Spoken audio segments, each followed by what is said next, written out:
I mean, what can he do solo? Pushing his way toward the A side. He probably can actually get a bomb plant here if he wants it. Obviously, that's a easy thing to say, not such an easy thing to do in the circumstances, but given he doesn't have too many other options, I think he might just try to plant that bomb. Doesn't spot J-Bone. He's not even going to go for the plant. Okay. He takes the AWP away, but he's out of time here. Could get caught on the cross after time. He's just going to sit in the dead zone. A flash underarmed at him, but not quite enough time for JDC to clean up the kill. So, look, he will take an AWP away from Big, but that's where the good news ends.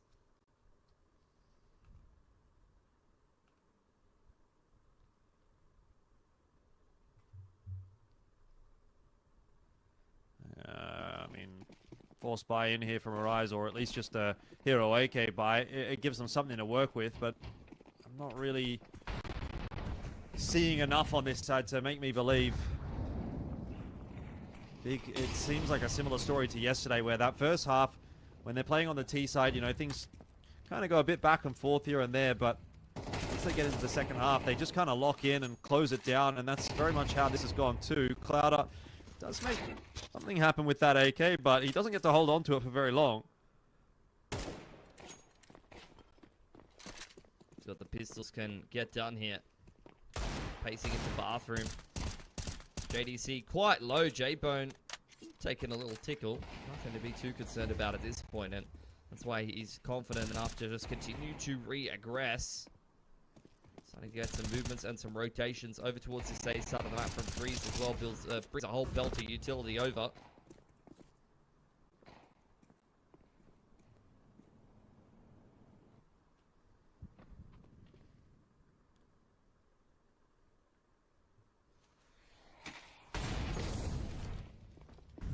Oh, J-Bone.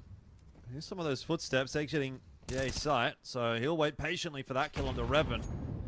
Meanwhile, the rest of the offensive is going in the direction of B. Tabson cottons onto Benzine's position. And Ember, heard and now spotted as well, will be made short work of by Big. 12 and 6. They are on their merry way to finishing off this map. Yeah, map point on their own map pick here for Big. Similar to what you saw against Team Nessa's first half.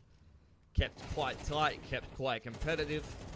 Couple of rounds in the second half where things are kind of going back and forth a little bit, some pressure on Big's economy, but once again, in the rounds where it comes down to the wire and they need to put in a shift, they're getting the job done. Tack timeout for Arise yet again here. A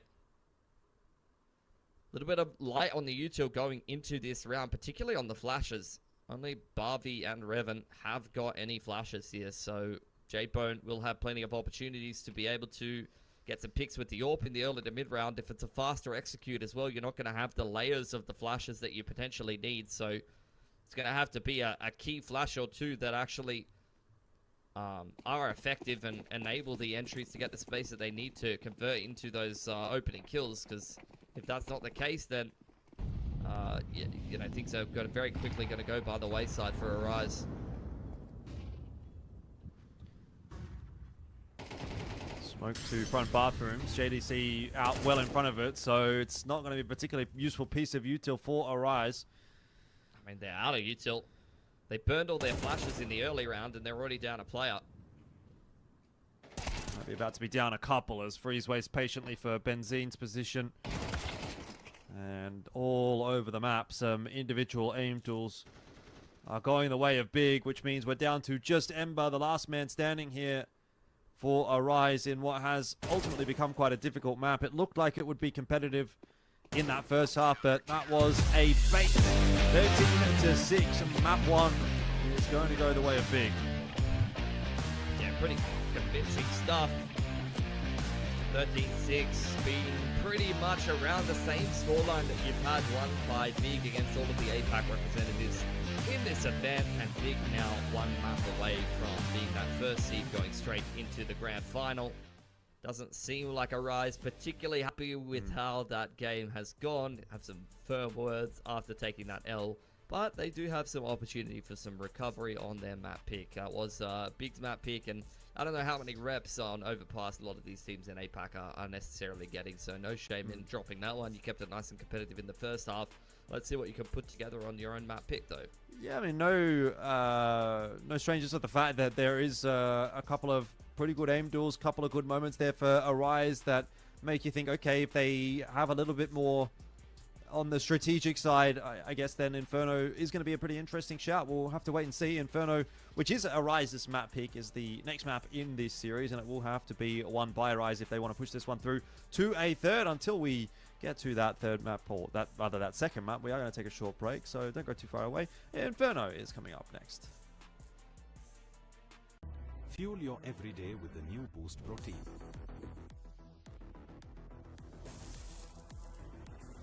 Boost is the secret of my energy.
Dreaming about me?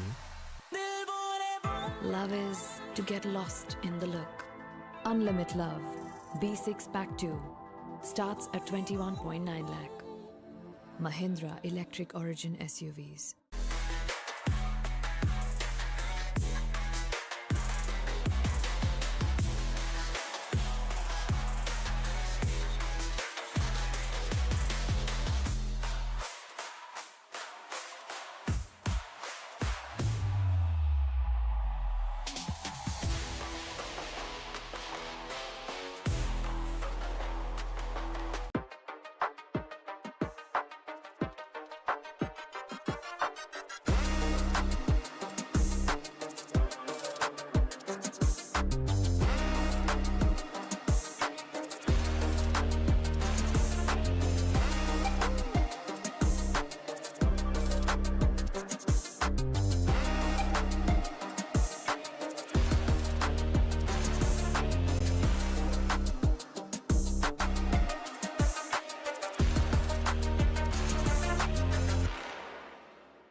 ராத்திரியில் பறக்குது ஜெட்டாட்டம் தீப்பெட்டிக்கும் tyre எல்லாம் கெத்தாட்டம் சுத்தி வந்து ஜெயிக்கிற வெறியாட்டம் top gear சரிக்கட்டும் சீரி வர காரில் இன்னாட்டம். It was finally time for the night race on the streets of Chennai. Champion பறக்கட்டும் ஒரு ஆட்டம் பாட்டம் கூட்டம் அது நோட்டம் போடட்டும் விளையாட்டில் வெல்லும் பட்டம் மனசுக்குள் ஊடட்டும் கலங்காத தோல்வி கண்ணால். For the Indian Formula 4 Championship, where Porter Divinandan had a great start.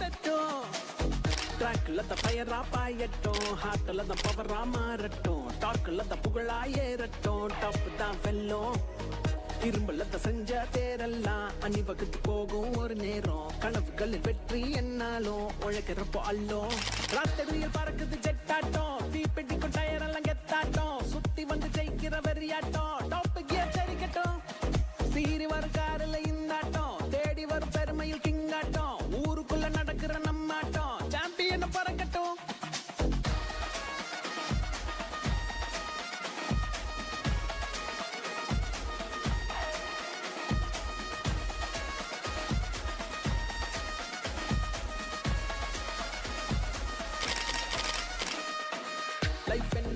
ரேஸ்ல ஸ்பீடா போகும் லேப்ல உருட்டாத மாப்பிள்ள பள்ளம் மேடும் கடையில உன்னோட நெஞ்சில வெற்றி தரும் தெம்புல நிக்காத எய்மில்ல ஜெட்டா ஆவோம்ல அச்சா இருந்தா அது துச்சாவாதா வந்தா வளர்ந்தா அது உச்சாவாதா வாட ஸ்பீடா அட தங்கம் போதாதா முடியாத race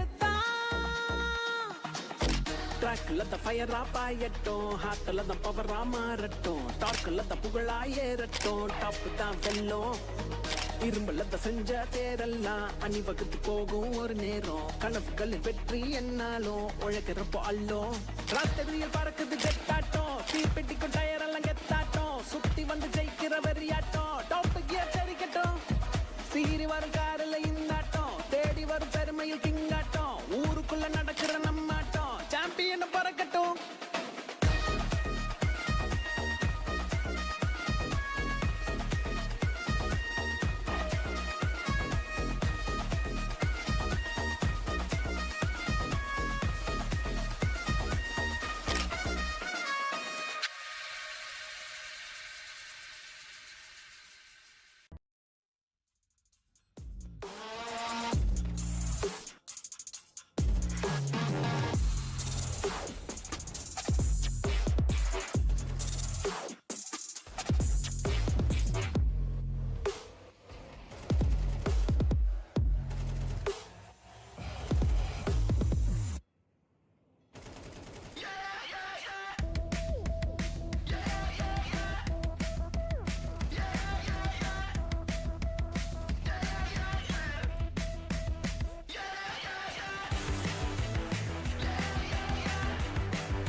All right, welcome back. A little bit earlier than expected. It seems like we're pretty much ready to get underway with our second map a little quicker than we needed, which is kind of cool to see. Big and Arise ready on the stage, more or less, to go. Pilsky, obviously, map number 1 didn't really go too well here for Arise. We'll have a look at some of the stats, I guess, before we jump into map number 2.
Dreaming about me.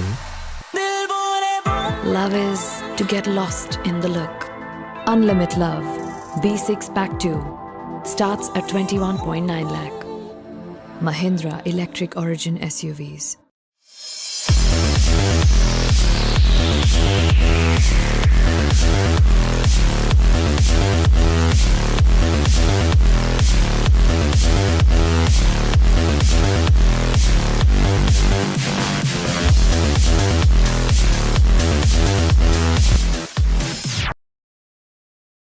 Fuel your everyday with the new Boost Protein.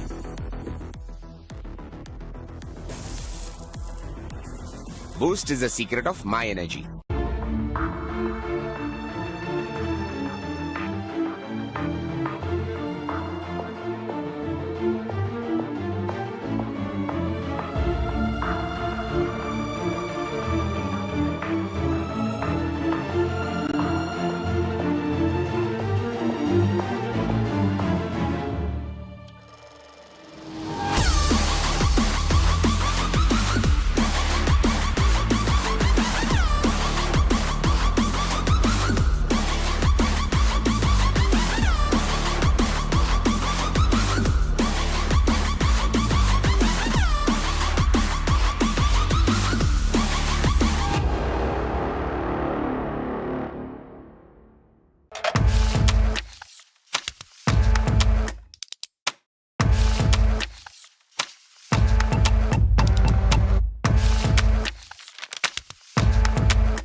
Dreaming about me. Love is to get lost in the look. Unlimited Love B6 Pack 2 starts at 21.9 lakh. Mahindra Electric Origin SUVs.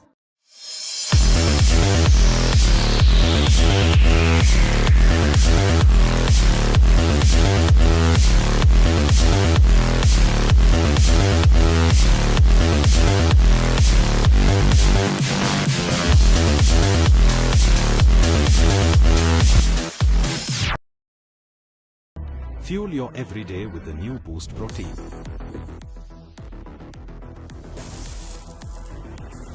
Boost is the secret of my energy. Weekends are bound to be very exciting and bombastic, and with that being said, we kickstart the Sports Development Authority of Tamil Nadu in association with the government of Tamil Nadu presents the Chennai Esports Global Championship 2025 by Skyesports, co-powered by AMD. Today we kickstart the last chance qualifier, but we also have our partners in line, the mobility partner Mahindra, associate partners the production lab WD Black and Red Bull, official display partner Zoe, and last but not least ticketing partner KYN. Joining alongside me is going to be my partner Arka with me on the desk. So Arka, how excited are you to kickstart the LCQ today? I mean, I'm super excited, to be frank, because we already got 8 teams already, waiting for the rest of them to go join them. So I somewhere believe that the competition is just going to get tougher with another new team coming in. I still believe that the stakes are really high. Yeah, exactly. It is in the kind of competition that we witnessed just in the semi-finals. It is somewhat of a big example that they've already said, all the teams that have already said that, the competition will be tougher more and more deeper we dive into the entire competition. Right now, coming into the LCQ, we have the bottom 16 teams of the semi-finals who were not able to make it to the top 8 and qualify directly to the grand finals, out of which we also have some of the teams from the Luna qualifiers as well. Yeah, absolutely. Now there are a couple of girls team are going to be coming in to showcase their talent as well. Something new which we have not expected to see in the previous tournaments, but I believe that it all comes down to the stakes for the big dogs, because we saw Godlike just fell a little short from making it through, even though they had a chicken dinner with them. I believe it's good for us to say that even though you have a chicken dinner with you, sometimes you need to be able to rake up some more finishes so that you don't fall short in qualifying into the grand finals itself.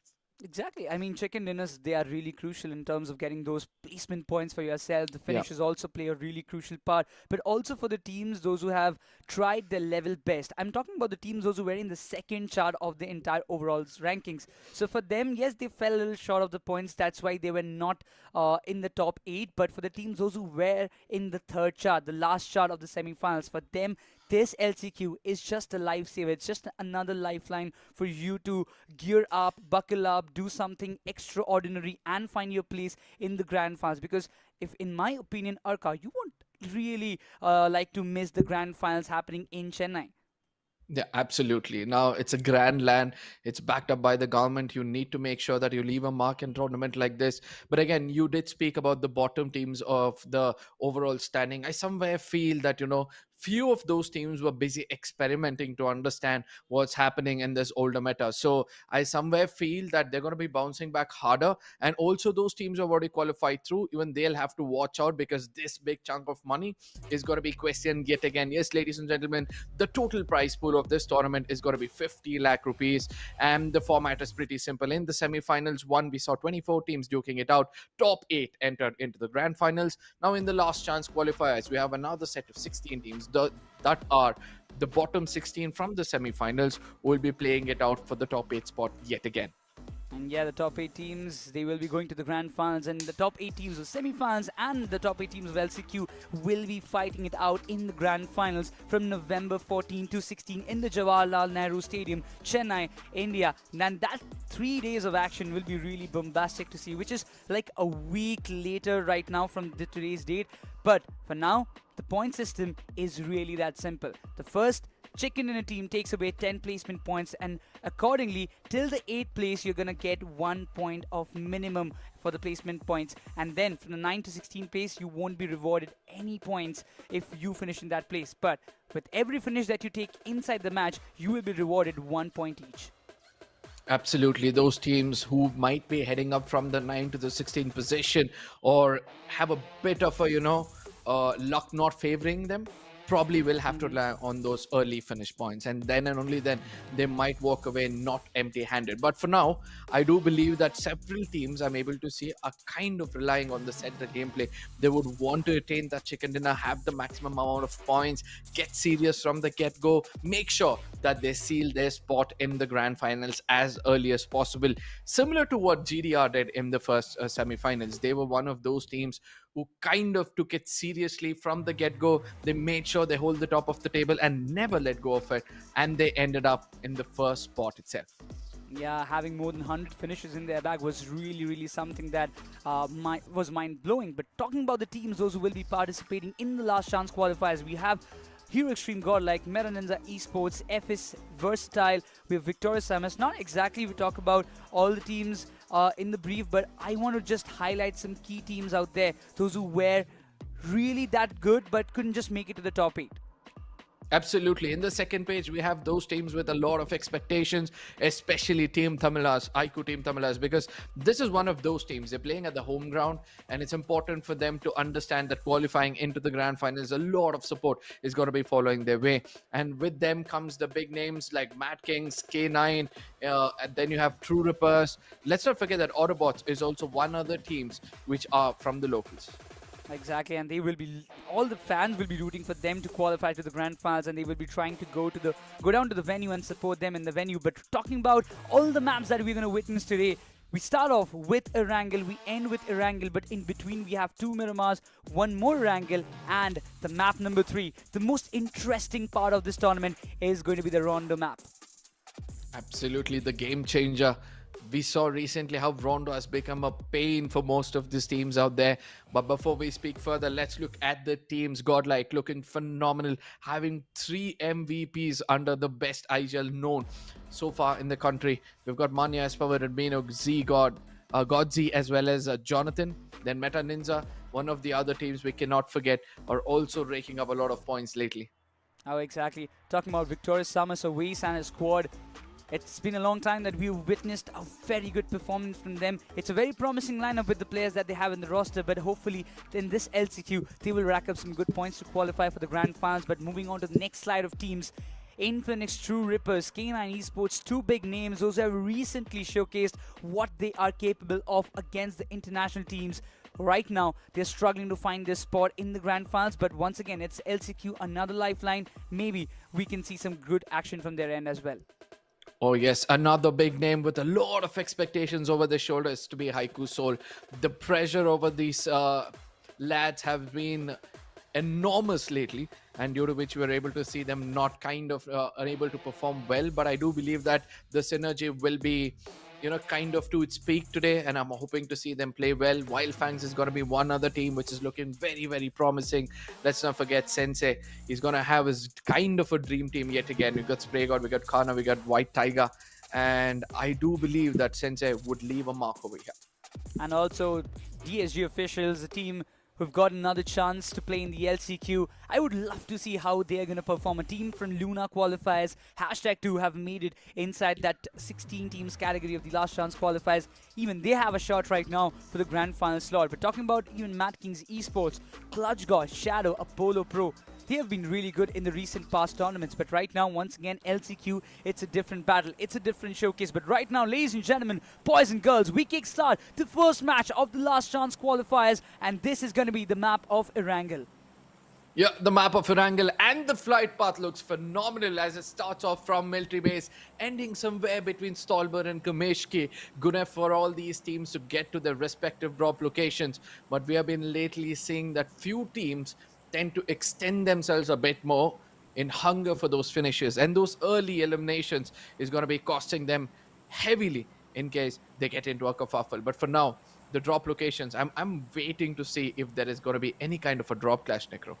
Oh, that's going to be an interesting part, right? And for the teams, most likely, if they have done their homework, they would try to evade the early drop clashes. But what we see right now, NINZA Esports and INFINIX True Rippers, I mean, they are close by, 2 of the players of INFINIX True Rippers, but definitely they are not looking forward to get involved in any kind of early clashes, because a team like INFINIX True Rippers, they have immense gunpowder, and we witnessed it in the recent past. But talking about the rotations and talking about the early game control, INFINIX True Rippers has always been a team who doesn't want to get involved in any kind of early battle and lose their comrades.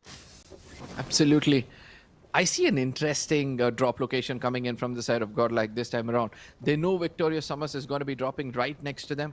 It's not like they can glide their way towards that Gatka region. But yes, if you do reach the ground first, you have a greater chance of bird hunting And I do believe Godlike will be looking forward for that. Yes, a close clash. And Johnny will be the person who will be landing in last to make sure he gives the maximum amount of information for his teammates. But lads, here goes the first kerfuffle which might take place. A gun has been taken. Now he steps out of his cover, looking forward for some early knocks. Over here, we see that Smoker gets tagged a little bit, was clever enough to move away as quickly as possible. This is going to be an interesting battle. Smoker gets taken down. Manya with an aggressive output. Gets one, but S-Power gets a retaliation trade. Aimbot is still struggling to find one good angle and get another opening. But the kind of aggression that GODLIKE they're showcasing against them, it's really, really interesting to see how things are going to turn around. Mania goes all in, finds down Smoker, and the entirety of the team are here to find down the domination. But the kind of crossfire that has been set up by VXT was kind of immaculate. But right now, S-Power with those precise connections makes sure that his teammates are safe and sound, while Somraj becomes the only survivor. Yeah, Somraj, a big responsibility over his shoulder. This is not just a fight, it's a fight for them to decide who holds this ground. Of Pochinki has Sanskari on the other side. He puts an end for this, and I do believe that GODLIKE are going to be shining bright at the Pochinki region. A statement for sure for Somraj, telling that we own this land for now. And yes, Sanskari is just going to wave them goodbye to the lobby. Oh, that's a really beautiful way to end the run of VXT. Just in a blink of an eye, a team got eliminated. We're just talking about the early clashes. VXT, not a great start for the LCQ, but definitely Hero Extreme GODLIKE, they will be pretty happy. I mean, they had a fair outing in the semi-finals. We were talking about it, that they just missed the top 8 by a couple of points, but right now, the kind of start they have for the LCQ, it's really, really great. But you talk about some great performances, I really expect something similar from IQ Soul as well. Absolutely, IQ Soul, it seems like they're also starting things off on a great note. Shots being connected. Nakul, he was driving, he changes his seat and gets a bit of damage, and then that's got to be following up quickly as Legend is hungry. They've got Omega down on his knees, and easily they get the confirmation as well. Omega, all he had to do was just buy some time for his teammates to run away from this position. But IQ Soul, it seems like they're still on a hunt. They would want to get closer to Mad Kings and make sure that they put an end for them. But Mad Kings need to be careful. Once they find a footing in any of these compounds, they know how to retaliate. Joker is coming into the radar. The shot's being fired. Joker wanted to switch the speed, but he barely missed. But Pro makes sure that he gets the knockout done. Pro comes into the question. Knuckle in a distance, trying to just provide the cover for his team, but not in a great position if you ask me. 3 finishes for Legend, another one in the confirmation, but right now Legend, he has just got an M16. He has to look forward to get another player down, but RONDO, he was his only survivor, but Goblin coming into the rescue.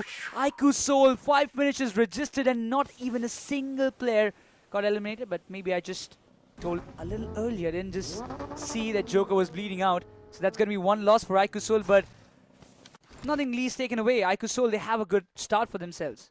Absolutely. Legend starting things off with 4 finishes. It's a big statement coming in from the side of IQ Soul as well. All those teams the fans were expecting to play well seems to be performing their heart out. And I do believe that with this kind of a start, with almost 4 points already in their pockets, now they'll look forward for a bigger game. They'll look forward to survive until the end and try to attain that chicken dinner. Nevertheless, I'm also hoping to see the other big names like, True Rippers try to do something different. But one clever thing done by K9, as soon as they lose Omega, the way they evaded from that position, that was a very clever one. They've evolved themselves in the past couple of months. They've adapted to the situation where if you lose one player, how you should kind of retaliate, or how should you kind of rebuild yourself in the game so that it doesn't affect much.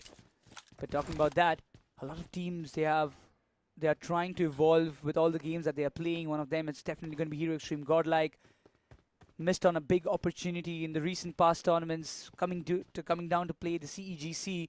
Also missing out in the top 8 spot for the Grand Finals in the very first chance in the semi-finals. Coming down to the LCQ, they have a lot of things to prove with the new lineup. And when you have got an IG like Manya, the fans and the people do expect this team to perform the way they are trying to right now in this very first map of ERANGEL. Absolutely. And one other OG who's looking forward to leave a mark in this tournament yet again is going to be from Victoria SUMUS. Probably this will be one of those tournaments where OAS would want to lift up the trophy yet again. He's got a very, very strong lineup this time around. Fury adding up to the firepower for this team. And I do believe that from here on, Mafia would want to, spread his wings and showcase that he is capable of being one of the top contenders for that MVP spot. Mafia has always been that crucial player, isn't it? So for Victorious Summers, and even like keeping the Victorious Summers tag aside, for Oways he has been a really crucial player from the time that he has joined his team. So yeah, you do expect them to kind of pop off pretty well. But in the kind of performance that they've showcased in the semi-finals, I really feel like that they are they are making some really small mistakes, which has caused them to kind of stay down in the 13th position in the overall ranking in the semi-finals. So what they need to kind of gear up about is that to rack up the position points and somehow the other way balance the finishes as well. But the main tickets are going to go live very soon on KYN website. So do not miss the opportunity here from Chennai. The show will be from 14th, starting the grand final. So if you are in Chennai, do not miss this opportunity. Absolutely. FS ILOP, another star in the making. Previously playing for our sister Esports, now heads up to FS. Starts to be the open fragger or the entry fragger for his team. Has been doing phenomenal so far. One of the top contenders for the MVP this time around. If I'm not wrong, I think Silopi is placed on the tippity top of everybody else for having the highest number of finishes so far.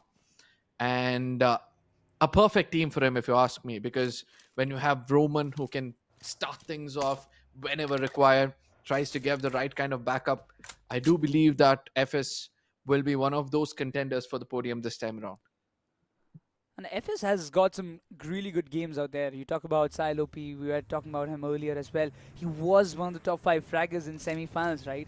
And when one of your player is in the top 5 fragger list, you do understand the gravity of the situation, that you have the gunpowder, and what you need is just placing your team in the right spot and get the finishes and get the points for yourself. Absolutely. RIE. And this was one of those teams who came out of the blue, if you ask me, in the previous year. And then from there on, they start to showcase that they are one of those teams who have represented India recently as well. Have got a lot of expectations from them. And one other thing about this team is they have stuck together for a long time now. And that synergy probably can help them, make it through into the grand finals as well. And Aryan, this is one of those IGLs who I believe has got a lot up his sleeves, a lot of trick up his sleeves, and who knows how to adapt to the situation. And probably, when it comes to the changing of being offensive and defensive in a situation, this is one of those teams who are capable of doing it as quickly as possible, and due to which they've always got success in every fight they've taken so far. Which is indeed really necessary for every other team, right? You need to understand, you need to evolve with the conditions, adapt to how you have to play in each another in different lobbies with different kind of teams in the question. But it seems like INFINIX True Rippers have got some different storyline to tell. A little bit of early engagements. NINZA Esports, they're facing the backlashes, having lost 1 or 2 players. This is not a great start, but INFINIX True Rippers, they're also facing the retaliations from both the ends. A lot of contention happening down south in the military base, No Rapnoi Island. But NINZA, I feel like they're just surviving with a single or 2 players left. INFINIX True Rippers, they've got some good retaliation. But this circle, my friend, is going to be really challenging for all the other teams. Absolutely. Now here comes the IGL to take a drastic decision. And his decisions are going to be questioned. What is he going to do? Go to the military base island, or is he going to stick to the mainland? And which among these teams would rather prefer the midway of staying on the bridge, holding a strong fortress over there, and making sure that they survive until the final moments? I see a very, very unique rotation coming in from the side of Team Tamilas and GODLIKE, both of them choosing to go across the bridge from the military base region. But for now, NINZA as well as INFINIX True Rippers, it seems like True Rippers had no clue that there's somebody home, and they're going to be punished for it, as Some is going to be cooking up a grenade. And this is going to be hurting Harsha a lot. Wow, that's a completely precise nade. INFINIX True Rippers, just a few moments ago, they were having the upper hand. But to push on the upper hill like that without proper information, is definitely hurting the side of INFINIX True Rippers. They had a good start, 2 finishes backed up against Meta NINZA, and then you come up on top to find and eradicate them without being completely prepared about the situation, and then you face the backlash. 3 players lost in a blink of an eye, keeping Hydro the only survivor. But not to forget, Hydro, he is a pure menace to all the teams in the lobby. He can just finish and clutch it out, and the most unexpected situations that you would see. But just seeing his condition in that particular place, it is really miserable. Absolutely, and look at how Meta NINZA is converging from 2 different directions. Fame is trying to pick up as much information as possible, as he knows that Hydro wouldn't have not gone far away. And he's got that off angle. Hydro, I do believe, would have tracked him through those ridges. And over the horizon, he's holding that position. He's preparing for the 2-way battle which might come his way. But Fame on the other side, seems like he has lost Hydro amongst those bushes and will now look forward to, somehow regroup with his team. But Hydro will have to tank his luck for now. But yes, he gets prepared for what's coming next. He has to. And right now, if he gets spotted, he's done. INFINIX True Rippers, they've got 2 points to rack up from this particular map of ERANGEL so far. Not sure how long they're going to continue like this, but AUTOBOTZ, they have got some openings from their side. I was just seeing in the finish feed, a lot of eliminations were happening. DSG have lost one of their players. Soul, they have faced backlash, but right now it seems like DSG, they're losing players one after another, and they might just be eliminated at any moment. But it seems like AUTOBOTZ, they've got some another business to deal with right now in front of their eyes. AUTOBOTZ Pro realizes that this could be a death trap, and what he does is immediately falls back under the cover of his teammates. A very clever call coming in from the side of AUTOBOTZ. Whereas Emmy on the other side, I'm kind of impressed with this lineup, to be frank, because I never thought that, Eggy would come up to, nothing taken away from whatever he's achieved so far, but Eggy coming up with a team like this where you've got Gamla Boy, a lot of experience, Dreams, who has been a phenomenal support to the previous teams he has played, and then making up a team which kind of, doubts every single player out there, whether they'll be able to perform. But yes, it seems like they've got 2 times the protein than everybody else with their experience, and they would look forward to, add a lot of value for this game. Just like right now, 2 teams facing off against each other, Hero Extreme Godlike and IQ Team Tamilas. Both the teams on 2 different ends of the entire bridge. Not sure about which one is going to go down first, but Ninja Boy, he's been taken down. Even Gamla Boy has been taken down. This is going to be a big cohesion between Marcos Esports and OnePlusK9. Needs tossed in the good position. Ralph, a malfunction in the vehicle, and he has been punished by JD Gaming. There is no way you're going to go out of this situation like this. Dreams gets taken down. Eggy out in the open will be a free finish. 2 slugs gun. And that's going to be 4 finishes racked up for OnePlusK9, eradicating the entirety of Marcos Esports from this map of ERANGEL. I just love JD's addition in K9. Trust me when I say this, JD has been a hooligan in the lobby. He doesn't care who is in front of him. He's got that guts to head on and make sure that he punishes the opponents.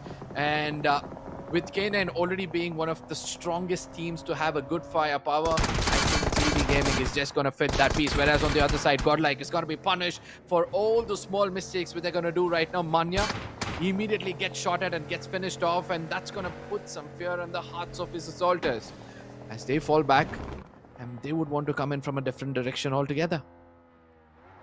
The sacrifice had to be made right there. There was no other chance that... And not necessarily, to be frank, because... Not necessarily. Yeah, because they had another route altogether. The waterways were there. You could also pick up, a flying vehicle as well. We have witnessed in the previous tournaments of Skyesports, people flying the glider, trying to cross out the bridge. It's very entertaining to see, but sometimes it's really risky.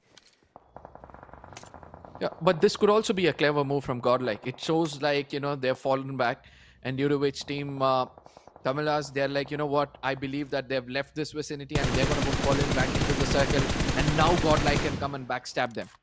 So let's see where that's going to end. For now, Sahil, again, trying to do his best to pick up as many frags as possible from a distance, with the circle shrinking towards this military base region. Now it's going to be a challenge for IQSOL. And look at how IQSOL has picked up those boats from Lipovka region. And they'll be tanking a lot of blue. But yes, they'll be reaching the Novo Repnoy region without any kind of a hustle. That's for sure. And it's quite normal because IQSOL, they've got a fair start. 5 finishers backed up. You know you have got the players in your team to get the finishes in the last end circles.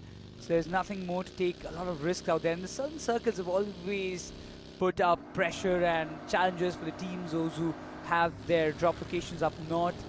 But for Rising Esports, this can be problematic for Hero Extreme Godlike because it seems like Rising Esports, they are trying to go for a really long rotation from the western ferry pair bridge. And if that is happening of what I think, then Hero Extreme Godlike will have to look out for their 6 because Rising Esports, they are really a big menace if they are in your back. Absolutely. Whereas on the other side, we see another team. And I do believe that Why Not is going to look forward for a lot of position points from here on. Yes, they are looking at the waterways to pick up a frag or two, which they might be rewarded, keeping in mind that there's several teams trying to come in from the northern region of this map. From the main island, to be specific. Whereas on the other side, we have got the Wild Fangs. Now, this Wild Fangs is a new team altogether because the firepower is not completely reliant on the frontline assaulters. But this time, Sensei has picked up players who can showcase their individual prowess at different situations. You've got Spray God, who's really good in close range as well as in mid range. Same goes for that of Sam, who showcased composure when it comes to those fights in the close range battle. We have got Kana, the young blood, who knows how to analyze the situation and be the right kind of backup. So I do believe that Wild Fangs this time around can be a different team to challenge altogether. But Jonathan, he's got his eyes locked on against the side of RIE. Is there going to be any kind of fight for who is going to be crossing the circle? We'll have to wait and watch. A lot of information being relayed. Jonathan cooking up a nade. Even Henry is aware of the positioning, but one good nade can just make a difference. But Jonathan, he's being spotted from a different angle from the devotee. That's a big trap being laid up by Rising Esports, and Sanskari is the first one to go down. Rising Esports, this is the exact thing I was talking about a few moments ago that Hero Extreme Godlike has to be aware of. Aryan is barely surviving in a very low HP, but that doesn't change anything for Hero Extreme Godlike because Rising Esports, they have their priorities set. They want to get inside the circle as quickly as possible without delaying it further. But Hero Extreme Godlike, if they want to get some few more finishes, they have to just stop the rotation of Rising Esports right here, right now. Absolutely, but Jonathan has got his eyes set right now. He knows that he's got one job to do. Make sure that he picks up as many frags as possible.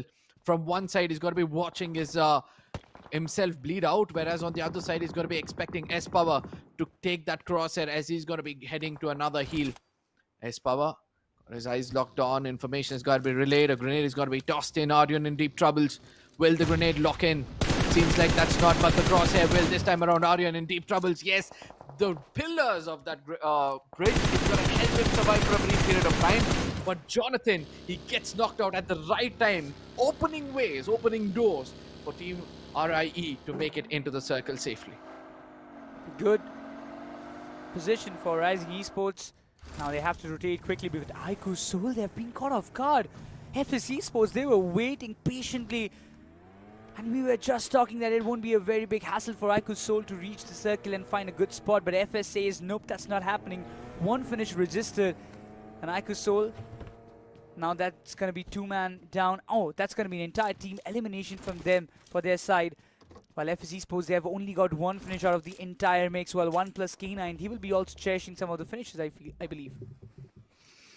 Absolutely. FS, they've got their eyes locked on the new team joining this phase of the tournament. DSG, they need to be careful. Not only that, they've also got K9 in this vicinity. So it's more of a 3-way Mexican standoff. Whereas on the other side, we also see a big cluster forming up towards the bridge region. where we've got Victorious Summers for now, holding a bit of a hard compound. On the other side, we've got certain teams holding the petrol bunk as well. And it becomes easier for Wildfangs, to be frank, because they've got the circle under their control. They don't have to worry about their teammates getting tagged off because they've got a hard compound as well. All they have to do is wait for an opportunity and then play us down. But yes, JD Gaming on the other side comes out in the open, but somehow misses all those shots. But ultimately, Sensei says, "You're my prey," and puts him down. And immediately, Fury is going to be getting that confirmation. On the other hand, Devotee barely survives that nade of BabyBot. But will he be able to survive all the shots? The answer is no, but it's going to be the blue zone to take him down. Rising Esports, not a great situation if you ask me. Coming down to last two players, it's going to be a very big trouble for them just surviving the edge of the circle. While a lot of teams are around, IQ Team Tamilas, they are just right in the corner, and these shots will be relaying the information about the whereabouts of Rising Esports players, Henry and Aryan. It's going to be a really big hassle for them to survive in this position for a longer period of time because their shots from a distance are really harming the vehicle, and at any moment it can explode and entirely wipe them out. Absolutely. 6 finishes strong, K9 with 1 last player. We've got Meta Ninja with 5 finishes and they've just got 2 players. The only team which is looking good with finishes as well as position points has to be Victorious Summers. But yes, they'll have to break through the barrier of Team Tamilas to make it inside the circle. And not only that, look at how Meta Ninja is holding that ground at the high grounds. Hydra is They still made surviving. sure, but for now, they're going to make sure that they keep Team Tamilas at bay, which could be favoring the side of Victorious Summers, according to me, Necros. Yeah, that's going to be a good move if that happens. But yeah, it's going to be an unwilling help coming up from the side of Meta Ninja. But talking about between all these commotion, Hydro is still there intact in that position where we left him off the last time we saw him in the fight between Meta Ninja and INFINIX True Rippers. But yeah, that's surprising to see. But right now, the western side of the entire circle, it's really congested, and at any moment there will be a lot of fights breaking through. Victorious Summers, IQ Team Tamilas, and you have got Rising Esports in the mix. 3 teams at least in the western side, and that can also be a really good spot for Meta Ninja to do some fishing. I mean, I can't just say fishing, but can do go for a hunting mission if they want to, because Victorious Summers, they've already taken some moves. Absolutely. But Team Tamilas, they need to be careful because they've got a wide spread and no cross angles whatsoever to give cover to one another. Whereas Slug on the other side, from the side of 1+K9, the solo survivor, still looking forward to pick up some more finishes. They've got 7 already in their pocket, and it seems like he's not going to stop anytime soon. Aryan on the other side, one player gets taken down, another one gets confirmed as Mr. IGL from the side of Team Aiku. Team Tamilas does phenomenal, and they start things off with 2 finishes. Victorious Summers, one after another, they're falling down like pieces of cards. But right now, Owaze is just there in the bottom hills of the entire mountain.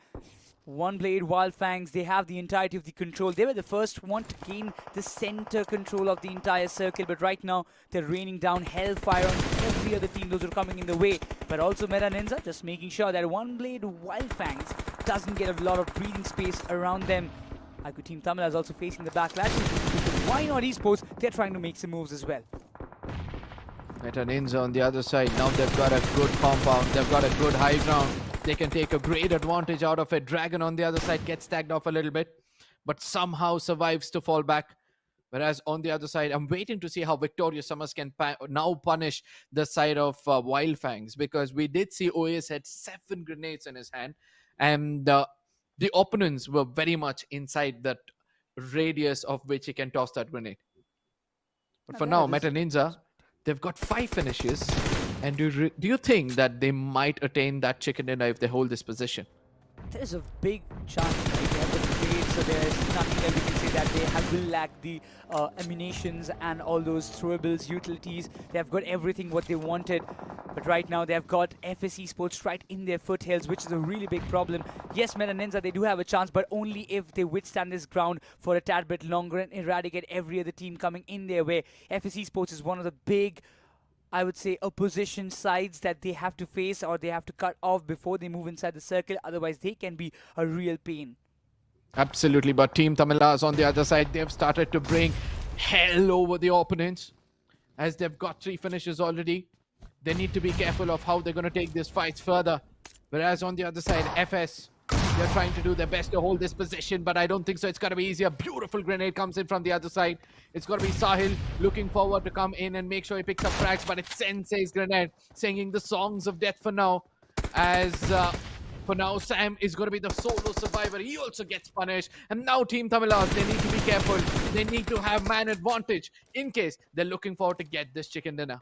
Golden opportunity for Meta Ninja and the boys. 2 players, while Fame have got 5 finishes in his name. Haiku Team Tamilas, they are barely surviving in a dip. While Roman and Levi will be the 2 players standing. Some a big responsibility on his shoulder. Not sure about whether he can just pull that off or not. If he can find down Levi, that's going to be a big blow to FS. And now Levi being taken down. Roman is all what's left for FS Esports. While Some will be getting some more utilities for himself and for his team to survive a bit longer. 3 teams, 6 players in the questions. While Meta Ninja, they have the upper ground still for their name. Upper grounds, but the edge of the circle. That's going to be a big problem for them once the circles start to shrink in.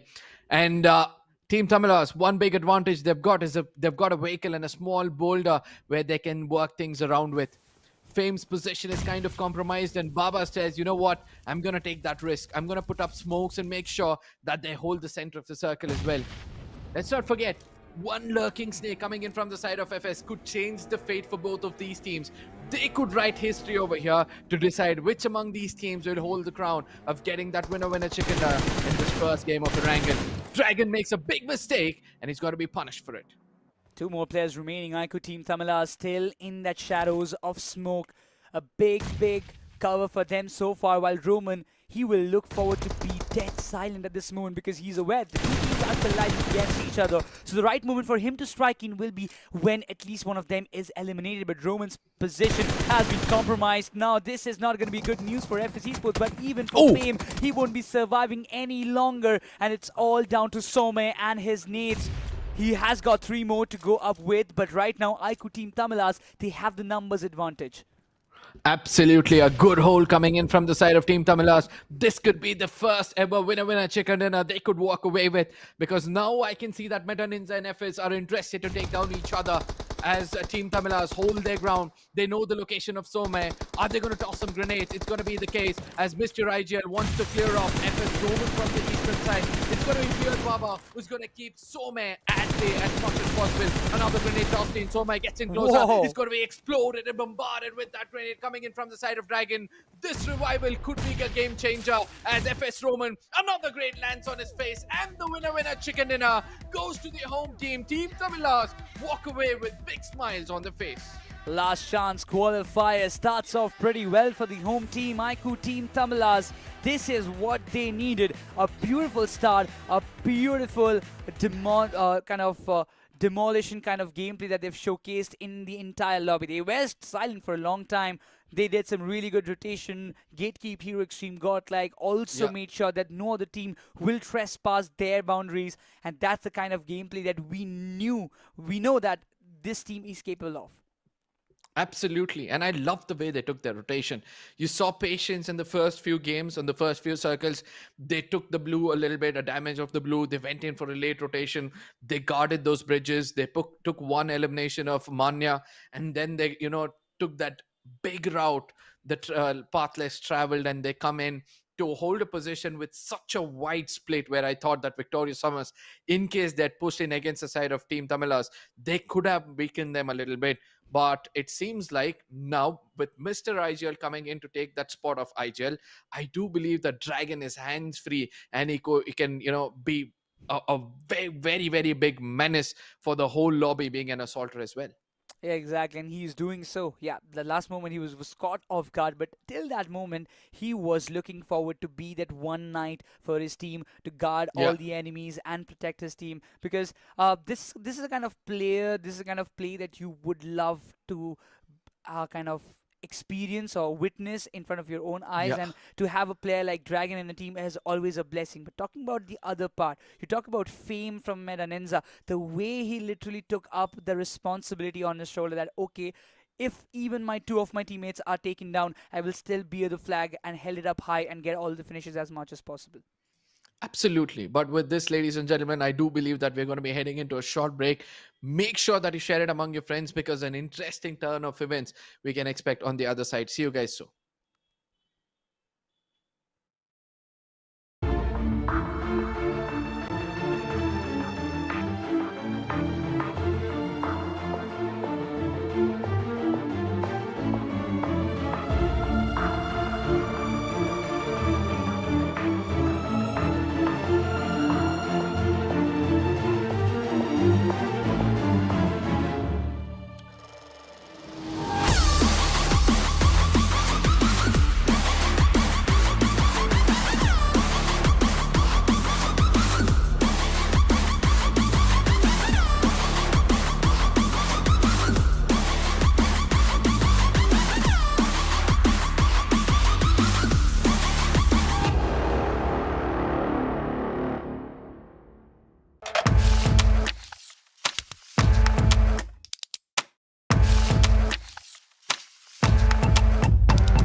Dreaming about me.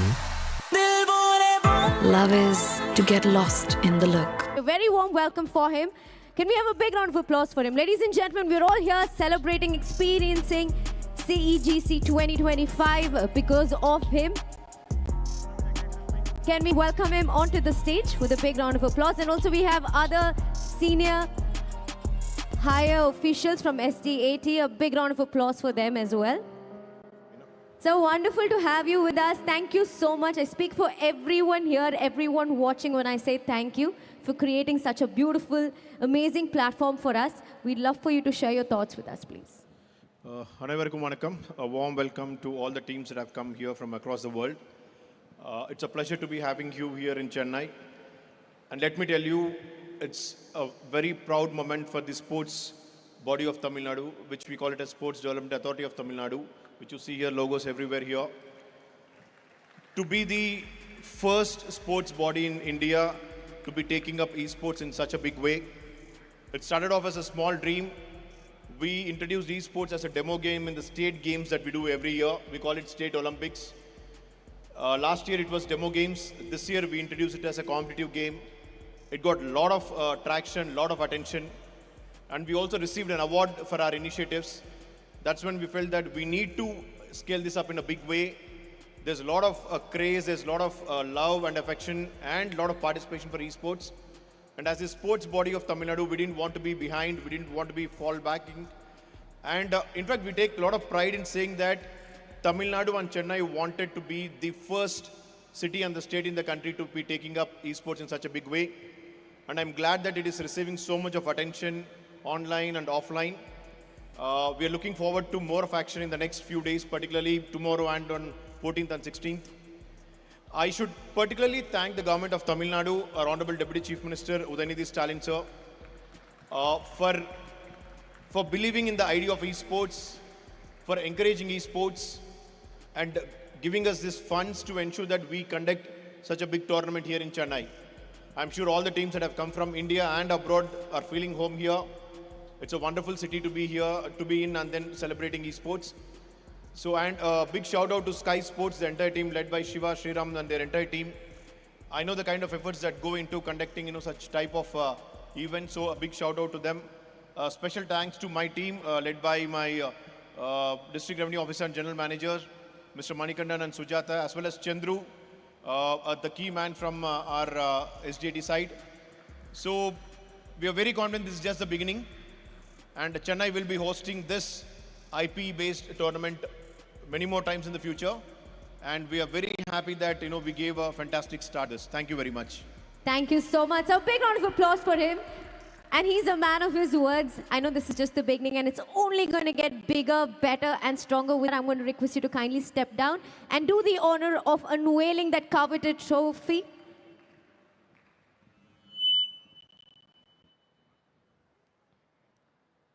Ladies and gentlemen, this is a moment that's special to all of us. The first ever edition of CEGC. And here's that coveted trophy that 6 elite teams are going to be fighting it out for. Can you all join in and put in your hands together? Ladies and gentlemen, presenting to you the glorious trophy of CEGC 2025. One team gets to take this beautiful, stunning trophy home. We'd like to once again extend heartfelt gratitude and appreciation to our chief guest today, Thiru Meghanatha Reddy sir, IAS Member Secretary STAT. Thank you so much for joining us. We'd also like to thank the other higher officials that are here today, gracing this occasion.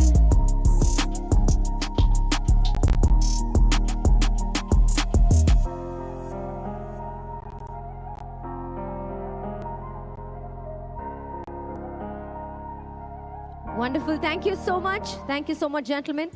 And a wonderful lady. Well, I hope you like that trophy because, as I said, we have 6 teams, 6 of the best teams fighting it out, not just for the ultimate glory in Counter-Strike 2.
After phenomenal composure shown by Team Tamilas, I do believe the other teams would look forward to end the rest of the games at the very note Team Tamilas ended in the first one. In the map of ERANGEL, we saw a beautiful chicken dinner being taken by them. But for now, on the desk for the second map is going to be Raider joining me. Raider, any takeaway from the first game? What did you feel like? What was the most impressive thing for you from the first game? For me, it was Team Tamilas coming back into the picture. We have been talking about this from the day number 1 that it's the home ground for Team Tamilas. They have to perform. They failed to do so in the semi-finale, but it's good that they are coming back with even stronger type of play and eventually they're looking good with the performance that they're portraying. Meta NINZA, they were good, no doubt in that. FS, as usual, absolutely amazing and aggressive. Let's talk about the most valuable one. Let's talk about the MVP of the previous match. Who's that guy? Let's see. What's the name? It's Fame from Meta NINZA. Interesting. Yeah, 5 finishers taking advantage of that high ground. They held for a really long time. I do believe that small mistake of extending himself over that horizon did lack, a bit of experience, and due to which he gets taken down. Nevertheless, he had done the job for his team with 5 eliminations from a single man alone. I do believe Meta NINZA will be at the top 3 of the overall of the standings for now. Of course, I mean, they were in the top 3 in the game as well, and eventually they've got some decent finishers to work with. So yeah, match standings are here, and there you go. They're at the 2nd spot. Team Tamilas, Team Tamilas have got a good jump of 18 good points. But the thing is, such situations have happened to them in semi-finale as well. Of course, not at the start, but eventually at the end of day number 3, we got to see Team Tamilas securing some good points. But that consistency has always been a concern for cause for all these 16 teams, to be honest. Hero Extreme Godlike, Meta Ninja, super close to the qualifications, but then again they failed to do so just because of the lack of consistency. But yeah, guys, the schedule that tells us that the next match is going to be Miramar. No more group splits. Group splits. That means every single team is going to play the matches back and forth. This exact set of 16 teams are going to perform for the next few matches, and definitely looking forward to see how far the performance is going to get pushed. Miramar, again, open grounds, a lot of rotation clashes, a lot of drop clashes could be there. So yeah, I'm looking forward to it. Absolutely. Now I'm looking forward to see how teams like Wildfangs are going to make a comeback.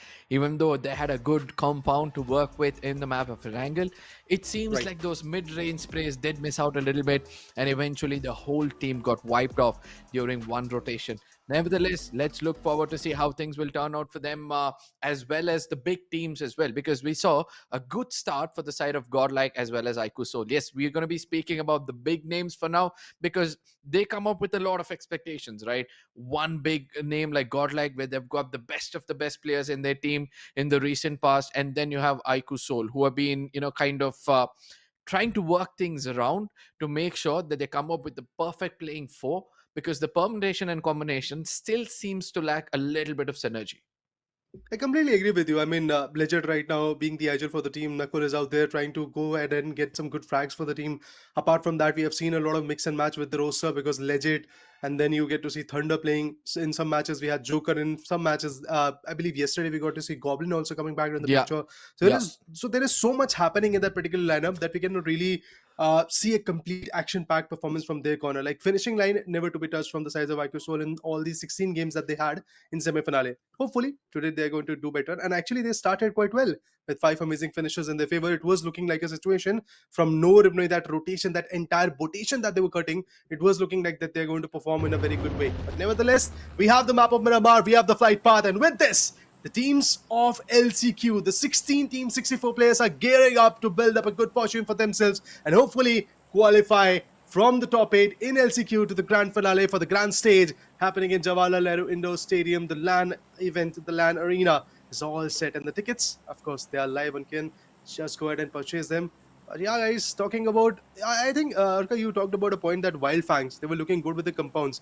See, the problem in semifinals was that Los Yunes is the area where Wildfang loves to go in Miramar, and right there Blitz, which has qualified, right there IQ 8-bit, which has also qualified, always come, and there was always a drop clash. So now those two teams are out of equations.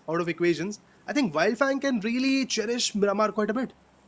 Absolutely. Now, one more thing which comes to my head is with newer, strategies comes new responsibilities and newer problems as well, because they might have that region for themselves, but when it comes to their late rotations, that has been hindering their performance, if you ask me. And it's all thanks to this difference of old and the new meta, which is kind of weighing heavy on the shoulders of these IGLs. Every time they try to adapt their team to one kind of a gameplay, they'll have to immediately change it according to the stages of the tournament. So I would love to see how much that is going to affect Sensei from here on. But yes, I'm also looking forward to see that big splits which we used to miss before, especially in the map of Miramar. Interesting. Now that drops, we have seen all the teams dropping in. Big question will be where the circle will be forming. Is it Los Yunes? Or we get to see a northern eastern shift in the circle. Hero Extreme Godlike, they have also struggled a lot with their drop locations. But look at what some other teams are doing. Being very, very patient. Circle, a central eastern shift in the circle where Menas, Truck Swap, others, compounds like that are pretty much vacated. Teams can drop over there and get some good loots. Hero Extreme Godlike, for them, rotation has been a key part. They have tried their level best to build that game with their firepower. Manya gets finished off early in every single match due to the fact that he's the one who is trying to get the information for the team by pushing up front and trying to find out good compounds for the team. But other than that, the other three, S-Power, Jonathan, and Edwino, always have built up. So really want to see if that consistency is going to be there. And if you want to see them performing in the LAN arena, you can witness that action live by visiting Jawaharlal Nehru Indoor Stadium, Chennai. And for that, you need tickets, and tickets are live now on Kin app. Go ahead and download the app. All the details will be given in the description. Just get ready, gear up. But it seems like that OnePlus K9 cannot gear up at this point. Victorious SUMUS, they start off good. And Arka, to be honest, Meta NINZA, Victorious SUMUS, FS Esports, Team Tamilas to some extent, Hiroshima Godlike to some extent. These are 3-4 teams who are very, very upset due to the fact they were super close to the qualifications, but in the last few matches their momentum never really came through. So they are trying to take that momentum and build a good lead from the very first day and very first matches so that they can at the end of the day just play on averages. Touche to that, brother, because I do believe that, that has to be the mentality for all these teams. All thanks to the fire-breathing dragon who made sure that he bigs up a lot of troubles. Whereas on the other side, it's going to be AUTOBOTZ Pro who's singing the songs of death, taking down 2 players of Aiku Soul, again mounting pressure over their shoulder. Whereas on the other side, Joker does retaliate this time around. But what's more important for them is to somehow make sure that they keep their IGL alive. And that is going to be a very, very tough job for them, because Lobster, look at how he's holding his ground to make sure that Joker and Legit are just going to fall back and not interested in getting in closer. Bit of a problem for the teams. AUTOBOTZ. I think day number 1, Miramar, match number 2, it was good. Lobster went in with a finishing spree, had around a total of 7 frags, but after that AUTOBOTZ was also kind of under the weather. They never really performed. They never really were able to get good amount of points under the table. Harib, Pro, Lobster, really have high hopes from Lobster at this moment, but of course that support has to come from Pro and Harib. Now both of them have got 1 finish each. Aiku Soul, they were on the back foot, and every now and then their drops are being very dynamic. Usually get to see them dropping in Lakh, then we get to see somehow them in Hacienda region. A lot of changes in their drop locations have been there in Miramar and even in ERANGEL, to be honest. That has costed them quite a bit. But Hero Extreme Godlike, the new captain, the new in charge of the chef of this particular team, Manya loves to jump in Lakh, and they have got a very isolated location to work with. They can easily rotate from the northern eastern corner to the circle. So for them, rotation is not going to be a very critical part, specifically for the first play zone. But problems will start when it comes to taking the zone control and establishing it. We have seen similar things happening to Hero Extreme Godlike in the later part as well. I'm looking forward to see. Once again, you get to see Manya in his vehicle pushing deep into the play zone, first from his team, so that he can get the information for the team. But the only team which qualified from Luna stage, having 4 winner chickens out of 5 games that they played, Why Not Esports, somehow are still failing to perform the way they intended to in semis, and even their start for the LCQ was not that great. It was better. They were hunting for placement points, but not that great. I guess it's the lack of experience, right? This is going to be one of those stages where this complete team is performing for the first time with the pressure to qualify into the next round as well. Whereas on the other side, Bhumi, she does point out the lurking snake and make sure that she does give a lot of damage. And I just love the way that they're playing to their advantages as well. They know that Mighty holding could be a bit of a problem. Pro on the other side comes in to say, baby, I'm right here to make sure that I pick up frags, and all you have to do is be careful, or else I might pick up a frag or 2. Critical fight. AUTOBOTZ. They're trying to build some good leverage out here, but it's a 3v3 fight now. Iris, the monster truck has been spotted, and Lobster gives up the information. But there you go, Pro strikes again. Lovely. Pew Pew Gaming. She gets taken down. To be honest, in Rondo, this girl have shown sheer firepower by putting a 1v3 up on the table up against Nonix, a team which has already qualified. So that is the kind of firepower she carries. But the thing is, good rotation, a good compound control is something that they're still lacking. And we can clearly see that result of it. AUTOBOTZ, on one corner they have got 4 amazing frags. Yes, they've lost 1. But on the other corner, without anything, Why Not has already lost 2 of their own. Now, they won't be seeking a dominating fight out here in Miramar. They'll be playing very passively. They'll be playing so that they can get the position points. And that has been the case for Why Not for entire 5 days of action, including today in the CEGC. That's a problem, I believe. I mean, I still feel that they're making the basics wrong, right? As soon as you land, most of these teams prioritize to pick up the vehicles first and then drive it towards the places where they prefer to loot. But just now we did see that, this team on the other side, they looted and then they tried to, go and pick up those vehicles. By then, the other teams had already come in, held a crossfire, picked up those 2 frags. And I do believe that by experience alone, they can, kind of learn these small mistakes and stick to the textbook basics when required. So let's see how that's going to be for this team from here on. But whereas on the other side, this is one of those teams I'm looking forward to. It's going to be ME. Because Gumla Boy and Ralph, I mean, the two different, I would say, ends of the spectrum, to be frank, because Gumla Boy would tend to be a controlled aggressor, whereas Ralph on the other side, we have seen that even though he also has a similar kind of a gameplay, sometimes makes sure that he spreads his wings. So a different kind of a combination I see in this team, and I'm hoping to see Eggy do well with this team as well. Of course, we all want to see them performing. But there's yet another name that we really want to talk about, and that's Mad Kings.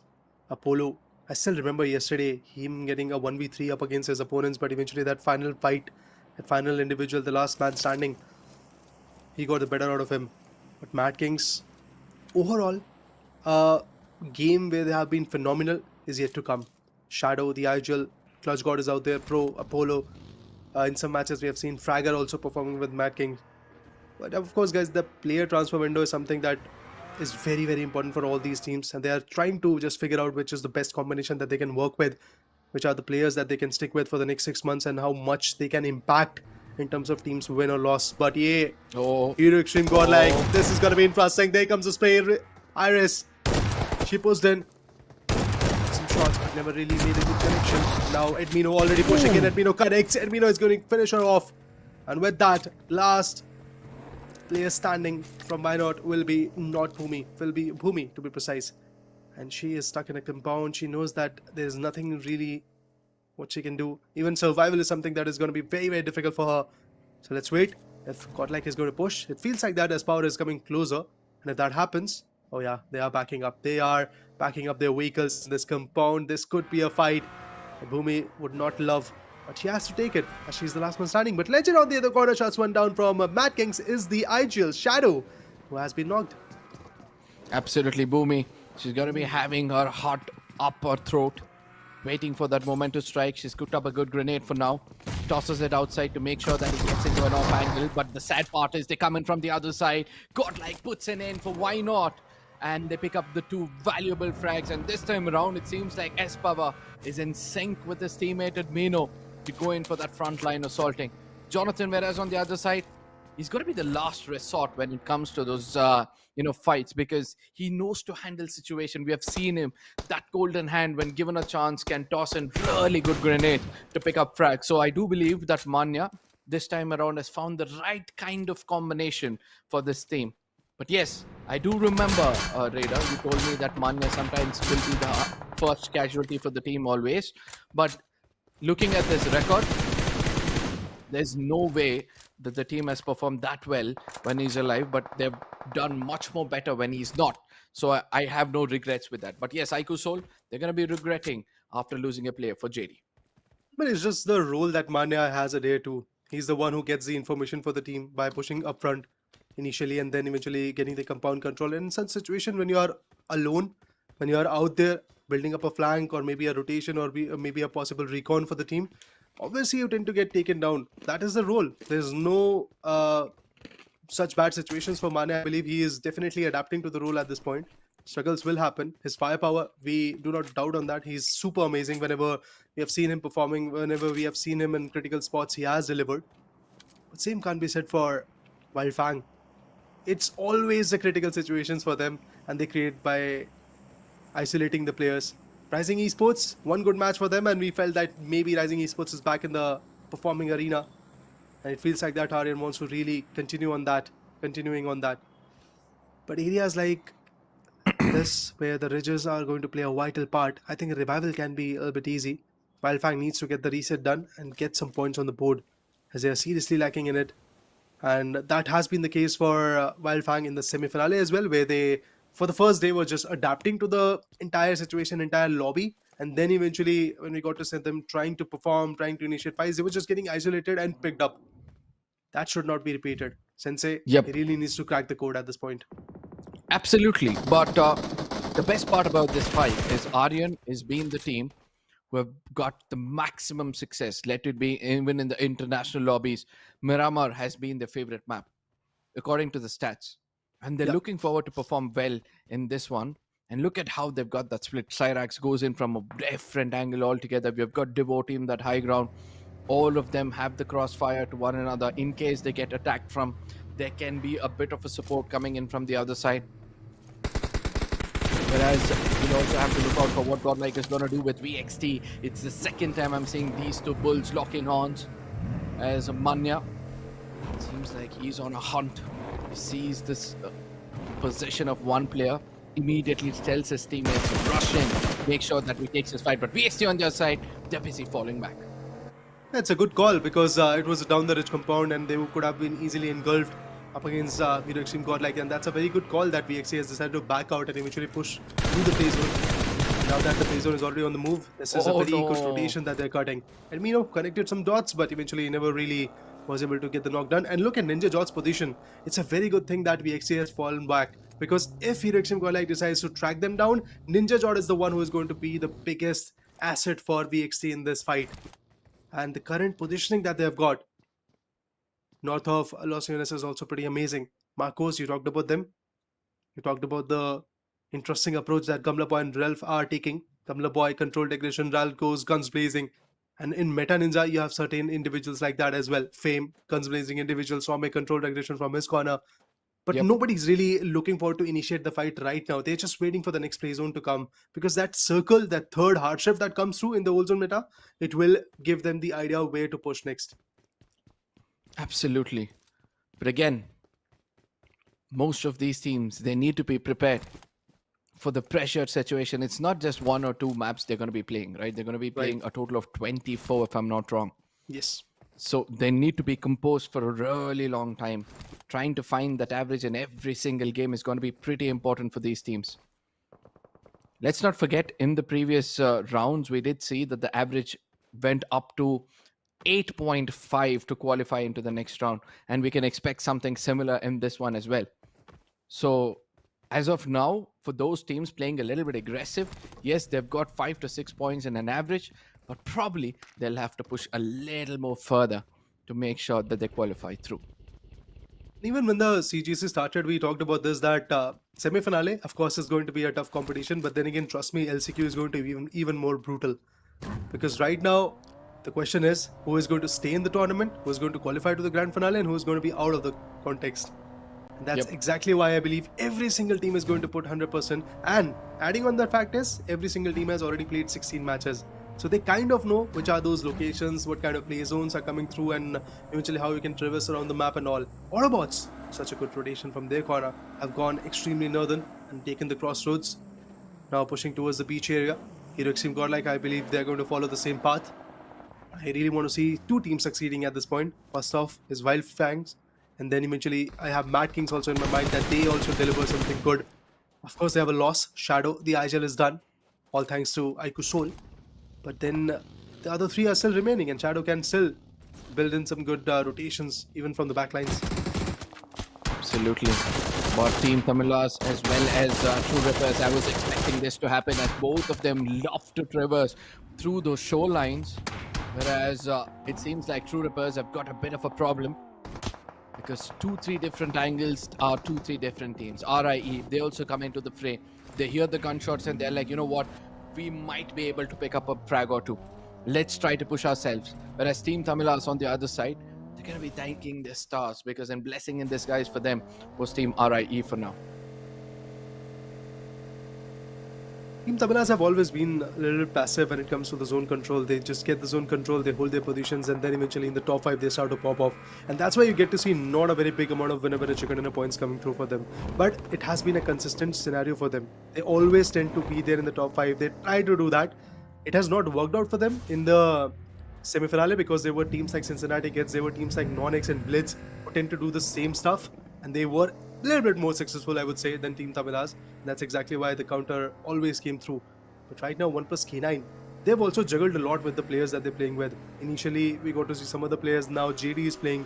Amit, for a big extent of semi-finale, he played with the team. Omega was nowhere to be seen. Now Omega is back in the picture, hoping that even 1+K9 is going to find their routings. Because trust me, this player transfer window, and at the perfect time, Chennai Esports Global Championship 2025 is also there. Such a big stake tournament where history is to be made, and these teams are actually exploiting their quite a bit. But there's Manya. Oh, nice. Sun is not going to fail. Smoker goes down, but there's another vehicle drive coming through. Switches to the pillion seat, and that's Somraj for you. IGL to IGL. Captains to captains. Grenades to grenades, I think. I really want to see Jonathan's nade coming through now. And who is going to be successful? Is it VXT? Is it Hero Extreme Godlike? What are your thoughts on that, Darka? I think it's got to be Godlike this time around. I love the way they're taking that split all of a sudden. They realize that they need to come in from 2-3 different directions to take the opponents down. As soon as they lost Manya, they understood they have lack of information. And what do? Fall back, make sure they use those ridges and come in from a different approach altogether. Nevertheless, it was VXT also thought the same after losing a player. And Somraj is going to be really happy with this firepower increasing every single day. That shift which he took, the change in seat which he took, and immediately countered Manya, which he was not expecting, to be frank. Whereas I was actually expecting Manya to take him down, because that was an expected move coming in, a vehicle pushing in towards him. I mean, if he would have not switched the seat, maybe tracing could have been done on the driving seat, but eventually with the shotguns in the close range, such things will happen. INFINIX Troopers, they're on the back foot. Hydro, the most lethal one from that particular corner, has been taken down. VXT's Ninja Jord, he also goes down. Now is the perfect time where you'll get to see a lot of things being relayed on the finish feed, a lot of teams faltering down to it.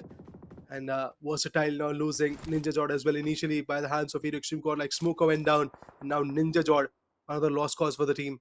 This is not looking good. And look at the zone. For VXT, entry is going to be a very, very difficult stuff. If they rotate from the western part, Meta Ninja is going to just spot them. If they rotate from dead center, 1+K9 is right there to stop them. Hero Extreme Godlike on the eastern banks. And even for Hero Extreme Godlike, it will be a big problem. The way they control the zone is something I really want to see. Wildfang, they have started off. And it's a good thing that Wildfangs are now hunting for the frags as well. It was very interesting to see Godlike in that position. And yes, this was the reason why they were having that controlled aggression. S-Power gives that open and immediately Adminos is like, you know what, let me do the deed. He gets in closer, sees JD Gaming and his teammate running away. And Godlike says, you know what, I think we've got a bit more breathing space as of now. Let's wait for somebody to go in for the close range battles, and then we come into third party as JD Gaming gets shot at from a distance. I do believe that 1+K9 needs to be careful, as Victoria Summers is not far away. As they hear all these commotions, they would also come in over here to be a big part of this fight.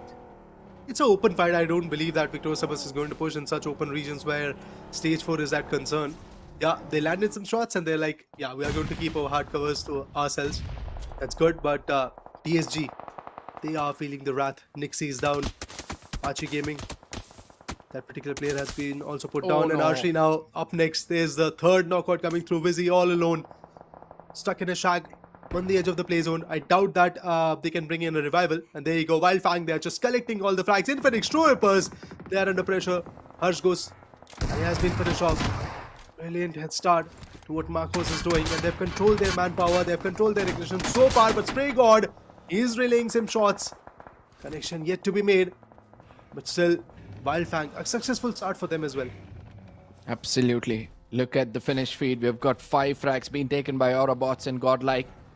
They are the two teams who are looking really aggressive in this lobby.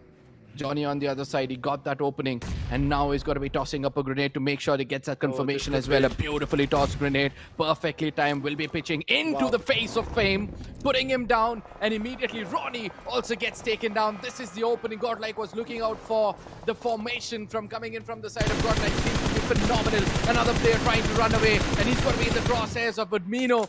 All you have to do is hide behind the rock and a hard cover, and I don't think so it's going to be easy for them to escape, as more grenades got to be coming in. Look at what Admino Jonathan does on the other side. He's going to mow down the 2 knocked players and gets that confirmation as Johnny gets in closer with that shotgun, puts an end for Meta Ninza.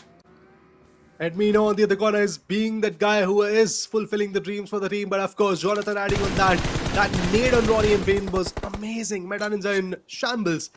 Wildfang, similar things for them. Marcos Esports, they are charging in, and it feels like that Wildfangs are feeling the wrath. One blade Wildfang, bit by bit, they're losing the players, but Vizzy from DSG has been taken down, and that's it for DSG as well. Slowly, this game is turning out from finish points to placement points as well, as pretty soon we'll get to see 2 more teams getting out of the equation. One could be AUTOBOTZ, as they are on the back foot. Hero Extreme Godlike, they are the one who are kind of on the edge of the circle.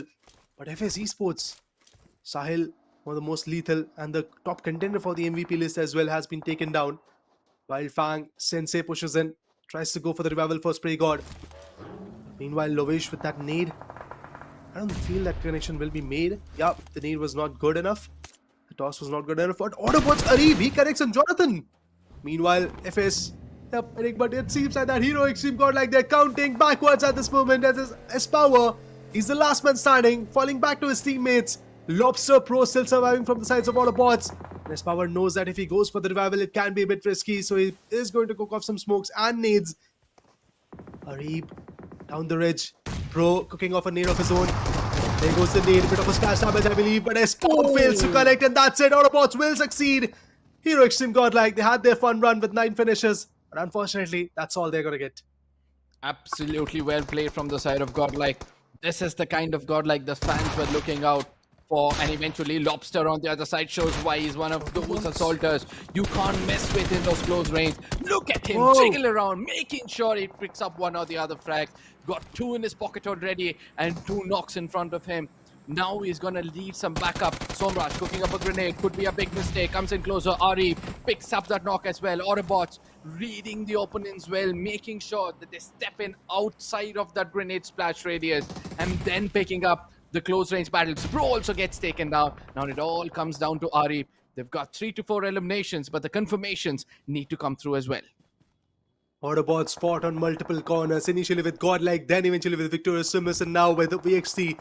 And even Versatile is not looking good at this point, as the way they are stuck outside the circle. Either they can go for the heal battle, it's stage 5 already, or if they want to come into the circle, they'll have to face the wrath of multiple other teams. But Rising Esports, they're going ham on Marcos. Vice versa situations are being tallied as Fury goes down from Victorious SUMUS. Now it's OS, the last man standing from the team. Had to go with the first aid, but the HP will deplete pretty rapidly due to the play zone. Marcos versus Rising Aryan. And Aryan, he's looking forward to retaliate, but Ralph, Kamla Boy, Dreams, there are 3 individuals. How much can he do? How much can he survive? How much can he fight back? Well, he did! Up against 1. Dreams has been crushed. And the other members like Silex and Henry, they are also gearing up to retaliate. This could be bad, but Aryan goes down by the hands of Kamla Boy. He's on the ground floor and he's just hunting for the players, making leeway for his teammate to get revived. It's gonna be tough. Oh! Ralph on the other side, a 360 shot coming in from the side of Cyrus. Now he's waiting for Gamla to make a mistake, but Gamla on the other side. Boy. Oh my goodness, Gamla boy! He does everything perfect with that org. The crosshair placement was so good. All he had to do was spray those helmets down and eventually gets 2 of those frags and a big breathing space for his team. And not just that, Gamla Boy opened up for the first frag as well. He got Aryan down and then eventually the other 2 as well. A brilliant play coming in from Gamla Boy. Like, he was like, yeah, you might be using DPS and shotguns. I'm gonna go with my AUG, my trusty assaulting rifle. And look at the way he delivered. Lovely. Top 4 teams surviving right here. Marcos, 1+K9. You have FS. FS again building a consistent game. In the previous matchup, we got to see FS surviving till top 3. And once again, it's Levy who's surviving, breathing fire up against his opponent. Even Ico Team Tamilas, congratulations to them. Mr. IGL once again survives and gets the point done for the team. This is what was lacking from Team Tamilas, and I talked about the point that was kind of concern for them, namely Cincinnati Kids, Non-X, Blitz, these 3 teams putting pressure on Team Tamilas. End zone fights were never something that they were able to work on. But right here, when these 3 teams are out of equation, Team Tamilas is just proving themselves back and forth, surviving till the top 4 again, back-to-back in the second matchup. Winner chicken dinner, I believe that's a lost cause for Team Tamilas. It's going to be very difficult. Let's see whether Mr. IGL can pull off some magic in this game, because he's got a good center of the circle, whereas it's going to be Dreams and Levi from either ends of the circle trying to take those fights. Yes, Gamla Boy, he's going to be that one player who you do not want to have in the final circles. So Team Tamilas, they need to be careful. 1+K9 as well. They've got the big name of JD Gaming as well as Slug. Both these players can also pull off a 2v3 or a 2v4 easily. But all they have to do is be in sync. For now, Levi has got good information about the side of Team ME, as the circle is got to be shrinking to another favor. Gamla Boy showing his backs to Mr. IGL, who's one with the nature right now, not bothered to move whatsoever. He knows the value of getting another possession points, which might follow up with 1 or 2 eliminations in the final circle. Maybe the goal is to get the winner chicken dinner. He's surviving till the end. The way he is putting up that trigger discipline is pretty amazing. And the only team which could have got any idea of where Mr. IGL is sitting at is Team Marcos. And now Marcos is distracted as 1+ K9 is charging. And Mr. IGL can really spoil this fight for Marcos Esports. Nades going in. Slug trying to find an opening so that they can push in. FS Levy, he's also getting closer bit by bit. And his vehicle audio cue has been audible for JD. And he now knows that there's someone on the right as well. That's why that molly. But there's Levy with a nade of his own, putting up the pressure. And now 1+ K9 is having second thoughts. At which angle should we fight? Even after the fact that Slug got the opening, we know that JD cannot push. And Slug got taken down. Levy got charged. JD delivers. But Marcos definitely have got the upper hand right now. Dreams has to get the revival. Team Tamila is also done and dusted. It's a fight of 2v3. Both the teams are trying to go for the reset. We are back to square one. Absolutely. It all comes down to who is going to be holding the more topography of this game. JD Gaming, he can go to the extreme right, make sure that he's got that off angle. Whereas Team ME, they're locked up in that ridge. 2 good grenades and they might end up being knocked off yet again. A vehicle to work things around with. Slug needs to be careful in case he gets knocked out. Yet again, it's going to be a big pressure over the shoulders of JD Gaming. Both of them need to be in sync at this point of time. Gamla Boy on the other side. He's going to be the primary assaulter for this team. A good grenade comes in. They put the head down. And now there's a chance for them to push in. Slug puts up a grenade, making things even Steven for this team. JD Gaming doesn't waste any time. Gets in closer. He sees another player on the other side. Dreams needs to be careful. The support player, what can he do at this point of time with both the players' location compromised? I don't think so. It's going to be easy for him. As JD gets in closer, switches to that shotgun. Dreams on the other side getting prepared. At the same time, no shotgun whatsoever in his hand. Could be a bit of a problem as JD lands that perfectly. And the winner chicken dinner walks into the hands of K9 for a dominating performance in the map of Miramar. 1+ K9, they were the unforgotten players. And we really thought that in the semi-final they can do something different. But we talked about the point that they were shuffling around with the players. A lot of roster changes. But then finally Omega comes back into the picture. JD is out there hunting for the souls of the opponents. And what a beautiful opening with those grenades he was able to get for the team. Absolutely amazing. And for a moment, as I talked about this, that they were having second thoughts as when Levy was the one who was pushing from FS from the right corner. They were like, what should we do? Slug got an opening, but at that point they could not push because of the fact that JD was fighting on a different virtue. But then they retaliated around that corner as well and pushed in up front with the grenades. Absolute textbook, but beautiful execution from the sides of Team 1+ K9. To be honest, I would like to give this to 1+ K9. The way they played, Marcos from their corner, nothing bad. Honestly, they also delivered a knockout on Slug. They were also going for the reset. The problem was they were stuck down the ridge. And it was pretty obvious in which angles these plays are going to be. The circle was pushing them deeper and deeper. And that's exactly where 1+ K9 kind of had their edge.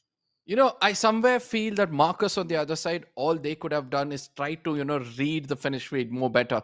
Because once they understood there was a trade game coming between Slug and Levi, they had the man advantage. All they could have done is just rushed in against JD Gaming. With 3 men cupping uphill, I don't think so JD, it would have been easy for him to tackle that situation. Nevertheless, I know that, going back to their drawing boards, they might come up with this problem. They might find a solution for this and come with a better outcome altogether. Nevertheless, I was kind of impressed with what GODLIKE did in this game. Around 8 to 9 frags is what they picked up. It was aggression written all over them from the get-go. The roles are looking absolutely perfect for the first time for this team, if you ask me. Manya trying to, pick up information, not bothered whether he's going to stay or not. He's got decent firepower. He's going to be leading his team just by giving information. We've got GODLIKE in the backlines. He knows that when there is a team in front of him, the grenades are good enough for him to put him down. And the 2 frontline assaulters doing everything right. And let's see how they're going to be replicating this in the further maps. Even AUTOBOTZ were doing the same stuff. They were being aggressive, effective. The way Lobster played was pretty amazing. Delivering for the team. So yeah, on and off, such things are going to happen. But we'll talk about with the stats after a quick short break. So stay tuned, guys.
तुझको जो मैं हो जाऊं पागल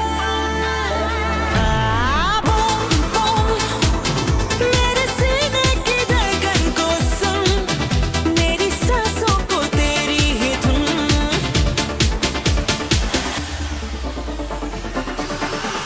Dreaming about me. Love is to get lost in the look.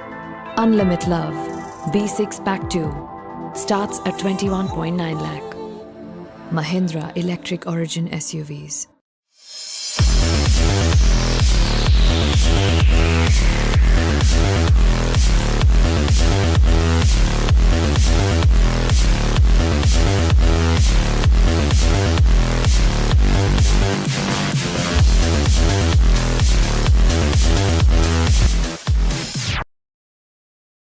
Fuel your everyday with the new Boost Protein.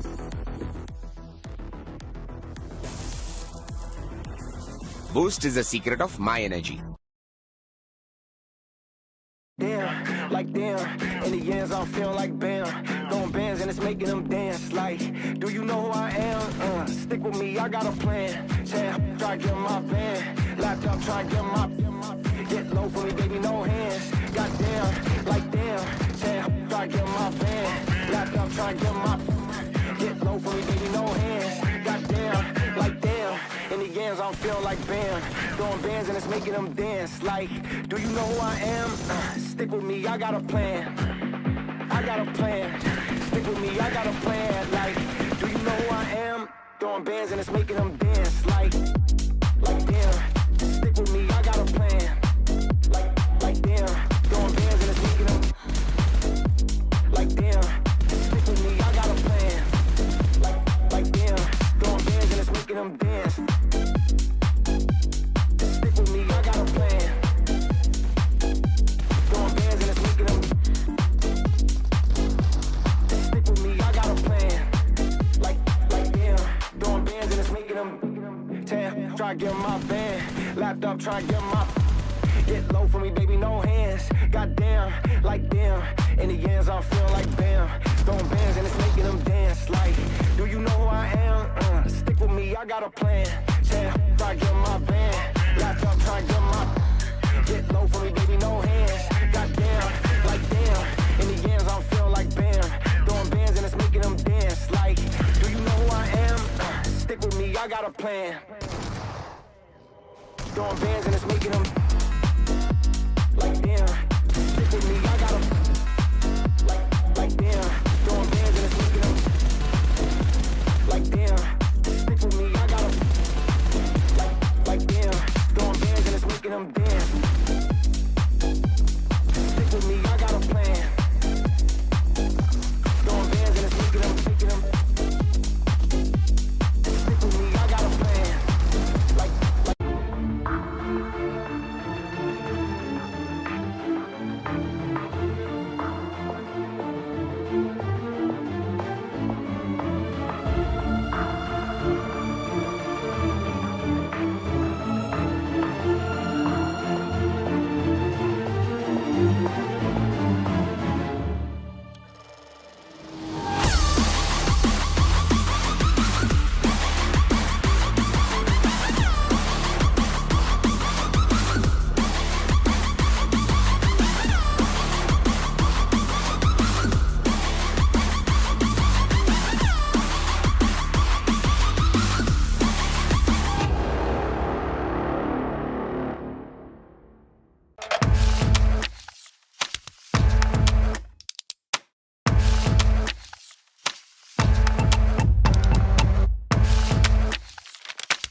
तुझको जो मैं हो जाऊं पागल बूम बूम मेरे सीने की धड़कन को सुन मेरी सांसों को तेरी ही धुन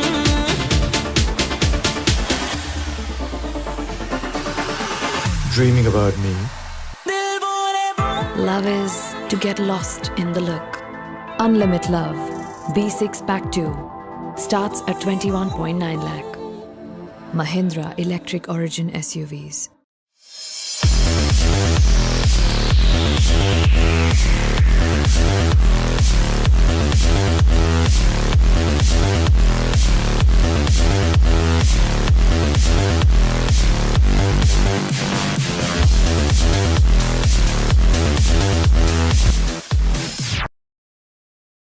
Fuel your everyday with the new Boost Protein.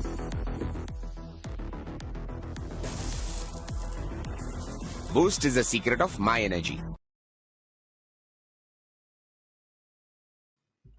Hello everyone and welcome to the grand stage of Esports Excellence. The Sports Development Authority of Tamil Nadu, in association with the Government of Tamil Nadu, proudly presents the Chennai Esports Global Championship 2025 by Skyesports, co-powered by AMD, mobility partner being Mahindra, associate partner, the production lab, WD Black and Red Bull, official display partner is Zoe and ticketing partner, Ken. All the tickets are already live, guys. Go ahead and purchase it because we are right now in the LCQ. Third match is about to come on the desk and my name is Raider and eventually we have a back on the desk. So Arka, after the second match was done, now that we are diving deeper into the competition, what are your thoughts? Which are the particular teams who are eyeing for a comeback now? I do believe more than looking forward for a comeback, it's the teams who would want to be more consistent because it's not going to be easy for them to immediately pick up that, momentum with Rondo just coming in. I somewhere feel that all these teams will look forward to, probably pick up some frags just like this person did in the previous game. It's going to be K9 JD Gaming with 7 finishes, starting to be the flag bearer for his team when it comes to finishes. I do believe that they've got the perfect piece for the missing puzzle for this team. Shady Gaming. Even in the semi-finale, this guy was amazing. He performed quite well, and right now he's just continuing that momentum in the last chance qualifiers, and it's really very important, trust me, to maintain that kind of presence back in the lobby. And OnePlus K9, they are everywhere. If you see the team with the highest finishes, the best rating, and even the guy with the highest finishes is from their team only. And now if you talk about the best contribution, is going to be Aimbot. The way he survived and the way he kind of pulled through the team when Smoker got taken down, when Somraj was completely shut down, still Aimbot was surviving and eventually giving some good points for the team. All of that was pretty amazing. The way he played, the way he was able to pull through. So yeah, now let's talk about the match standing as well, because some key annotations could be made on those teams who were on the back foot, specifically talking about such teams like Vinod Esports, Mad Kings, INFINIX True Rippers, and even TSG. Now, INFINIX True Rippers, the flag bearers of India, into PMGC, really is struggling in terms of the zone control because Jelly is not really playing with them. But I think this is one of those tournaments where their firepower can increase drastically, and they have been working on it. Yeah, absolutely. Now, there are going to be some different kind of an approach coming in from the side of Mad Kings and True Rippers, since you were asking for it. I do believe they'll look forward to some early clashes so that they sort of start to feel, a good friction, and they start to come into the momentum as well. But for now, the overall standing looking good for two teams, K9 as well as Team Tamilas at the very top, with just 2-point difference between the two, as both of them have got a chicken dinner for themselves. Brilliant head start from these two teams. Team Tamilas, Mr. IGL being the consistent one for the team. I think they got around 9 points from this particular matchup, which is again kudos to their journey. Let's talk about the second page teams, which are right now in a very iffy spot. But remember guys, 22 more matches left onto the table. So a lot of things can change. Maybe Mad Kings, who is right now sitting at just a single point. DSG, why not? Sitting at 2 points, could be the table toppers in the near future. You never know. Specifically talking about Mad Kings, INFINIX True Rippers and Versatile. Even I could stroll along with them. AUTOBOTZ potential has been shown from their corner in the initial 4 days of CEGC. So for that reason, I do believe there is a good comeback that is due from their corner. But I think Rondo is the best match where you have seen Hero Extreme Godlike coming back, finding their own meta, finding their own performance, because you can go aggressive, your recalls are going to be there. Manya always quick on the control of a recall tower, and then eventually you get to see Jonathan Edmino as power pushing to the hot drops like Jadena City, New York's, and eventually the test track, where they have taken a lot of fights. So I'm looking forward to see if similar tactics are once again going to follow, because this map gives you an edge to push one player to a recall tower and another 3 going for the frags. Absolutely. But ladies and gentlemen, now we're going to be heading to one of the biggest maps of this lobby with a double flight path coming in. This is going to be much more interesting. And I'm hoping to see somebody get confused over here. The drop locations is not just about the drop clashes, it's also about where you're going to be choosing to go. Which team are going to be targeting at the initial get-go, because it's all about the number of frags you can pick up and make sure that you still hold the top of the table in case you're at the tippy top. FS going to Jardina City, the biggest one out here you can get in Rondo. But the question is, what are those isolated drops where our teams are going to jump in to get the control of the recall tower? It seems like that Hero Extreme Godlike is going to go with a complete package. Oh no, Manya, he drops late and he's going to go for the recall tower towards where DSG is jumping. It's going to be interesting, but IQ Soul, I really want to see them performing in this particular matchup. It's a brilliant opportunity for Team Soul to find their own momentum back in the game. They have been struggling every now and then. The kind of control they are losing in fights, it's not good to see, but eventually IQ Soul, I'm pretty close to them. There's yet another team jumping in. Nakul and Manya from both the teams have gone for the recall towers, but as soon as Soul drops in, Godlike drops in, you get to see one knockout coming through, and that's coming in from Mad Kings. Oh, yet another brutal situation. Jonathan did not have the proper weapon. His power is down. Now Edwino is super duper low and has got a weapon which has got high recoil. And Team Soul is not going to give any leeway to it.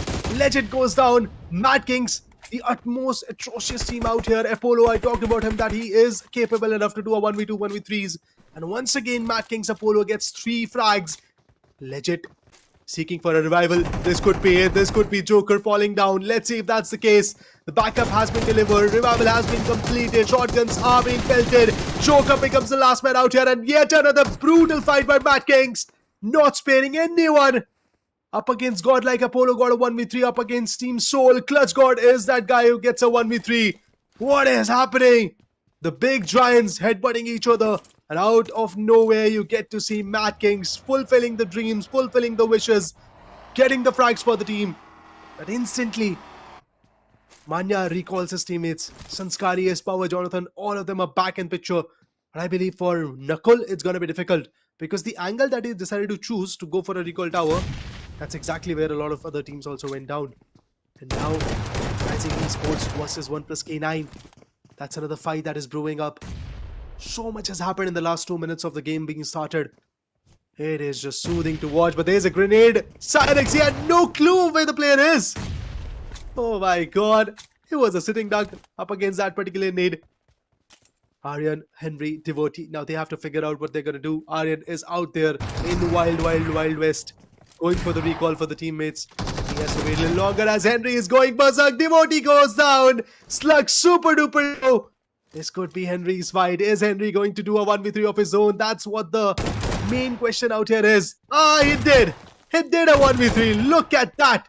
Look at that aim game that Henry is bringing onto the table. A 1v3 up against the previous match's winner chicken dinner taking team. 1+K9. The K9s will not get anything out of it. Of course, revival is something that I'm still seeking at. But Team Tabala's Dragon caught in wide open. Manya not going to spare him. He's going to finish him off.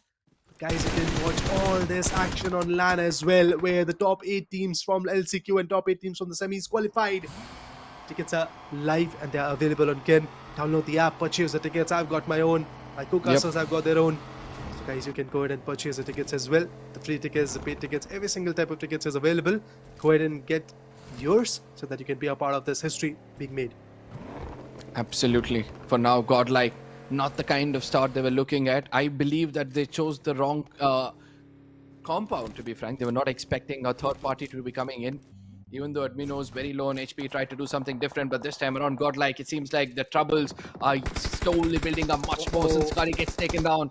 Aiku, Team Tamilas is, pestering them from different directions. And now what Espower and Johnny are going to do is just fall back to make sure that they revive either one of their teammates so that they can stay alive in this tournament.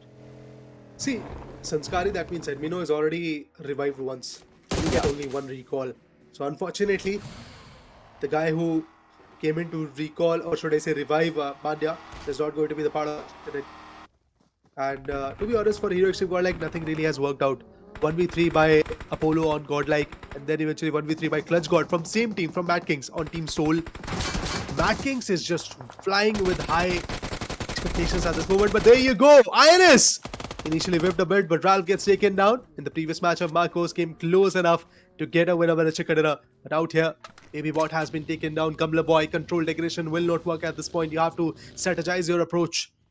Wildfang, they're also losing players. Sam 999 has been knocked out. But a complete package from AUTOBOTZ still to come. Even in the previous matchup, AUTOBOTZ were aggressive. They had 9 to 10 finishes, but there was never a moment where we got to see them getting a winner with a Chikadera. They fought on two different fronts. They were stuck. Lobster, Pro, phenomenal individuals, but the only problem that comes every now and then for them is that zone control. 2 words, zone control. It is very, very important, and these 2 words can completely change the tides from qualification to elimination. Absolutely. Whereas on the other side, Arif has been very, very careful, but I do believe that his location has been compromised. Pray God. I don't know when he's going to start kicking off. Whereas on the other side, we see Gambler Boy getting taken down and finished off by Boomy. And slowly and steadily, those teams were unable to perform in the initial phase of this tournament, or the stage is slowly starting to open up. You were asking me, which teams are you expecting to make a comeback out here? I do believe that one of those teams are going to be the all-girls team. Why not? When they have started to pick things up. Whereas Jonathan on the other side gets the first frag and open things up for the side of Godlike. He was in a compound, he saw a rotation coming up, and VXT, and now in a pickle. They have to move back to a recall tower, break the teammate back. But Hero Extreme Godlike, the start that they have had is nothing good at this point, because they were on the back foot even in the New York track, in the test factory, and then eventually we got to see them completely getting shut down by their opponents, even in the rotations. Now they're fighting with the last 3 individuals. Meta Ninja, they have pushed in towards IQ Team Tamila's. Dragon is down, but he was recalled, so that's a good thing for them. INFINIX Troopers, they have started off up against AUTOBOTZ. Multiple fights are happening out here, but this will be an eye candy to watch, because in Stadium we have Meta Ninja and Team Tamilas, both of them super duper close to each other. Let's see where the fight's gonna go. Absolutely. Beard Baba being shot at from a different direction. Meta Ninja, they're just watching this open fields to see if anybody kind of extend themselves.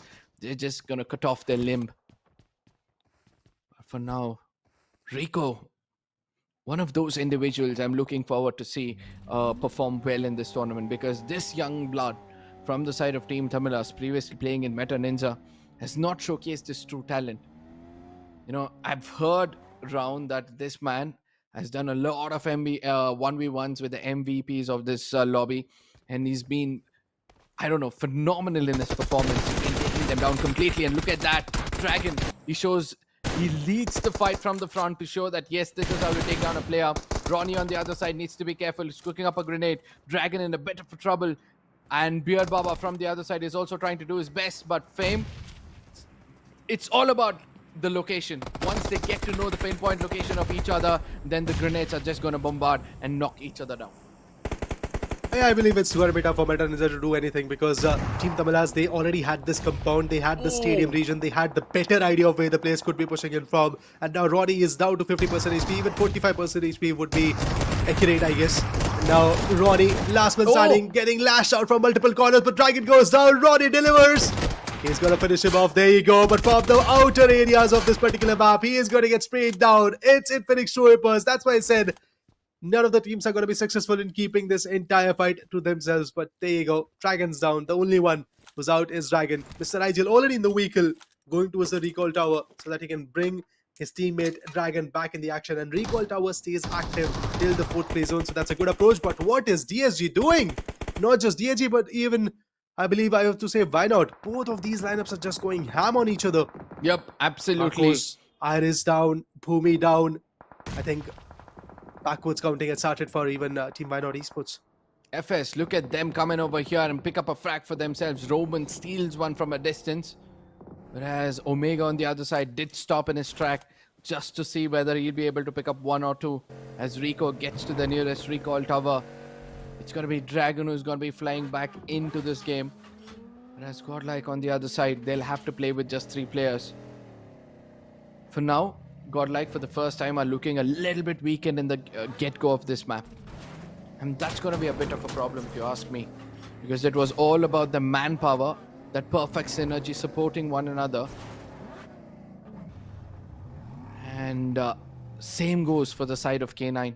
And I hope this time they'll be able to somehow bring back Sludge. For now, Omega finds the player, immediately punishes him, puts him down.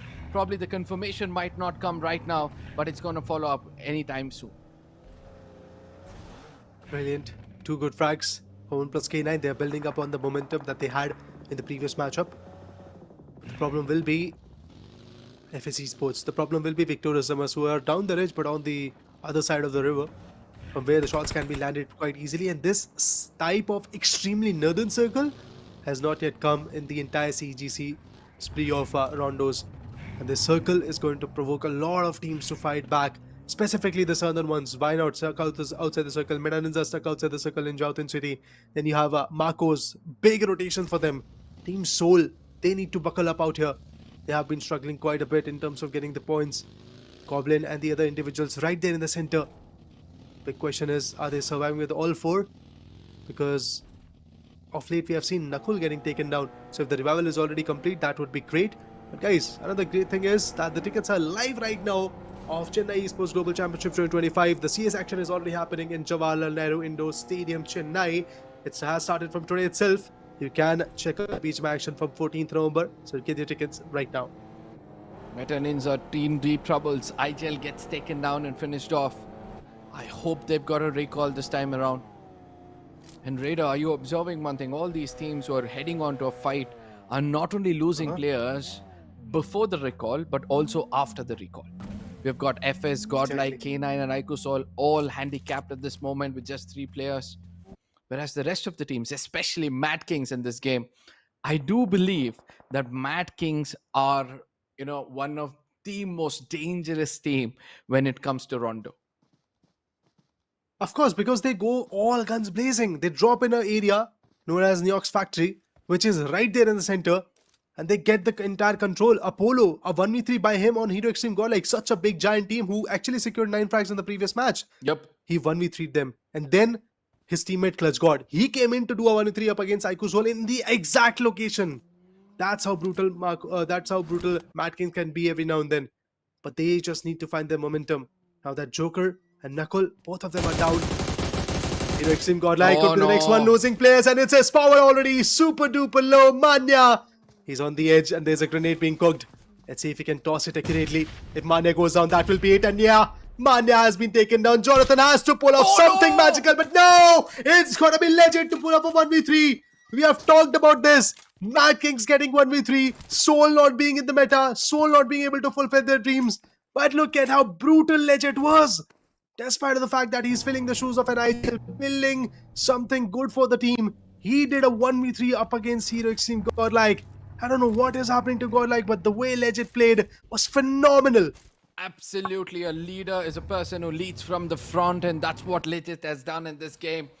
Information is knowledge, and knowledge is power. And that is how we played that game, waited for the right situation, first collected information as to where the players are going to be coming in, and then eventually struck them so hard to pick up 3 good frags. GODLIKE seems like they did not even look at the textbook basics. No throwables coming in from the side of Jonathan was a bit of a shocker for me.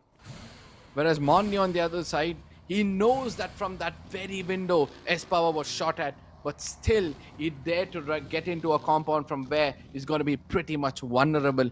A bit of a sadness to see GODLIKE getting taken down like that. And same goes for the side of Soul.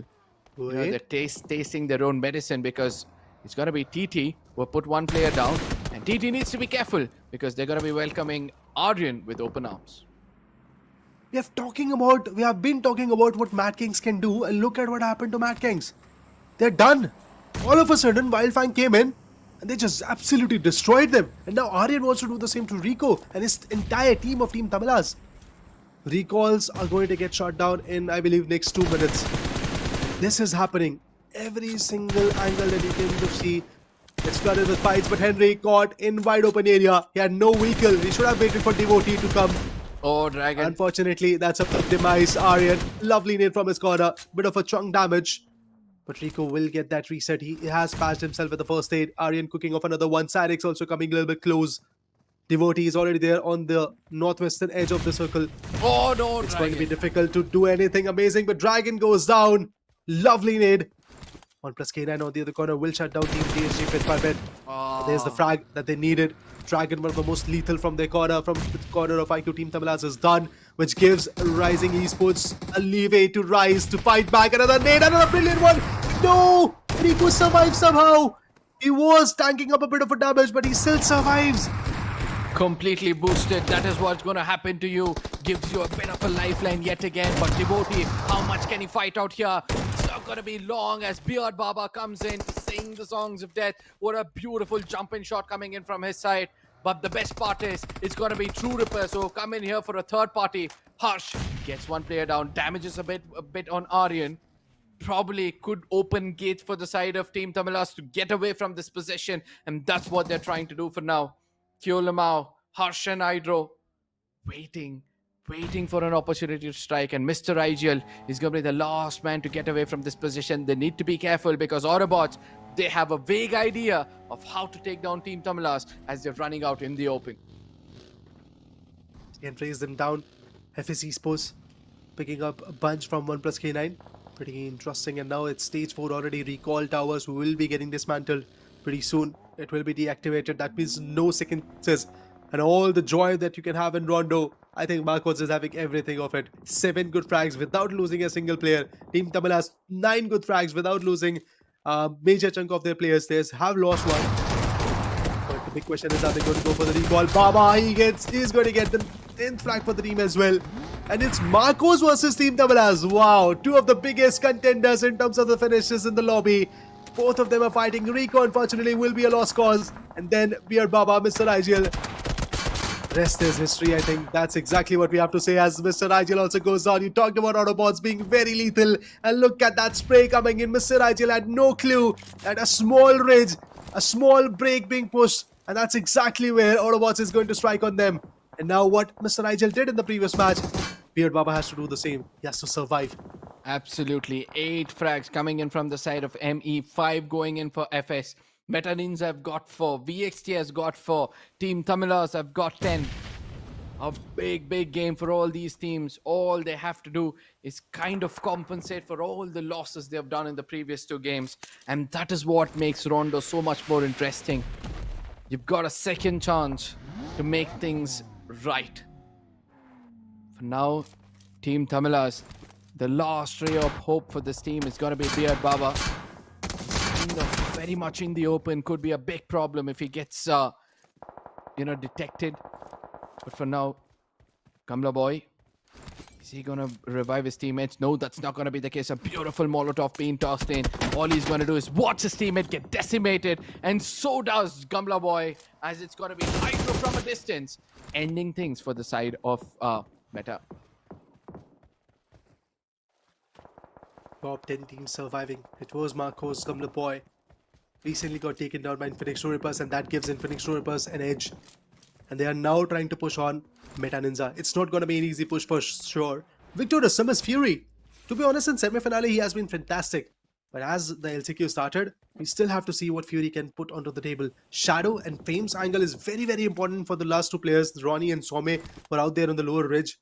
And that angle is giving them a lot of advantage. But now Fame and all the other players have to converge because of the fact that the circle is shrinking.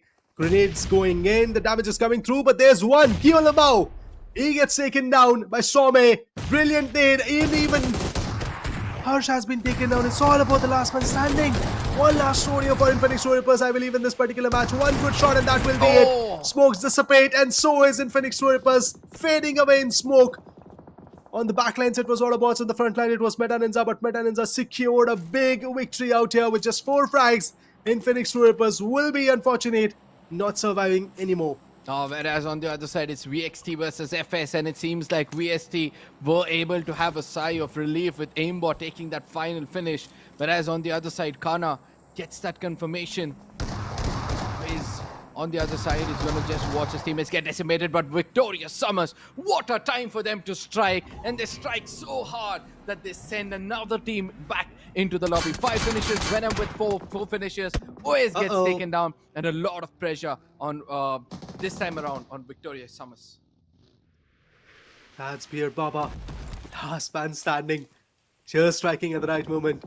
Goblin Similar situation for him. Beard Baba out there is in a very isolated location. DSG could be the one who can find Beard Baba. But we know how sneaky Team Tamilas plays, how chaotic, but at the same point, how calculative they are. Now, we have to see what Wildfang can do. This could be their game if they can shut down Meta Ninja. But without a loss, I doubt that. Because Goblin is also there on the backline, so can easily surprise Sam. Spray God and Sam, they are pushing up front. And there's one guy who is on the backline known as Kana, who's giving them the cover that is required. But Beard Baba strutting down plays wherever he's get the opportunity, he just plays off. Team Tamilas are still surviving. We have now got the top 6 teams. Beard Baba is part of it. Team Souls Goblin is part of it.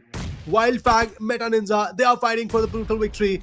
Autobots, they have got the total zone control on the edge. And I think for that reason, Autobots can easily have the benefit of doubt. But Goblin, he takes one down and Sam is finished off. Yep, Goblin trying to get the deed done. Anybody getting close to him, all he's doing is making sure he picks up frags. Spray God knocked out and following from a distance. It's got to be Shadow getting that confirmation. A big, dungeon or a big... I believe Goblin is right now holding that tip. And he needs to be careful. Somai comes in from the top angle, will be finishing things off. But I just love the way Somai is holding this ridge for himself. The artificial ridge which is being prepared for themselves can give them a bit of a breathing space yet again. Victoria Summers gets in a bit more closer. Ronnie summons another rock for cover. And as on the other side is Autobot with a lot of manpower still alive. I do believe that now they can be a big hurdle for the side of Meta Ninja. Honestly, at this point, I do believe that I can say that it's Autobots' game. They've got the zone control. They have actually fanned out a lot. Look at where the 4th man from Autobots is sitting at. He's still there in the compound who can easily backstab Kana and other lads. But Meta Ninja could be the biggest hurdle in front of their winner chicken dinner spree. And even Meta Ninja, they're eyeing for the same. They have secured some good amount of points in this particular matchup. They failed to do so in the first game. They're here in Rondo to reclaim the history, to rewrite the history. Arib still stuck outside the circle. I think he's playing for the placement points probably, or just waiting for his teammates to make an opening. Then he's going to push, and Mafia's position is revealed, Venom's position is revealed, but no one can really push in. This is not the moment to go with the hasty decisions. This is the moment where you have to be very calculative, and Venom, he can find out Kana. He can shut him down. That could give extra position points to all the other teams who are trying to be there in the top 3. Look at these dips, these ridges that the grenades have created, the emergency covers that are being welcomed with the flares. This is the beauty, but Venom goes down by the play zone and Venom gets finished off by Autobots. Aribu is still outside the circle, finally coming closer to his teammates. This is why I said this could be Autobots. Yep, Autobots still holding that man advantage. Could end this on a very beautiful note. Kana is going to be the last thorn in this, success story which they are trying to write right now. Ronnie on the other side is looking phenomenal with 5 frags. 11 eliminations is what this team has got so far. A bit of a high ground still in their favor. The one disadvantage what Meta Ninja have right now is no control of the circle. Yes, Autobots, they have a better view of them at this point of time. So we'll have to wait and watch which among these teams can do much better. While Fang, they have also gained some good success in this particular match. 4 finishes and at least 5 points for the placement. They are very close to the double digits. But for that to happen, they need to survive even more. Low toss grenades. Meta Ninja needs to push in into the play zone, and that's exactly why they have created their own smoke path. But look at how beautiful Autobots is playing. 2 to 3 players playing on the left edge, from where they can easily guard this entire rotation. And if the players are going to push up front, then you have players like Pro, players like Arib already holding it off. But Kana, the question is he going to step in? Is he going to step in? He did! He went in for a spray. Somai could be taken down, but that gives Autobots a brilliant advantage as the reset is yet to be done on Ronnie. And there's a heal that is happening for Somai. Fame gets super duper low. Autobots wants to go up close and personal, and their grenades, their sprays are coming in. Absolutely aggressive. Lobster is. And the last man standing is going to be Fame. He's left all alone to do everything for the team. Goes in for a 1v1. Delivers. Goes in for a 1v2. Was about to deliver, but then again, it's Autobots Esports who's going to seal the deal. Have this Rondo home. And with this win over the Chicken, they will also have a big leap as they had some decent finishes in their favor. But for Meta Ninja, congratulations as they were consistent in this particular match. They also secured some decent points under their banner. They had the finishes and they had the placement points. They went down to the top 2. Absolutely. Now, what I love the most about how AUTOBOTZ played that is even though they were having players getting taken down, the center part of that map had that crucial player who had complete information about the opponents. Taking down Ronnie was their primary objective. As soon as they got that done, things became so much more easy for them to get that winner chicken dinner. Nevertheless, it was Meta Ninja. I don't know why they held on to that high ground for so long. There was a chance for them to just forget about Kana and then try to push into us a side of AUTOBOTZ from the eastern side. And probably Kana would have added an extra piece of advantage for their team. Nevertheless, it was all about strategizing and trying to find the best outcome on that situation. Pretty interesting match, to be honest. And with this particular match done and dusted, Mad Kings, they have found their aggressive roots once again. I believe, I would say legit. He is performing once again. Yeah. He got a 1v3 done up against Hero Extreme GODLIKE. So a lot of positives to take away from this particular match. The only negative would be FS not being able to deliver in this particular matchup. True. In the last 2 games, FS were amazing. FS were fighting. Roman, Levy, all of them were trying to go for the placements and the finishes points as well. But nevertheless, third match is over. We'll be back shortly after a quick short break with stats and match number 4. Stay tuned.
Dreaming about me. Love is to get lost in the look. Unlimited Love B6 Pack 2 starts at 21.9 lakh. Mahindra Electric Origin SUVs.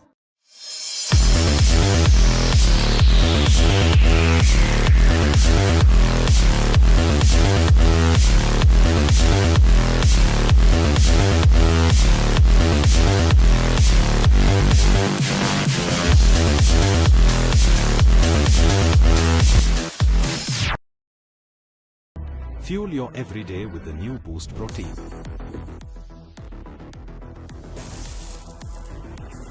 Boost is the secret of my energy.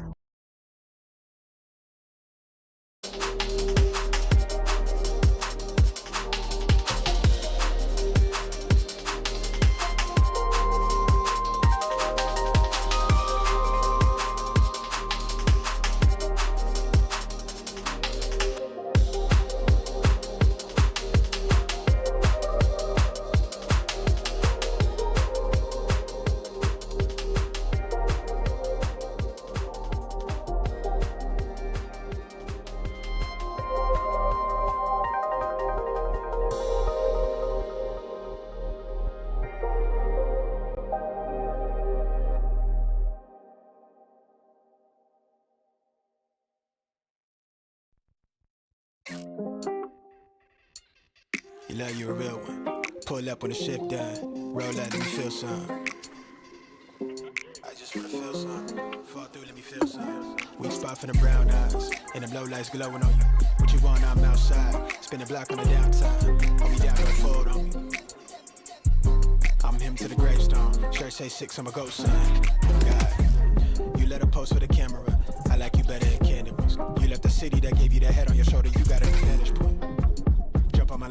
gym, I give it the stamina. You fell in love with potential before me, somebody that left you for damage, huh? Well, bless your heart. Hey, go and protect your heart. 10 down, I'ma hold that line. Only know how to play my part. Say so when I make that mine. Hold on, take my time, take my time, take my time, take my time, take my time. 10 down, I'ma hold that line. Only know how to play my part. Say so when I make that mine. Hold on, take my time.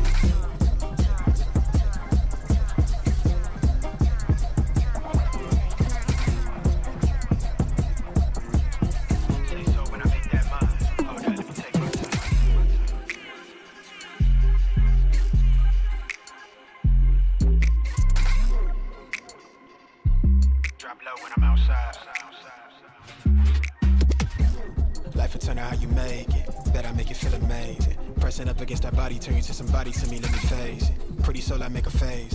How did I go from a stranger to someone you hit up when you need a favor? Drop low on occasion, and I bless that heart. 10 down, I'ma hold that line. Only know how to play my part. Say so when I make that mine. Hold on, take my time.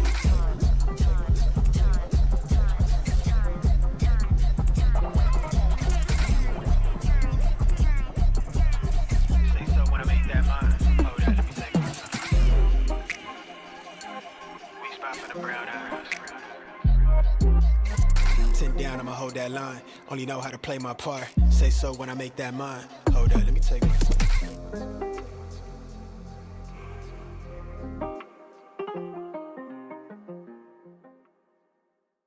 Move out the way like damn. Try to get my van. Lapped up, try to get my. Get low for me, baby, no hands. Goddamn, like damn.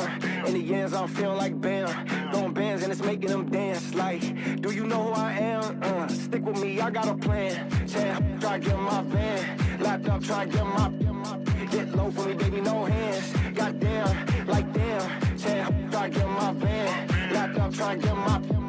Get low for me, baby, no hands. Goddamn, like damn. In the ends, I'm feeling like bam. Throwing bands and it's making them dance. Like, do you know who I am? Stick with me, I got a plan. I got a plan. Stick with me, I got a plan. Like, do you know who I am? Throwing bands and it's making them dance. Like damn. Stick with me, I got a plan. Like damn. Throwing bands and it's making them. Like damn. Stick with me, I got a plan. Like damn. Throwing bands and it's making them dance. Stick with me, I got a plan. Throwing bands and it's making them. Stick with me, I got a plan. Like damn. Throwing bands and it's making them. Try to get my van. Lapped up, try to get my. Get low for me, baby, no hands. Goddamn, like damn. In the ends, I'm feeling like bam. Throwing bands and it's making them dance. Like, do you know who I am? Stick with me, I got a plan. Try to get my van. Lapped up, try to get my. Get low.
dreaming about me?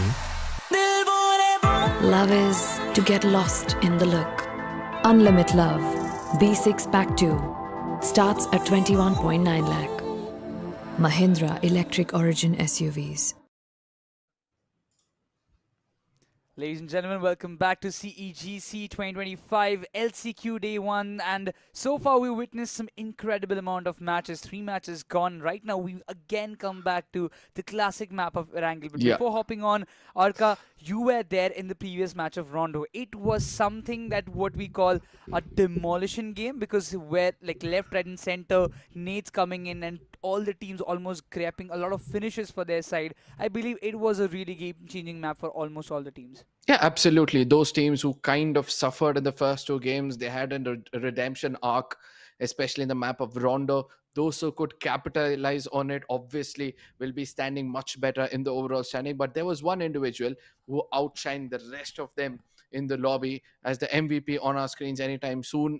You'll understand that it was all about showing your 1v3s and 1v4s. We had a lot of contenders for it, but it was Ronnie who stood out with 5 finishes, surviving until the very end for his team. Has got around 41% of the contribution for NINZA. Oh, he was incredible. The way he was taking out those players one after another, even before getting down, he made sure that he gets at least another finish added to his team total. So that's how he got a lot of finishes, 5 for individual, but also in the MVP rank, he's trying to climb up the ladder. And Ronnie, we have always known him for his rebellious activities and kind of gunpowder he withstands within himself. But right now, talking about the other players in the chart, in the match summary, we see Venom standing tall in almost all the other 2 categories, highest finishes and best contribution. Man has 5 finishes, also followed by Eggy, Ronnie and Areeb. Absolutely. Now, I'm waiting to see which among these teams will actually, be on the top of the table by the end of the day. For now, yes, NINZA, it's written all over as we can see. But Victorious SUMUS, I was expecting Venom to be, performing much more better. Nevertheless, right now he's the highest finishes, so nothing taken away from him. But when it comes to contributing for his team, we can say Victorious SUMUS is at the 4th position. So I'm expecting that they can do better and climb up the ladder. AUTOBOTZ on the very tippy top with 18 points, all thanks to their final 8 finishes which they could rake up. NINZA following up closely with 18 points yet again, and this time it was the finishes which spoke on their behalf. A lot of points being racked up, and it has always been like that. Before it was Sandhog that we used to call the game-changing map of the entire 6 set of matches that we always witness, and right now it's going to be Rondo coming into the picture. So one or the other way, the smaller maps, they have showcased how things can turn around in a blink of an eye. But talking about the entire overall standings after post-match 3, IQ Team Tamilas, they sit on top with total of 40 points in their bag with 16 placement points and 24 finishes. Followed by that, K9, NINZA, they are also climbing up the ladder slow and steadily. But when you talk about the position points, K9, NINZA, AUTOBOTZ, FS, they are standing on the very same place in spite of K9 and AUTOBOTZ taking 1-1 chicken individually. And then comes the second half of the table, starting things off. We have Ico Soul and Godlike with 14 points each, both of them mostly relying on finish points rather than trying to survive until the very end. We have got Rising Esports, Versatile, Mad Kings, all the big names. Name all the big names apart from K9. We have got every single one of them at the bottom of the table. Oh, exactly. This is the foundation day of the LCQ, so you have to keep things in mind that you need to grab as much points as possible to ensure that you are making a good difference between the teams, those who are laying low in the overall standings. But talking about it, yes, another map coming into the question, the classic map of ERANGEL again will be a big might just open big opportunities for a lot of teams. Those are still struggling in the second chart. Specifically, you talk about Mad Kings and also Rising Esports. This team, we know that how much they can come up with, how much gunpowder they can showcase us inside the game. But some or the other way, in the last 3 matches, I did not find them in a very suitable spot where I can say that, okay, this team is all set to win matches or maybe qualify for the Grand Finals. Yep, 3 more maps to go. And then suddenly we'll be able to see some changes in the overall standing. Trust me when I say this, I can already feel it. Because the first 3 games, 3 different teams have taken the winner chicken dinner, and we have got 3 more. And in case all the other 3 also goes into a favor of other teams, then the overall standing will still look interesting. But what's interesting now is the flight path over the map of ERANGEL, starting all the way from Milta Power, ending towards the Severny region. Those teams heading towards the Gatka Hospital Quarry or the military base will have to have a longer glide, or rather rely on vehicles to do so. We'll witness some early collisions happen in the Novorupnoi Island side, around those outskirts. INFINIX True Rippers, that's the usual spot, and they are focusing on that. One thing to keep in mind, this team is prepping up for some big stage action, which will be coming up down this at the end of this month. And yes, they are prepping it as much as possible. Alongside them, it's going to be Meta NINZA dropping nearby around the Novorupnoi compounds. That's going to be an early clash that I would really love to see how it kind of stands out, or what result we will be seeing in that particular collision. But also on the other end, we did see some really crazy action happen in the Pochinki compounds, where VXT, they collided with Hero Extreme Godlike in the very first match itself. Yep. But those early clashes have started to kind of, hinder the performance of many. But yes, Novorupnoi, I can see that True Repairs, they're going to have a bit of a kerfuffle just in case. Yes, a longer glide coming in from few teams. VXT versus Godlike at Pochinki is going to be the opening trailer for all the kerfuffle which is going to take place in this lobby. Slowly and steadily we can see there's going to be one player heading forward. Yes, for the first team to head to a nearest vehicle probably will have a greater chance. And I do believe S-Power is heading towards that vehicle itself, rather than, trying to go on foot. But VXT, they're not at all interested to head on to that position. Now they'll move towards Gatka, but S-Power, will he pick up a gun and come out in the open to pick up some frags? That's something which we'll have to wait and watch. 2 perfect guns, AKM and M762. Good chance, but yeah, this time VXT, they have learned the lesson on the hard way. Decided not to retaliate, not to go for vengeance at this moment. Shots being fired to those players. Those are still gliding, Smoker and Ninja Jod. Smoker is already down to half of his HP. Well, Sanskari makes sure that Ninja Jod lands and gets taken down immediately. Well, Smoker is still in that compound, waiting to just survive, maybe flee away from that one compound and reunite with his teammates. Those have secured a vehicle.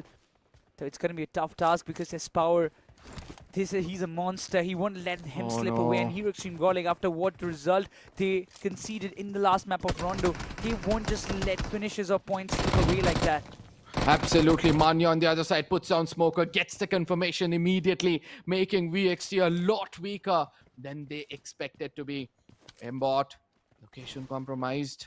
Now they look forward to get away from this position. If they show their backs to that deadly Godlike at this moment, they might get finished off as well, as they're running towards this position. Godlike, I think now they're going to be happy with their performance. They do not have to extend themselves even more, as VXT is going to be falling back from this position. Is this a time where we expect them to, kind of hold back to their positions? Is it the time where VXT says, okay, I think it's time for us to change our position? No need to go to Pochinki anymore, but Eggy, he gets drowned and finished off at a far off distance. So one thing is for sure, drop clashes definitely does not win you the tournament. So at this moment, VXT, they are playing for survival. And if they decide to just go for another drop location, which might just help them to rack up some points in the upcoming matches, I would say that's a very wise decision. And Somraj, we can definitely rely on him in that occasion, because he's a very experienced agent. Talking about even on the other end, Mad Kings, they've also got some experienced players like Clutch God, Shadow, Apollo, even Pro. They have been phenomenal in their individual roles, but right now Mad Kings, they are struggling in the LCQ so far in the first 3 games. Haven't seen them quite entertaining us in the matches inside the virtual world, but so far expecting some better comeback from their end. Yep. I'm kind of worried for the female lineup, because both these teams are unable to keep up because of the lack of experience, lack of firepower, truth be told. they need to somehow start to be a bit more aggressive. Probably these are the teams who might, would want to come towards that Pochinki region, make sure that the third party pick up some frags, leave a mark, try to challenge teams which are newer to their drop location so that it becomes easier for them to build confidence. These are the things I'm expecting to see from them. Nevertheless, we've got ME as Eggy went offline and got finished off. The three of the other players will look forward to, play a much more safer game. But yes, for now, it's going to be why not and their performance, because in case they're unable to catch up that momentum, they won't be able to come up the table for a really long time. Yeah, pretty much. But also one information for all of our viewers who are watching us live from their home, from Chennai itself, that the tickets are already live on KIN website. So you can go there, book your tickets for the CEGC Grand Finals, which is already happening. The CS2 matches are going live in the arena. So if you are willing to go and watch the matches, you can go there and watch them, book your tickets. And if you want to witness the BGMI action happening from 14th of this month, make sure that you grab this opportunity and utilize it in witnessing the greatest players playing live in front of you in the arena. So yeah, the tickets are already live. Do not miss this opportunity. But we are going to come back to the game once again, because the circle this time again is in the eastern side, and I can see some clashes between One Blade Wild Fangs versus FS Esports around the surroundings. Yep, let's wait and watch. But I'm kind of worried for True Rippers, if you ask me. It's not like they're able to place themselves inside the circle. They're looking forward for some fights. They're unable to convert those 4v4s.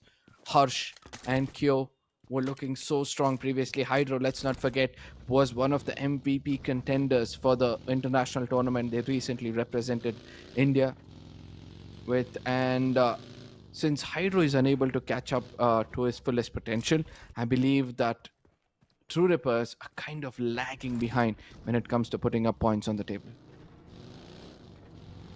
Yeah, they are indeed, because if you talk about INFINIX True Rippers, they did not have a fair outing in the semi-finals. This time also they're almost in that 14th position in the standings, so not a quite position in my opinion. They need a lot of points to climb up the ladder, while FS, again, they are in the top 8 so far. Not a single chicken dinner being taken and from their side, but eventually the kind of points that they've accumulated in all the first 3 matches that they've played, it's good, decent enough to keep them in the top 5. But talking about One Blade Wild Fangs, this is a team which is also just below FS Esports in the overall ranking. But what they desire at this moment, which I think Sensei desires, is getting a chicken dinner and making this difference a bit more high. Yep. Or like, this is one of those teams I'm kind of having a lot of expectation with, especially in a lobby like this where already 8 teams are, the top 8 teams are already in the grand finals. Now they have a wider wing to spread. Previously, yes, they did lose it with around 10 to 12 points, and they would not want to make the same kind of mistake. They've got those early to finishes. And same goes for the side of Aiku Soul as well. They've not got any kind of momentum whatsoever. Manya, now healing himself. Probably have to be very, very careful, but he does retaliate at the moment. Apollo gets taken down. The confirmation is going to be the top priority, and he does get the confirmation as well. Puts up a smoke immediately to get some loot and the first aid, which is so much more important for him. Mad King. Shadow also gets taken down, all thanks to Admino's power showing up. Clutch God's grenade. He's going to put down Sanskari, but I don't think so. The confirmation might come through because S-Power and Johnny, both of them cooking up a grenade. Clutch God might get taken on. Oh my God, don't tell me. It's going to be Jonathan and S-Power very low on HP, but still, somehow they survive to send Matt Kings back home packing. Clutch God, he has done the damage what he wanted from a very long time, but VXT, the problems aren't stopping for this team. Aiku Soul, they pounce on the remaining players as Somraj is trying to retaliate as much as possible, but right now Somraj That's not a really great compound to take the fights head on, and IQ Soul, they're really looking forward to seizing this opportunity and wiping the entirety of VXT out of the map of ERANGEL, securing 2 beautiful frags for their side. And only 2 frags, and with all 4 men standing, IQ Soul on the right path. Why not prioritizing the center of the circle and making sure that they survive for the longest time possible? Where will the next circle shift? Yes, the drastic one has already been done. A lot of farm region up for grabs. We can see that Godlike going in for a late rotation, and so does the side of True Rippers. And the best part is True Rippers always tend to stick to the shorelines, expecting not many teams to go to that path. But this time, in case Godlike can read them well, they can make them taste their own medicine. And Team Tamilas as well. They're going to be one other team we need to watch out for. They have been the dark horses in the competition every time they have taken part in any other tournament. And right now, Team Tamilas, they had a fair start, if you ask me. In the previous match also, they've racked up some really good finishes, sitting on top spot of the overall standings. What else do you need in the competition like that? And that too in the day one itself. But for you guys, those who are watching us live, once again, the tickets for the CEGC 2025 Grand Finals are already live. You can check it out on Kin. Go there, book your tickets, because the BGMI Finals will be happening from 14th of this month. And we don't want you to miss this opportunity in seeing your favorite players playing live in front of your eyes.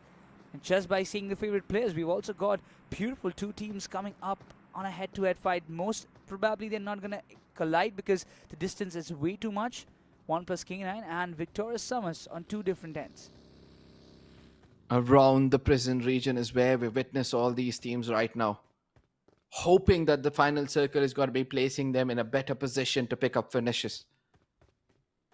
Wildfangs, they've got a good start. Aiku Soul, they've got a good start. Godlike, a phenomenal one. They've been picking up that average of 6 to 7 finishes in every single game. And I believe that the mindset of these assaulters, as well as the new IGL, is going to get much more stronger with this kind of an approach for the new meta. Whereas Silo P, the solo man for the side of Skyesports toward that sheltered region, is gaining so much information of this uninvited guests from the other side of the shelter region. Now, it feels like we are in that one phase where we don't get to see a lot of fights. Most probably what the maximum thing we are seeing is going to be the rotations coming in, slow and steady circle shifts. FS sitting in the smack center of the circle, having a really good split out there, which is quite important for them.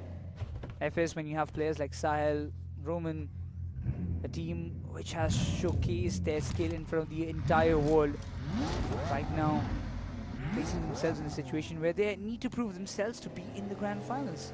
Yeah, that's what they need to do. In the meantime, here Extreme Godlike, a few moments ago, they had a fight with Mad Kings, eradicated them entirely from the map.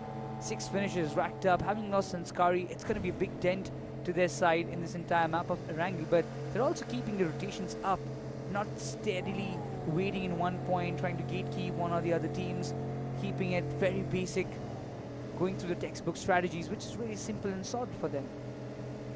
Yeah, and for the first time in the map of ERANGEL, I'm able to see that 90% of the teams are now prioritizing the center of the circle. They're trying to, imitate what they tried to do in a newer meta, making sure that they hold some high grounds or some ridges, which has been, which has been working in their favor most of the time.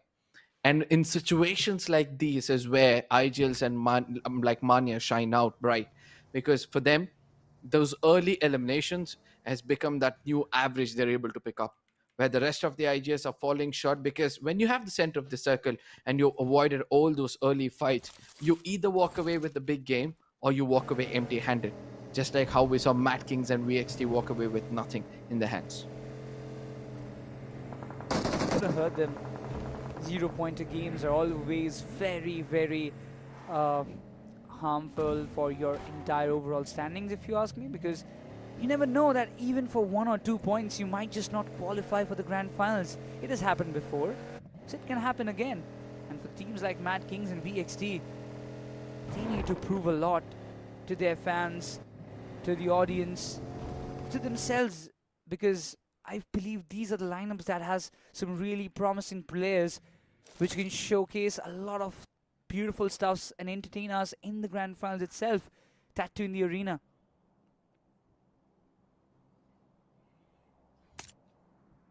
Team Orion, one of the other teams I had a lot of expectations on. And it's not like, they're not living up to it.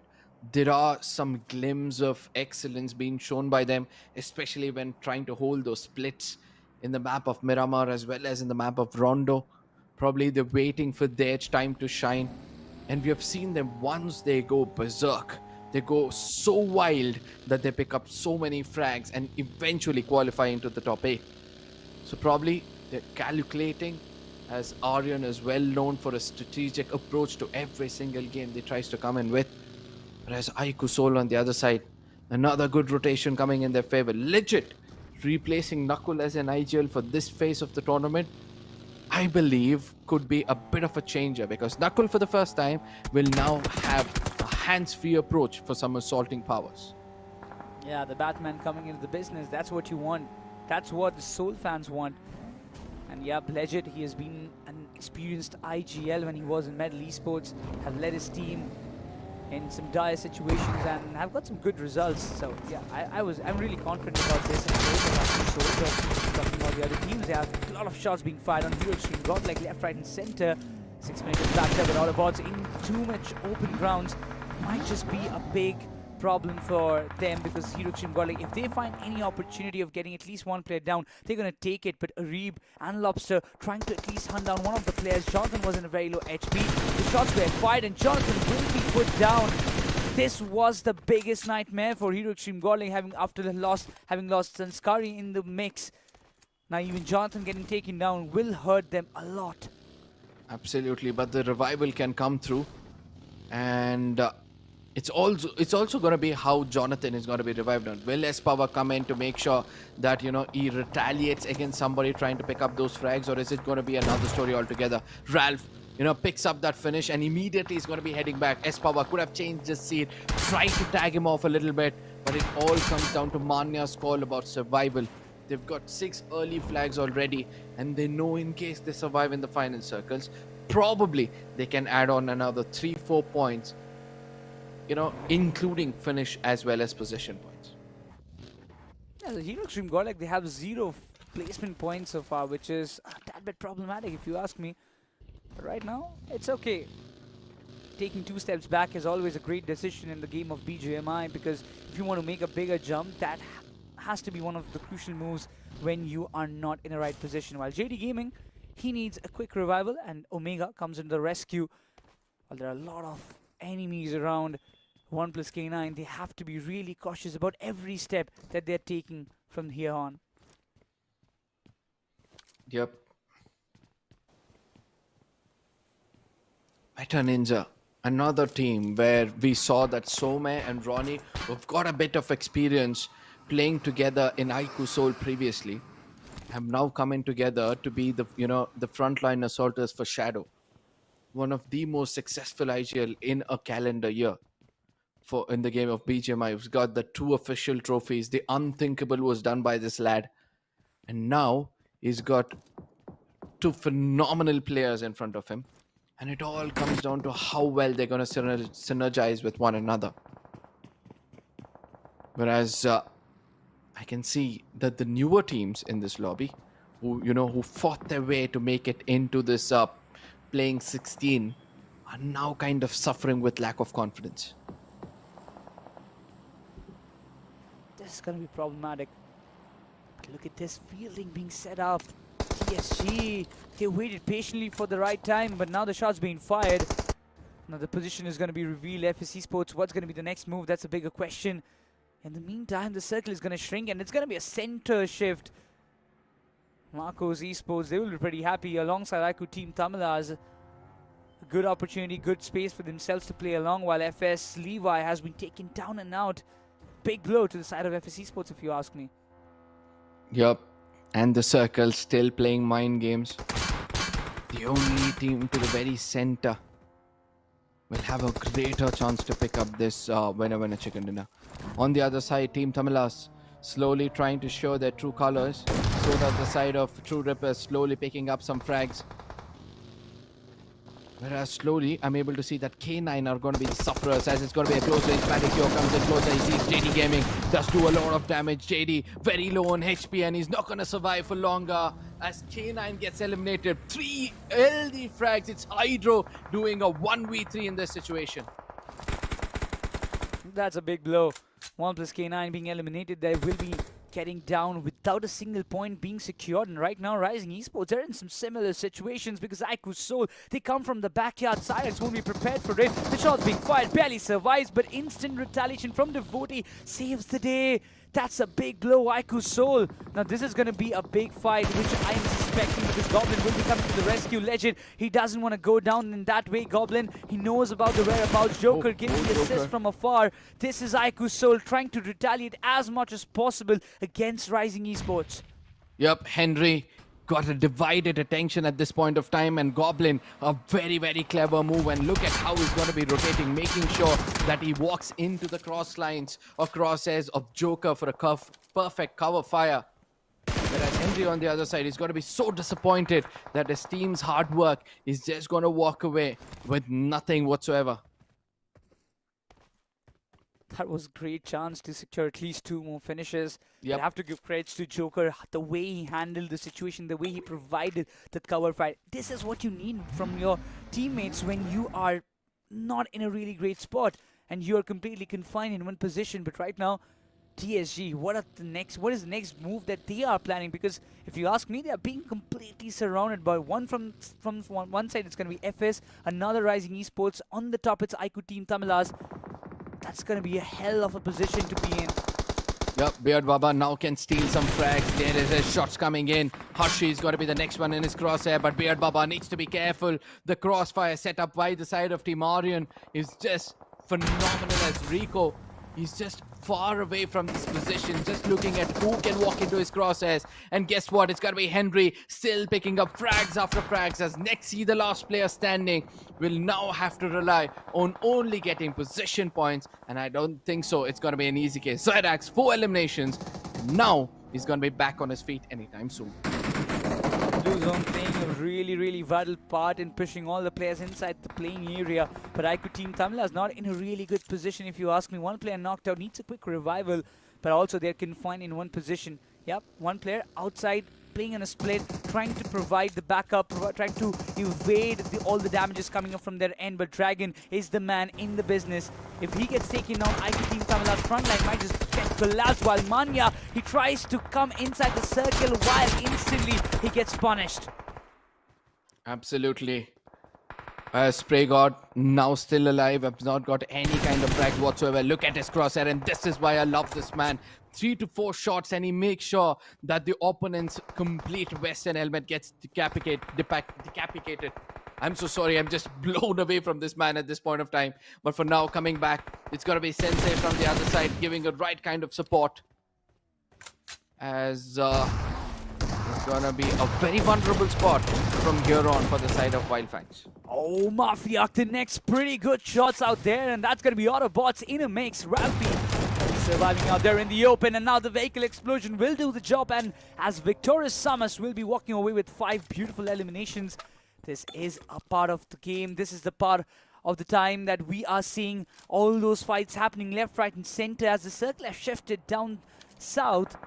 All the teams around that compound will be looking forward to secure all the finishes as much as possible, while INFINIX True Rippers, they're under the radar. They haven't realized it yet, but they need to buckle up. They need to find a better spot than this one, because One Blade Wildfangs, they have their eyes set on them. Spray God, a good info on True Rippers, as you already pointed out. S-Power trying to play for the center of the circle. The solo man standing for Godlike. A good move coming in from the side of Manya, making sure that he survives at the very end. Henry making sure that he clears off the nearest compounds to make sure that nobody can backstab him. As Hydro moves away, Spray God misses a lot of shots this time around. And he's going to be clenching his teeth and he's not going to be happy with this performance. Exactly. Now it's not the time to just go for the finishes as much as possible. Oh, Jelly, he confirms Gamla Boy. just laying low, trying to find out and hunt down all the players those are outside of the circle. Utilizing this opportunity is probably one of the best decisions that INFINIX 2 Rippers can do. And now Dreams is knocked out and down. Marcos Esports, they also take an exit with only without scoring a single point. That's going to hurt them a lot. Yeah, this is going to be the fate of those teams who do not rely on finish points in any part of the game, and they rely on making sure they survive until the very end. Team Tamilas on the other side for the first time, fumbling as Mr. IGL, the last man standing, trying to do his best as Tiger gets in closer. Mr. IGL also gets taken down, and Team Tamilas, they exit from this lobby as well, but this time with a sad note of just 3 points, whereas PlayGod, he's got his hands on the deadly MG3 and is starting to make things interesting for the rest of the lobby. Now this is going to be a big task for one Blade Wild Fangs to enter the circle, while FS Esports also taking exit. Aiku Soul still on top with 5 finishes. Nades being tossed up to the direction of INFINIX 2 Rippers. They are in the mix, having a big cover of smokes out there, but in the utility fight, which team is going to win? That's a big question. Nate tossed right in the beside of Knuckle. Barely survives, drops down to half of his HP, while Hydro gets taken down by Goblin's nade. That's a beautiful one to open things up against INFINIX 2 Rippers, while Aiku Soul, they are still in that one confused situation where they should go in front and take the fight head on, or just drop the utils and do the work. We were speaking about True Rippers not, showcasing their true talent, and it seems like slowly and steadily with Hydro opening things up, we can see them slowly rake up points, especially finish points. They've got 6 already in their name, and they have a lot more lying in front of them as Aiku Soul are trying to do the best. With Lidget out of the fray, they need to be careful. Spray got a good grenade tossed in. Aiku Soul in deep troubles, and it seems like another one follows up closely as Harsh puts an end for Aiku Soul completely. That's going to be the run ending for them, but Victorious Summers are also in those same situation, entering the circle, trying to find a spot, but the entirety of NINZA as well as Victorious Summers will be taken down and out, while we are seeing Why Not Esports, One Blade Wild Fang still in the mix, 7 finishes being registered, Pew Pew is completely spotted. That's really not a great position to kind of hold on, but he has got no other option as well. A beautiful grenade being tossed in from the side of Sensei. He was expecting a shot to be coming in from the northern side of that ridge, but he's not bothered whatsoever. Baby Bot needs to be careful. She's got a, buggy to work things around with. Just sit on it, wait for Tiger to come in closer, use the shotgun to put him down, but rather she's moving around, giving away a location, but still was able to land one shot, gets that confirmation and then gets finished off. A good run coming in for this team as well. Oh, the shots being fired. Hydro wants to go up close and personal. The positions have been compromised. And right now, INFINIX 2 Rippers, they want to go all in. There is nothing that are holding him back right now. While the nades are being tossed, one good nade can end the run. All the players are in a very low HP, while Kanha wants to go up close. Sensei has been taken down, and the opening is done and dusted. And once again, INFINIX 2 Rippers, they will be reigning supreme as they get this match winner chicken dinner.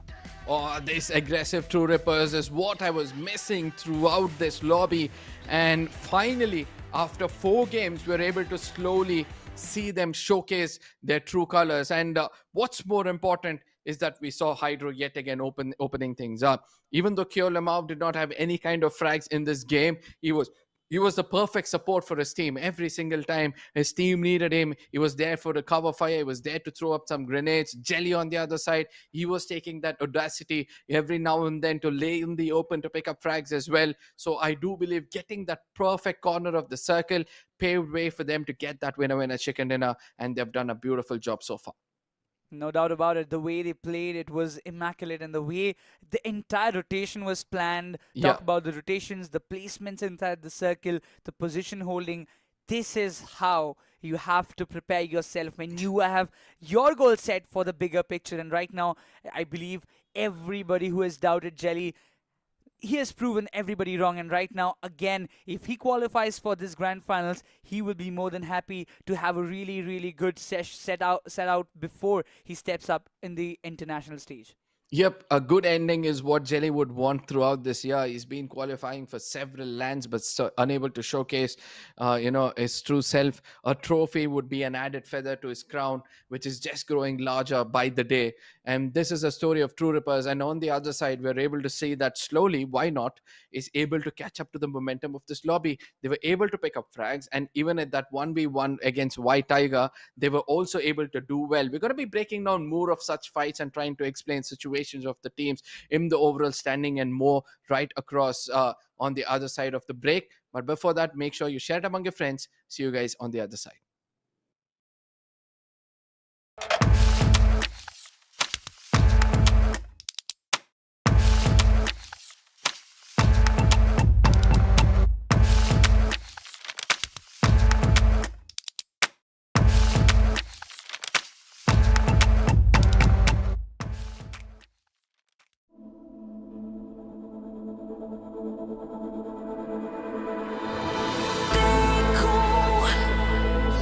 तुझको जो मैं हो जाऊं पागल boom boom मेरे सीने की धड़कन को सुन मेरी सांसों को तेरी ही धुन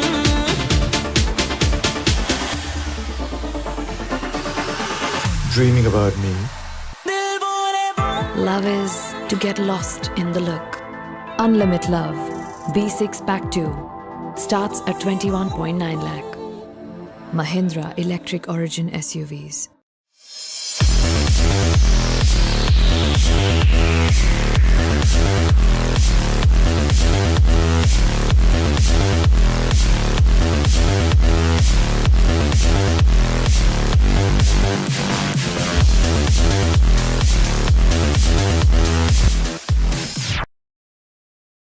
Fuel your everyday with the new Boost Protein.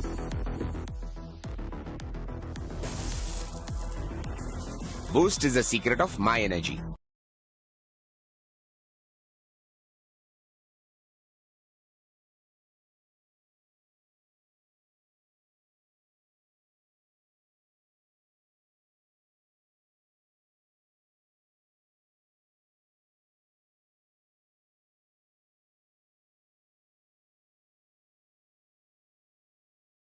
Hold that line, only know how to play my part. Say so when I make that mine. Hold up, let me take it.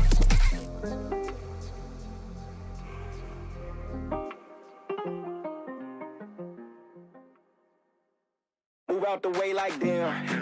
Try to get my van. Lapped up, try to get low for me, baby, no hands. Goddamn, like damn. In the ends, I'm feeling like bam.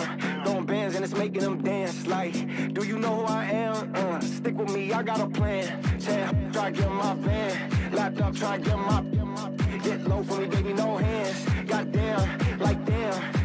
Try to get my van. Lapped up, try to get low for me, baby, no hands. Goddamn, like damn. In the ends, I'm feeling like bam. Throwing bands and it's making them dance. Like, do you know who I am? Stick with me, I got a plan. I got a plan. Stick with me, I got a plan. Like, do you know who I am? Throwing bands and it's making them dance. Like damn. Stick with me, I got a plan. Like damn. Throwing bands and it's making them. Like damn. Stick with me, I got a plan. Like damn. Throwing bands and it's making them dance. Stick with me, I got a plan. Throwing bands and it's making them. Stick with me, I got a plan. Like damn. Throwing bands and it's making them. Try to get my van. Lapped up, try to get low for me, baby, no hands. Goddamn, like damn. In the ends, I'm feeling like bam. Throwing bands and it's making them dance. Like, do you know who I am? Stick with me, I got a plan. Try to get my van. Lapped up, try to get low for me, baby, no hands. Goddamn, like damn. In the ends, I'm feeling like bam. Throwing bands and it's making them dance. Like, do you know who I am? Stick with me, I got a plan. Throwing bands and it's making them. Like damn. Stick with me, I got a.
तुझको जो मैं हो जाऊं पागल boom boom मेरे सीने की धड़कन को सुन मेरी सांसों को तेरी ही धुन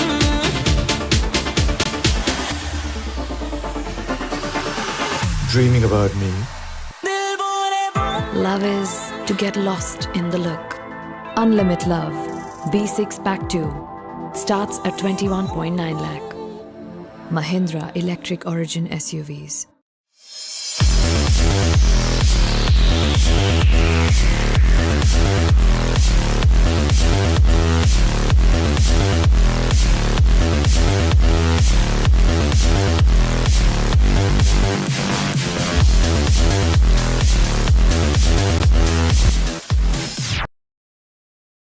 Fuel your everyday with the new Boost Protein.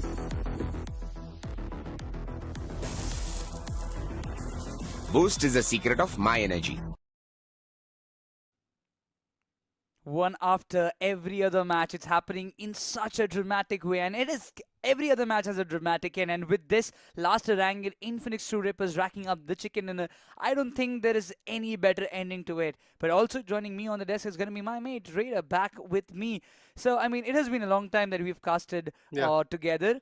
It's been months, but now again we are back, and right now it's going to be the map of Miramar. Nothing better to start things off with. Of course, a lot of interesting fights are bound to happen, but as you talked about, INFINIX True Rippers coming back on the top charts, we have been craving to see how far INFINIX True Rippers is going to go, as they are the Indian flag bearers for PMGC stage, and this is one of the best tournaments they can have to gear up, perform, and build up their aggression. And the way they were able to fight up against their opponents, even Wildfangs, to be honest, for the same sake, I'm so happy to see Wildfang also performing.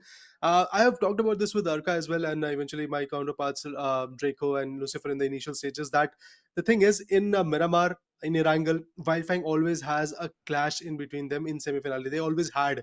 Now the thing is, a Blitz, ICO 8-bit, and I think for some extent Nonix, all these three teams have already qualified in the top 8. So the thing is, in Miramar, Los Angeles has opened up. In Rondo, again, they have found themselves back into the picture. They are playing passive, but being very, very aggressive in terms of the fights, initiation. And at the end, in ERANGEL as well, similar things. Now that the circle was towards prison, there were no clashes whatsoever, and they were able to fulfill their dreams of surviving till the end and eventually getting something good. But of course, that Kyola Mao's swing, that flank that he brought in, it changed everything. Yeah. Kilamau, he was there, but the main guy in the entire picture was Hydro. We have to agree with it. And Hydro again stepping up with his game has kind of given a boost to the INFINIX True Rippers side once again. And why not? I mean, this guy was a menace in the BGMI scene. Right now coming down to the CEGC, coming down in the LCQ. 8 finishes racked up, MVP rank, #1. Hydro is just getting started. With this match, I think he has made this announcement. Yeah, he has said that he is arriving with vengeance. INFINIX True Rippers in semi-finale, they tried their level best, but eventually the points never came through. It feels like that now they are building on it. Let's talk about the stats. Let's talk about a few more details regarding the entire situation that INFINIX True Rippers were able to build onto the table. I think the number of finishes they were able to get were pretty amazing, because we can see 61% finish contribution is there, despite the fact that there are 8 frags being delivered from Hydro. So I think a total of somewhere around 13 frags is something that we can expect, 12 to 13 frags in the near future when it comes to the match standings. So yeah, let's dive into the stats and see what these stats are going to tell us. Specifically talking about the best contribution, we have Rising Esports' Cyrex, who gave an 80% of the coin for his team. Team Tamila's, again, Dragon, from his corner, he showcased the survival and eventually the finishing spree as well. But apart from all of this, highest finish, highest team finish, highest individual finish, and the best rating is actually with INFINIX True Rippers, and a total of 13 frags from their corner as expected. 8 out of them was by Hydro.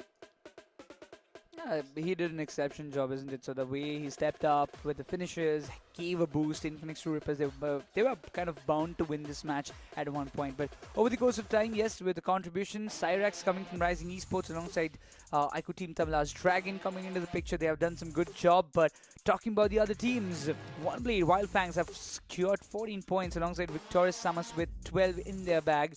But also talking about the other teams in the bottom chart, so many 0-pointer games for K9, Marcus Esports, VXT, TSG. I mean, for VXC, 2 consecutive Erangels and both of them with 0-pointer, this is going to hurt them so bad in the overall ranking. Of course, I mean, this is going to put a lot of pressure, no doubt in that. Now, the thing is, Wildfang, they have made a comeback victorious. SUMUS in every single game that we have seen so far, they have been consistent in terms of getting the finishes. That's good for them. But this time in the previous matchup, they secured some good placement point, which was great. Even Binod Esports, to be honest, surviving till the top 3, and the way they were fighting back Pew Pew and Bhumi, they were just amazing. But Team Tamilas, their consistency is unmatched, unparalleled at this point. Wildfangs, they have been doing some wonderful stuff in the last 3 games, to be precise. The first one was not that pleasing from the corner. Honestly, they were able to get some good points. But lately, they are being back into the picture, and 37 good points on the table is a good thing. But NINZA, their grip is slipping. K9, same goes for them. They were able to build a good game in Miramar, but after that, if you see, that dip is definitely coming through. Now let's talk about the last page, where we'll get to see some unhappy faces. For example, Marcos, Team Soul, Extreme Godlike, all of them still struggling. But the way Team Soul started today with 5 finishes in the first game, and then eventually in the second one, they were able to get 2 finishes, I believe, at all. But after that, from Rondo to ERANGEL, that transition that happened, surviving till the top 6, Team Soul definitely have delivered, and they're now slowly inching closer to the top 8. Slowly and gradually making up to the top 8. That's the aim. But for the teams like VXT, Mad Kings, why not Esports as well? They need a big jump. They need a chicken dinner in the last 2 games if they want to inch closer to the top 8 by the end of day 1. And I believe when it comes down to the map of Miramar, things can be like that. I mean, you can expect things to happen in the map of Miramar once again, because it's a big map. You get a lot of breathing space, you get an ample amount of places to rotate, you get ridges to play along with in the open ground, so you've got scopes to find finishes as well as rack up the placement points and survive till the end. So Miramar better be good to these teams, those are sitting in the bottom 6, because if it doesn't, then again the top 8 or the top 5 teams might just have another chance for themselves to rack up more points and make the difference a bit more higher. Specifically talking about teams who are stuck at the bottom, definitely they need to buckle up and compete for the second time today. ERANGEL will be there. The third ERANGEL is also due, which will be the match number 6 for the day. And the total number of matches that was there as compared to the semi-finale has been increased drastically. We have 8 more matches as compared to what the semi-final teams were playing. So that's why I think there are no group shuffles. Along with that, it's very, very important to build that momentum throughout. Every single team is going to repeat their games. The drop clashes are going to be inevitable. So day number 2 is going to be actually important quite a bit. But now let's talk about the flight path. Miramar is here, and starting from Ruins to Trailer Park to all the way Puerto. It's a diagonal flight path coming through, where we have such locations like Power Grid, Picado, Los Lunas pretty much available. I think once again, honestly speaking, Wildfang can be safe and sound in Los Lunas and then eventually fight back in the later part. Team Soul's drop location has always been a problem in ERANGEL. And also, right now in Miramar as well, they have split drops, they're isolated locations, they're just getting hunted one by one. So let's see how Soul is going to play. Apart from that, Vinod and VXC's game is also very, very important, because they have been struggling on their note in Miramar. Miramar, it is always a challenging map, isn't it? So it's not very easy to play in the map of Miramar. And talking about the previous results that we witnessed in the very early games, K9 were the ones to take away the chicken dinner, and once again, even for 1+ K9, it's going to be an important match to rack up points. They are also not in a really suitable spot, if you ask me. Yes, they want to get the top 8 or 3 by the end of the day. That's the aim for every other team. Right now, they are among the top 4 teams, and eventually, when you just talk about Mad Kings, they have opened up the gates. 1+ K9, we were just discussing about them. Clutch God has been taken down, but JD Gaming on a retaliation has been put down. Still in the knockout situation, not confirmed yet, but it's going to be a tough job for Ninja Boy to defend all of this alone. There's going to be a challenge, no doubt in that. Apollo and Rondo, he was amazing. Shadow goes down. Mad Kings, they are trying to fight back, but Shadow and Clutch God, loss of them is going to be a very, very big problem for them. But there you go, Pro delivers. Took one down, but the question is, can he finish it off in style by taking every single guy from Team 1+ K9 down? But Ninja Boy, he'll be a lost case. Has been taken down. Now JD seeking for the revival, giving up the information of where the opponent is. Oh my god, Pro goes down, and now it's all about Apollo has got a Scarlet to play with. But he's super duper low. For him, His survival is very, very important, but at the same point, if you see in the backlines, we have Team Meta NINZA also coming through. Apollo cannot really do anything. But Meta NINZA, are they interested in this fight? Are they willing to take this fight home? Oh my god, Slug has got the information of where the player is, but Meta NINZA's inclusion in this fight, this third party, and along with that, even the fourth party of IQ Soul, will the spoils go to IQ Soul or the other teams? No, it's actually going to go for Team 1 plus K9. They will shut down the entirety of Mad Kings. One or the other way, I really felt like Ninja Boy could have survived. He just literally dragged himself to those doors, tried to get indoors, but there was a player who is just your enemy. I don't think that's a wise decision, but eventually we just talk about Meta NINZA. This is a great opportunity. Catching Goblin off guard, but eventually the trade fire came in. Ronnie has been taken down. Ex-teammates trying to collide against each other right now. It's going to be Legit trying to prove everybody wrong. Ronnie has been knocked and confounded while Goblin's knockout. It's going to be problematic for Legit to hold on to these grounds for a bit longer period of time. He needs a backup, and Joker is already here. And the backup has arrived. But Goblin, can he be saved? That's a big question. Well, look at this. The problems are starting for Team Soul, but that spray on Shadow is good. One final bullet could actually find the player, but Legit is also putting up a nade. Let's see if the connection is going to be made. Oh my god, Legit, that beautiful nade of his own. Connected on two. Some is down, Shadow is knocked out. Team Meta NINZA in shambles. And out here, this region, now IQ Soul is reigning supreme. Shadow finished off, Ronnie done, Some out. It's all about Fame. I still remember 5 frags of Fame. And at that point, Fame was looking unparalleled.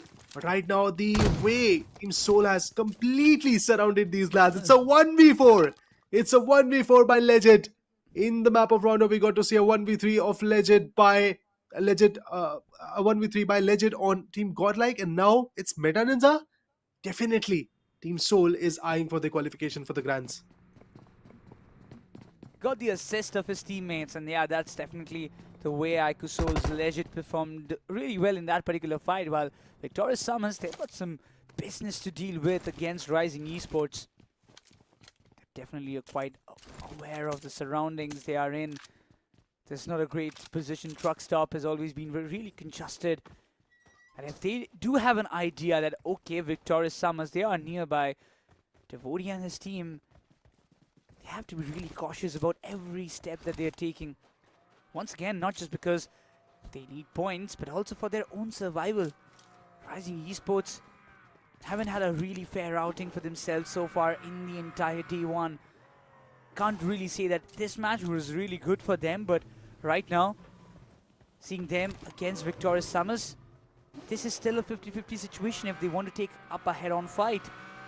But I'm not quite sure whether they have an idea, because I really don't think they have. Patience. Now, we can see quite a few interesting approaches coming through. Rising Esports, they were in the dip in truck stop.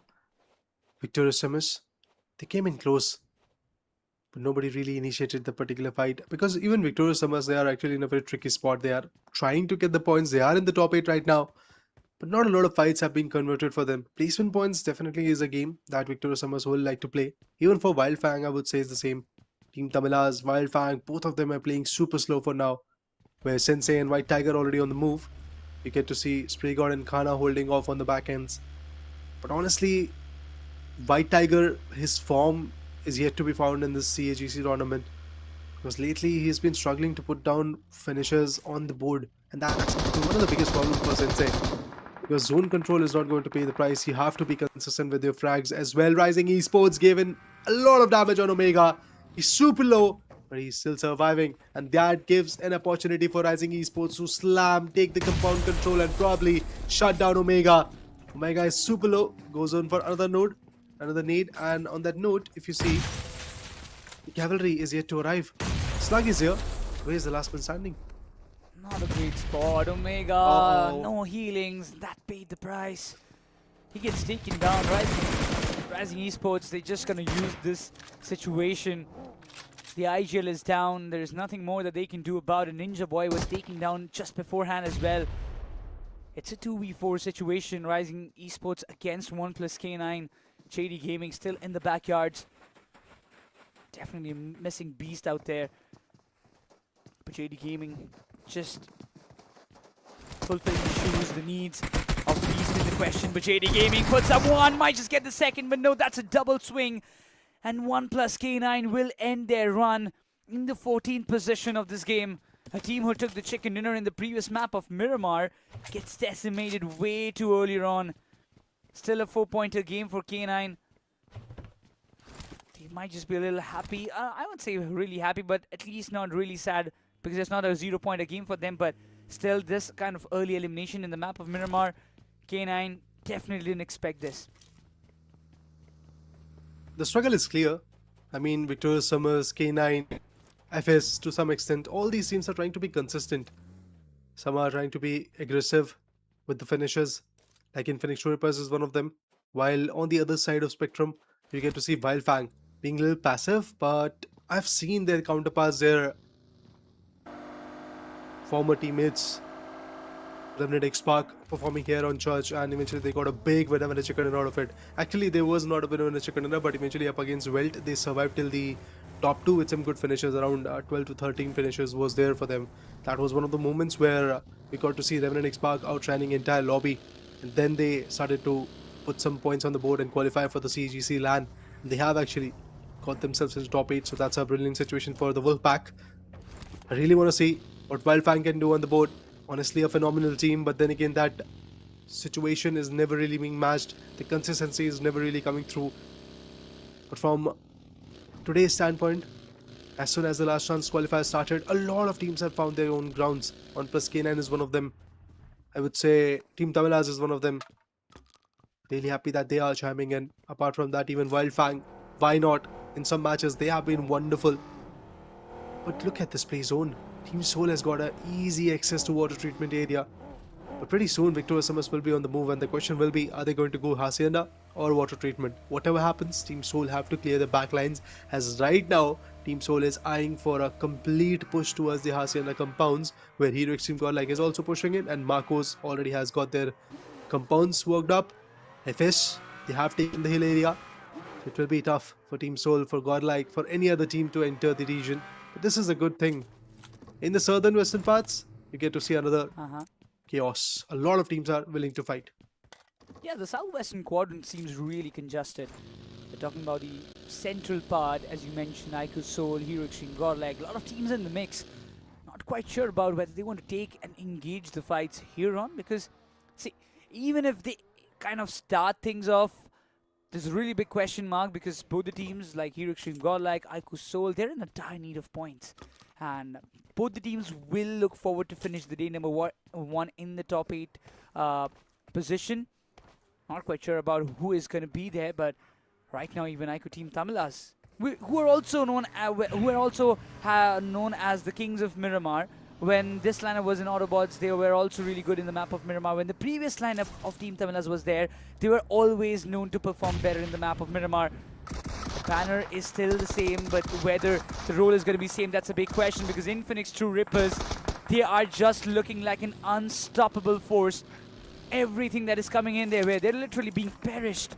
And so do IQ Team Tamila's Rico, just like another pebble in that way. But being there, Chelly being pinned down, knocked and confirmed. 1 finish registered from IQ Team Tamilas, second for them, but for INFINIX True Rippers, that's going to be a big blow. Bit of a problem for them. Jelly. And I've talked about this quite a bit, that we usually get to see skill fighting. Jelly, Kyo, Harsh, Hydro, these 3 men were constant even in the skill reality. Maybe when it comes to qualification, of course, you have to bring in the big guns. Jelly is out there, the IGL, Brain and Brawn, a beautiful mix of that. But problems are coming under the way for INFINIX Rippers as they fail to do anything mesmerizing in that particular fight. But not Bhumi. I know it's Bhumi has been taken down. Kamla Boy up there with Mini. And in the recent official tournament, BMIC also, we got to see a lot of Mini 14 approaches coming through in Miramar. Kamla Boy, Ralph taking some pages of that particular book, using the Mini 14s to hurt the players. As this particular play zone, you need pinpoint precise, heavy damaging weapons. And I think Mini 14 is one of the best 30 bullets with the extended quick draw mag, so that will give them the advantage to just tap on and shut down their competition. But DSG, the newest in line, have to see what they can bring to the table. Archie Gaming, Archie, Nixie, Vizzy, on and off. Some pleasing performances, but a lot of awful moments for them as well. Not having a fair outing so far, if you ask me, for DSG. Lying low in the 16th position. Not a great spot to be in after getting an opportunity to compete for the grand final slot, qualify for the LAN. I know it's tough, right? For teams like DSG, for any other underdog team coming into the bigger picture, competing against the professional tier 1 teams. There's always a big pressure in the mind that you need to keep it and also play the matches. But you have to do when you have got the opportunity, because opportunities don't last for long. But at this moment, INFINIX True Rippers, having lost Jelly, down to 3-man, and against them it's going to be the mighty hero Extreme Godlike, who are in a really good form when it comes down to the fragging department. But you have to keep in mind, Hydro is still there. A player who was the MVP, secured 8 solo finishes in the previous match itself. So he's in form, completely warmed up. And that can also be a big backlash point for Hero Extreme Godlike, while they are not really quite interested in engaging or maybe continuing this fight further on. It's going to be a problem for Hero Extreme Godlike as well. Like, they have fanned out quite a bit. Few different compounds, few different angles to hold off, and there are so many teams who are close by. And if one falters down, that's exactly where Hero Extreme Godlike turns out to be a pressure team. They are here to put up the pressure on INFINIX True Rippers, but look at this. DSG's players, they already have these eyes set onto them. But the question is, are they going to qualify to the Chennai Esports Global Championship LAN venue, that is Jawaharlal Nehru Indoor Stadium? You can have your tickets, guys. Tickets are live right now. It's available on Kin app. Go ahead and download the app, purchase your tickets, and be a part of this history in making, where esports is now recognized as this one, with the help of SDAT and the state government of Tamil Nadu. You get to see this amazing IP being created. Now the question coming back to the game is, what will INFINIX True Rippers do? They're also pretty much isolated. Aiku Soul, interesting. They are also here. And in the previous matchup, we got to see Legit doing a 1v3 on Team Hero Extreme Godlike. But the kind of circle next one is going to be, that will dictate a lot of stop, and it is going to be helpful for Victorious SUMUS, for Rising Esports, for IQ Soul. The only thing will be, can they control the entire location? Victorious SUMUS has got a big responsibility, if you ask me. Taking the entire Eastern Quadrant in their name, they better be looking for a better position, because if they don't, the kind of position that Victorious SUMUS they're holding, it's not going to be a really sweet spot for them. Every other team will be looking for to pile on them, and that will kind of hinder their spot, put them in such an immense, miserable position that they might just not be able to get out. So, Victorious SUMUS, they do have a lot of time, because almost every other team came down to the center part of the circle expecting maybe a western shift or a northern shift, which did not happen at all. While Joker opens up, Marcos Esports Kamla Boy has been knocked out. Things are getting slowly and gradually entertaining for all the teams. Aiku Soul, they've got 4 finishes, 4 players standing, having the highest amount of finishes so far, while the AUG coming into the action. Joker is just making sure that Gamla Boy doesn't get the revival. He gets that controlled aggression from Gamla Boy we all love. Could be back. Smokes Ralph with a mini. He's going to go for the revival. There are barricades, there are that artificial cover of a vehicle, which is going to help them quite a bit. Some more smokes, and this last one can easily block off the angles, but there are some more space going on. Oh, beautiful connections being made. It is going to be a problem, but Dreams, he retaliates on Gumi. IQ Soul, bit of pressure for them as Legit goes down. The revival can come, revival will be there. IQ Soul will reset themselves, and same is the case for Marcos, as they're also back on their feet in the covers, going for the revival. But why not esports pressurize them with this kind of rotation, with this kind of approach? Pew pew. She's right here. But Baby Bot has gone up close and personal. There goes the spray, there goes the damage. Eggy on the verge of getting knocked out. He'll survive. Baby Bot, lovely. But instantaneously you get to see the utter retaliation. Last man standing from the sides of Why Not Esports. Now the only option is survive. There's no other choice, right? You came here for a fight, you got your results. Not being prepared is never a thing that you can mention in stages like this. You're competing in the CEGC 25 LCQ. You've got a second lifeline, if you ask me. And that's not how you perform when you are getting a second lifeline. But yeah, we mentioned it earlier. Teams, those who were in the third shot in the semi-finals overall standings, they need to gear up to perform in a better way. While, oh my god, Kanha is way too much in the open. Gamla boy, he can literally take him down, but Kanha, a lucky lad. Not all the shots connected properly, and the constant movement helped him escape the result or the fortune that was written. Marcos, a brilliant opportunity indeed for them, as they have made sure that Kamla Boy is back in the fight. VXT, even for Versatile, things have not gone right when it comes to the semi-finale. But to be honest, the only reason for Versatile is Meta Ninza's and to some extent, I would say, even here Extreme Godlike's elimination from the top 8 is one and only Team Tamilas. Like, in the last day, what they did was just hold off the back angles and just clear the players down who were trying to be safe, trying to play a long game. And in that, obviously, Meta Ninza faltered down, but AUTOBOTZ Lobster Levy has been taken down from his corner, and in this Water City, we get to see in the water treatment area that INFINIX Troopers have pushed in. Versatile, they've got an edge, they've got the compound control, so let's see how beautifully they can fend it out. Oh my god, the circle looks absolutely amazing. Goblin has taken one down from Team DSG. The interesting part will be, are they going to go to the circle or they're going to finish this fight off and then go to the circle? Unfortunately, they decided the later part. They have finished Team DSG and now they're eyeing for the circle control, where Hero Extreme Godlike, they're also super close to the circle. It will be very, very interesting to see how they're going to fend off teams like Rising, who are already there in the circle. Now this is going to be an interesting part. This is a really, really important part of the entire map of Miramar, where you will see all the teams rotating down or maybe up north, because Aiko Team Tamilas, they might be sitting in the smack center, but we know it. We know how BGMI works. If you are in the center of the circle, you are the center of attraction, so you better be prepared for what's coming your way. But now, Hero Extreme Godlike, this has been a really slow game for them. A slow Miramar, not having a single finish in their bag, not also having lost a single player, which is a good thing. But talking about One Blade, Wild Fangs, they seem like opening things up. Pew Pew was knocked out. Not quite sure whether he was confirmed. Yeah, he was. So that's going to be a finish registered for One Blade, Wild Fangs, while INFINIX True Rippers, that's going to be one finish that they have registered for themselves. DSG has Pew Pew. She got finished off, being the last player standing. Why Not's journey is done. Pretty soon, DSG could be another lost cause as the last player standing from that particular team. They are in water treatment area, in a silo, which is good. But AUTOBOTZ, very, very interesting team.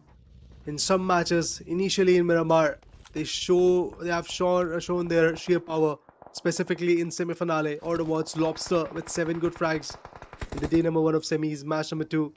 After that, we were like, yeah, AUTOBOTZ is a very big contender for the qualifications for the grand finale. But after that, the consistency never really came through. That should be fixed by now, because you're in the last chance qualifier, as Nikro's also explained that this is one last opportunity, the second chance you have got, second blessing. Let's see if the teams are going to cash in on it. Wildfang truly is banking up on that advantage. They have been doing good, but as soon as I talked about Wildfangs, there you go, White Tiger goes down to the knee.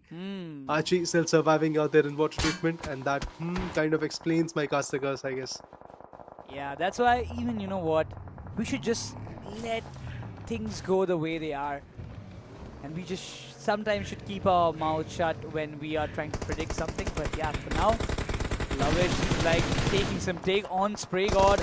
But now in the meantime, Hero Extreme Godlike, they are being drained down with gunfire, with all the ammunition of what INFINIX True Rippers had in their bag. Some small retaliation from Sanskari, trying to buy some time for his teammates, but I'm not quite sure whether it's Power or Jonathan, any of them are going to get any revival. While Jonathan has been confirmed already, Money looking for to pick up his comrade as quickly as possible, because they are being cornered from INFINIX True Rippers as well as FS from two different directions. Espoir will be back on his feet. Ravel's done. But Hermino is stuck outside the play zone. He is trying to form up a backline. And look at this. Nate goes in. None of the connection being made. But out here, Hermino has a very big job to do. He has to surprise INFINIX True Rippers. But eventually in the lobby, we get to see Victor SUMUS Ovez getting taken down. Iku Soul. Ledger is just going bonkers. Hermino, super duper low. I think the play zone can have the better of him. Yes, that's the case. Hydro, he backs out. He knows that stage 5 play zone damage is super heavy. The last man standing from DSG has also been taken down. Now the question is what Hero Extreme Godlike is going to do. There's a circle 200 meters away, and in front of them we have INFINIX True Rippers, Kyolabao. He's out there close to the vehicle. I think Espoir can easily surprise him. Just look at the kind of silence in the phase that we are in. Espoir waiting for the right moment to strike in. Kyolabao knows about his whereabouts. But Espoir still not having an idea of where the player is right now. The shot's being fired. Hydro knocked out. Espoir, can he go for a confirmation? The answer is not yet, because now he's being rained down by two different players. Kyolabao in the mix, but oh my god. Espoir so close yet so far, but Kyolabao saves the day for INFINIX True Rippers. Things could have gone down south for the likes of INFINIX True Rippers in the moment, but now things are different. While Legend, the top fragger for Iku Soul, has also been knocked out. Nakul, super low. But there's the revival that we always talk about. There's that reset. The teams have to get. Victor SUMUS counting backwards at this point as their players are falling short. Now Esports, they have heard all the commotion on the backlines when INFINIX True Rippers were able to find out Hero Extreme Godlike. That means they're going to gatekeep them. Versatile have got the better manpower up against Goblin and Nakul, who are closer than the other two teammates of their own. Joker now has to push in. I think they have to clear off Versatile. Then only there is a possibility of Iku Soul pulling off a wonderful Varavara Chikarna. But in front of them, there's AUTOBOTZ. There are multiple players from AUTOBOTZ. And there's no space for Nakul whatsoever. Nakul goes down. Iku Soul stuck in a very tough spot. Ralphie, he shuts one down. That's Goblin who has been taken down. Joker takes a trade instantaneously. The question is, Ralphie, his finish, it's gonna go in the hands of Team Tamilas, and that's how cheeky Team Tamilas is. They always strike on the opportunities. But Team Soul, they have to maintain the average of getting 6 to 10 points every single match so that they can qualify at the end. That's what matters really at this point. It's not about winning the championship at this point. It's about qualifications. It's about getting the second chance. And I think Legit, he's definitely doing wonders for the team, the way he has survived, the way he has got some good frags. But Lobster is really interested in getting him down. Oh, the nade was way too close, and look at Legit's HP. It's way too low, can't help much. He needs to provide some backup. Joker was a little late. Shots being fired, smoke covers are there. The pro is also barely surviving, but Areeb, he is still there. Lobster might have been taken down, but 1v2 for Joker, it's not a very tough task, but Lobster has been taken down as well. Now this is going to be interesting. Joker, he's pulling up the strings, knows about the position of Areeb, but just the timing issue couldn't help much. Iku Soul, they will be departing from the map of Miramar down to the final 4 teams. 4 teams, 14 individuals still surviving. FS has got a strong contendership, but look at what VXC is doing. They're keeping themselves at bay, just being patient enough to be there in the top 3 and then strike. When there is a very good opportunity, VXC will push in. But Team Tamilas love the way they are performing. In the first game, they were able to get the winner chicken. In the second, Miramar again surviving till the end. Mr. IGL was out there getting the points for the team. And now they have got the full 4 manpower. Actually, 3 individuals still surviving from their corner, which is great. Team Tamilas just showcasing their consistency and making sure that this is where they go to the indoor stadium, the Jawaharlal Nehru Indoor Stadium, and let the audience chant their name, because it's their home station where this entire show is going to happen from 14th to 16th of November. Grenades falling down. AUTOBOTZ. It's like raining hell onto them. Oh, lovely nade by Ninja Jot. Gets the impact on Pro. But trust me, until unless you take down Lobster, the job's not done. Nades after nades in that one direction, and right now this is going to be a big kerfuffle. And right now Dragon being their one to face the backlash, but Levi gets knocked and confirmed. Roman Silopi still in the mix around VXC. This can be the game-changing match for them if they can rack up the chicken dinner. We were just discussing a few moments back that VXT, they are in a dire need of a chicken dinner to make a comeback in the overall standings, as they are still lying low in the bottom 6. And if they can rack this one up, things can be different. Silopi has been taken down. Smoker gets the opening. Roman needs to go for a quick revival, while VXT, now they have an idea that there is a team, but now we have got an opening right in the western side. NinjaJod is cooking up a nade for that same stuff. What? Oh, what? At such spot. They are super close to taking that out. I'm going to check it out. NinjaJod made a grave mistake, and Mr. IGL is going to pounce on it. Aimbot also goes down. Versatile, the team with the highest manpower, is now falling short of breath as slowly the players are going down. NinjaJod, last one starting is Sobraj, and he's all alone. One mistake by NinjaJod, and that's it. It costed them such a blunder. As Team Versatile was on the move to take down FS Esports, they had to push back so that the revival could have been completed. And that gave Team Tamila such an advantage to get a win over the chicken dinner. Look at this, how brutal this entire action could be. One small mistake, everything was going right for them, for Versatile. But Team Tamilas, they waited long enough. They waited, they were patient, they were not initiating a lot of fights. But Dragon with that nade, finishing off Levy, and then creating a space in terms of the upper height advantage of FS Esports. That fortress that FS Esports had created, if Levy would have not been taken down, the fortress would never have been opened up. And once that happened, INFINIX Troopers, they were down. All the other teams who were close by in terms of the leaderboard, they were down. That means Team Tamilas had a clear chance to take the top spot, not just take it, but also put up a concrete lead in it. And I believe with this win over the chicken dinner, that lead is here.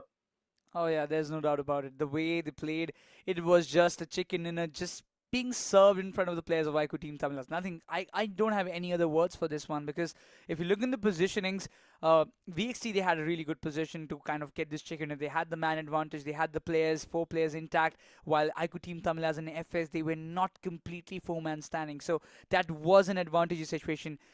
NinjaJod self-made completely diverted the players. Smoker, who was going and trying to push up close to FS, had to come back to come for the revival. And then also from the other end, the one who was watching the side of IQ Team Tamilas got distracted. And this is about to happen when one of your teammates gets knocked out in one of the crucial moments and the others just pounce on it. While FS, they were already in a handicapped position, having lost one of the players were knocked out, not having proper healings to kind of work out with. So eventually everything fell into the pieces for IQ Team Tamilas, and there is nothing. I won't say that they had to do a lot of things in the final circle, specifically in the last fight. They had to just capitalize on the loopholes that were just kind of thrown in front of them. Of course, small mistakes that the opponents does, Team Tamilas pounces on it.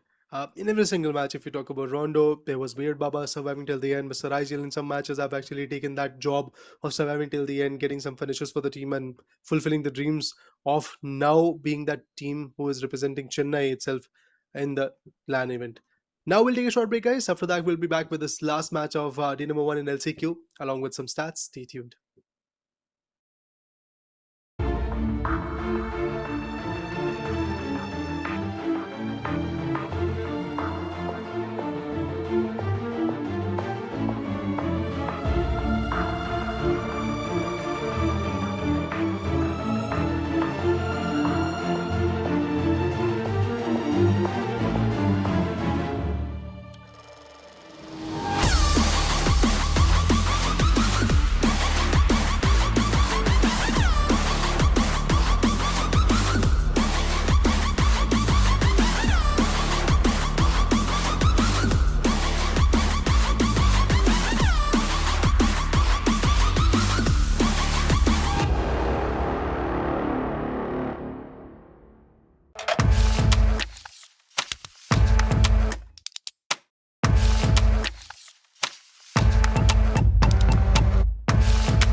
Dreaming about me?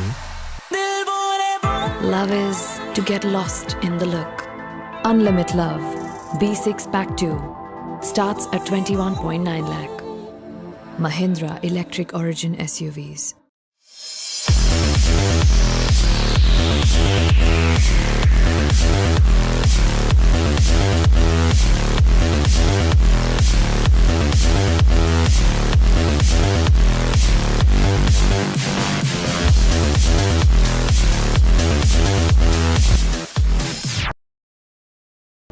Fuel your everyday with the new Boost Protein.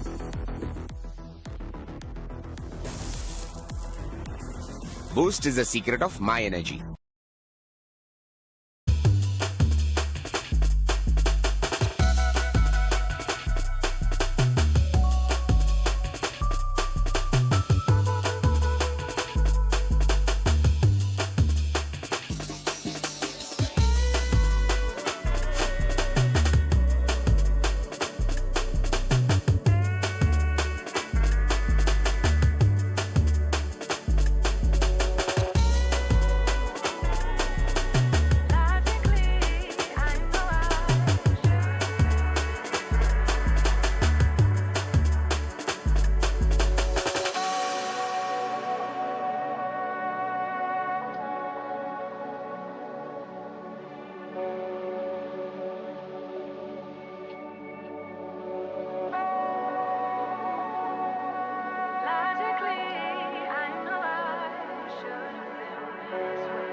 Dreaming about me? Love is to get lost in the look. Unlimited Love B6 Pack 2 starts at 21.9 lakh. Mahindra Electric Origin SUVs.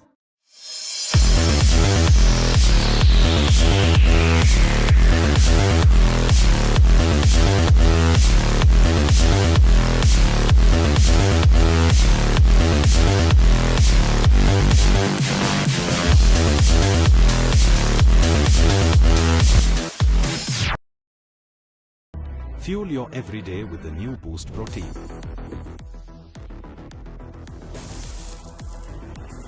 Boost is the secret of my energy. Hello everyone and welcome back to the grand stage of Esports Excellence. The Sports Development Authority of Tamil Nadu and in association with the Government of Tamil Nadu proudly presents the Chennai Esports Global Championship 2025 by Skyesports, which is co-powered by AMD. Mobility partner is Mahindra, associate partner the Production Lab, WD Black, and Red Bull. Official display partner is Zovi, and ticketing partner is Kin, where you can get your tickets right now as the CS action is already happening this weekend, and on the next weekend from 14 to 16 you'll get to see the BGMI action, where all the giants of BGMI will be head-to-head for 50 lakh rupees of prize pool. Having said that, having giving you all the build-up, let's now dive into the last match. Pretty soon, the last match of LCQ Day number 1 is going to get started. Even before that, I think we have some stats to talk about, Nikros. Oh, exactly. We will have the MVP. We'll have the match standings of what happened in the previous match of Miramar. But before jumping in, it's going to be the map of ERANGEL, right? And so far, this hasn't been really great for a lot of teams. Specifically, when you talk about ERANGEL, VXT, they have 2 0-pointers game in both their angles they have played so far. This is going to be the third one. Not quite sure about what lies next for them, because even in the last match of Miramar, they were in the top 3. That could have been a chicken dinner, but it didn't happen so. But talking about the MVP of the previous match of Miramar, it has to be Aiku Soul's legit, the way he played, and right now with 6 total finishes being racked up in the last match, he is sitting in the first position of the MVP rank. I think he was able to hurt Meta Ninja a lot. And that Villa, a 1v4 by Legit, and after that the form that he was able to find from Rondo itself, I think yes, Aiku Soul definitely is eyeing for the qualification. To be honest, trust me, what was going on in semi-finale, Aiku Soul was looking like a team who's just struggling around at this point, trying to figure out what their coordination could be, what their combination could be. They played a lot with Thunder, results were not really coming through. Now Goblin is back in the charts. We get to see Legit being the agile for the team, Nakul going for the front line where he is trying to give the information, trying to find compounds, just like what Manya is doing from the other particular team, Godlike. So yeah, all of that is going on, and Legit on the other corner is like, I'm going to be the constant one. I'm going to be the one who is going to get you finishes, who is going to get you the place on control as well. And in between all of that, they survived quite a bit, but eventually top 7 was where the journey ended. Now, match summary, that tells us the teams with the highest finish was FS Esports. So in this particular match, a lot of teams got their finishes. Highest was FS. Yeah, exactly. FS Esports with 8 total finishes. It could have been Aiku Soul if they had survived a tad bit longer, but the situation wasn't quite satisfying or quite favorable for their end, while Joker, he did try his best to survive or to help Legit stay in that position where he was. But you know, things doesn't always go the way you plan. So for Team Aiku Soul, it happened or ended in that fashion. Well, for Team Aiku Team Tamilas, they have really a good rating in the map of Miramar, and I mentioned it earlier as well that, you know, Team Tamilas has got a big tag on their shoulder, on their chest, that they are one or the other way the kings of Miramar, when they've always performed really well when it comes down to the Miramar rotations, and they've adapted to this map really well as compared to any other team. And with this result, I believe my opinions have been answered really well by them. It's really very important to see Team Tamilas in the LAN venue, because that roar for Team Tamilas is going to be there for sure. That build up from the audience that yes, it's a home team of our own, and eventually they start to perform. Dragon, Poco, Rico, Mr. Igel, the combination of these 3-4 individuals that are there in this particular team, everybody loves them. But yeah, let's talk about the match standings, guys. Let's talk about the standings, which is going to be very, very important as well. In terms of that, Team Tamilas have secured a total of FS Esports with 14 of their own. Versatile, really a very big upset for them, to be honest, because despite of the fact that they're in the top 3, they were the top contender for having that winner chicken dinner. They had the edge as well, they had the manpower as well. I still believe that one small mistake costed them the entire game. Yeah, and you know, every time one or the other way, minute mistakes makes you crumble down a lot, and that's where it hurts the most. But talking about the overall standings, AUTOBOTZ, they're really climbing up the ladder in a fashionable manner. Aiku Team Tamilas on 61 points. Yes, the difference is there, but not that very huge where you can say that, okay, it's really hard for them it's really hard for us to catch up. So one good match for Autobots, FS, K9, or maybe Wildfangs as well can turn the table around till the 8th position, I can say, or maybe till the 9th position, I can say. Anything is possible if any of these teams take a chicken dinner. But talking about the other set of teams, they need to at least get 2 beautiful games back to back, out of which one can be started by the next match of ERANGEL itself. Schedule, the last match, as you rightly called it out, ERANGEL. Very important match with regards to certain teams who are actually at the bottom. For example, when we talk about Team DSG, Mad Kings. In some matches, Mad Kings were wonderful, specifically talking about Rondo. The way Apollo and Clutch got from their own perspectives were super strong. Apollo a 1v3 on Hero Extreme Godlike, and then Clutch God bringing a 1v3 of his own on Team Soul. At that point, I was honestly like, yes, Mad Kings is back. It feels like that. I've struggled. And they have struggled so much that right now they're still remaining at 11 points with all the points for the finishers. That's all. Yeah, guys, the 6-1 is starting, and this particular match is going to be very, very important for a lot of teams, as we talked about earlier. IQ Soul being the flag captains, starting from Stalber, going all the way towards the Primost region. Query, Primost, Ferrypier. Usually we get to see a lot of teams like Welt, Cincinnati Kids jumping in right here in the semi-finale, but all those vacancies are now open. All those vacancies are available. So let's see which particular team is going to cherish. I believe Team Tamilas could be the one going for for the Primost region, from which they can easily get a lot of good loots. Hopefully their rotations are also going to be very interesting, because they're already at north of 60 points. Super good when it comes to their gap between them and their counterparts in the second position. So I think they would like to just build on that momentum. But teams like Victorious SUMUS, DSG, Mad Kings, they have to buckle up. They need to do a lot. Not just buckle up, they need to just gear up, do something extraordinary in order to grab some points. Because, as we mentioned earlier, see, opportunities doesn't come every time. So once you have one, you have to take it. Just like the LCQ. In many tournaments, you don't often see the last chance qualifiers happening, right? It's either directly semi-finals to grand finals. You play the round robin format, the top 16 qualifies, and the bottom 8, they dissolve. They literally get that's done. The business is done with them. But in this kind of tournaments, the bigger tournaments, you get the last chance qualifiers. You get a second chance of qualifying to the grand finals to make things interesting. But this time, things are really getting heated up in Pochinki, because the last 2 Erangels, VXT, they were thrashed left, right, and center by Hero Extreme Godlike. This time, once again, they have their arch rivals in front of them, but not a single player has been taken down. Oh my god, what a circle this is. I remember the first map of LCQ, and the circle went down to the No Bridge, and this one, it looks like it might actually go to the southern parts of military base. It's going to be amazing to watch how teams are going to adapt to it, but versatile, as you rightly called it out, getting thrashed by Hero Extreme Godlike out here. That's one of the reasons why Versatile was on the back foot in ERANGEL. Really want to see them succeeding this time, because if they fail to do anything mesmerizing the entire day one, they might change their drops, and which can cause them even more injury. You never know. For now, Hero Extreme Godlike, they have got the information that there are players in Pochinki, playing very cautious. Jonathan in the previous matchup, the way they were pushing in, at the end it was just Manya and Admino left. Manya, he got taken down. Admino did whatever he could, but INFINIX True Rippers, Hydro, he started off by taking down by Tiger. As I've called it in number of times, why Tiger is failing to showcase that promising talent that he showcased days ago. Right now, you can see a little bit of that racing coming up from the side of INFINIX True Rippers. They're like, my vehicle is faster. While Hydro says, you know, I'm driving a McLaren. We don't have a competition at all. But yeah, keeping jokes aside, I don't even have one. So I just can't even comment about it. But on the other ends of the things, IQ Soul, they're also... I think you can have Mahindra PE6. I can, but you know,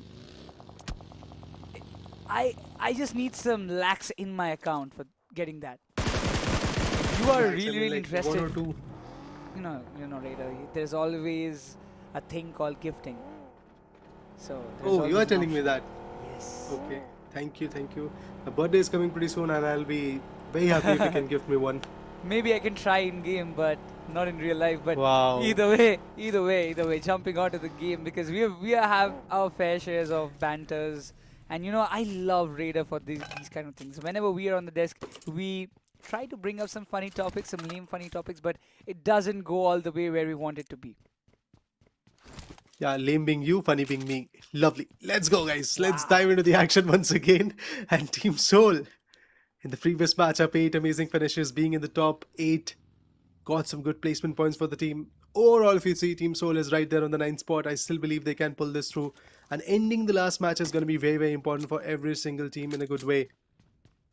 I still remember DSG, single-digit points. A sight which nowhere to be seen, a performance which is not really coming in. Nixie, Archie, Vizzy, Ashi, 3 to 4 individuals which are there. They've not yet changed their roster throughout the entire 6 game, including this one. But that performance has to come. If there are no changes in the roster, we believe that there is synergy. But we can not really spot that. We have always seen DSG getting isolated and then getting picked off. Maybe that's the art of their opponent. But honestly, at the same point, you have to build some good trade fire so that you can not just retaliate, but also safeguard your own teammate at the end. Because a single fight win, even if you win that particular fight, is not going to kind of demonstrate how far you can go in the tournament.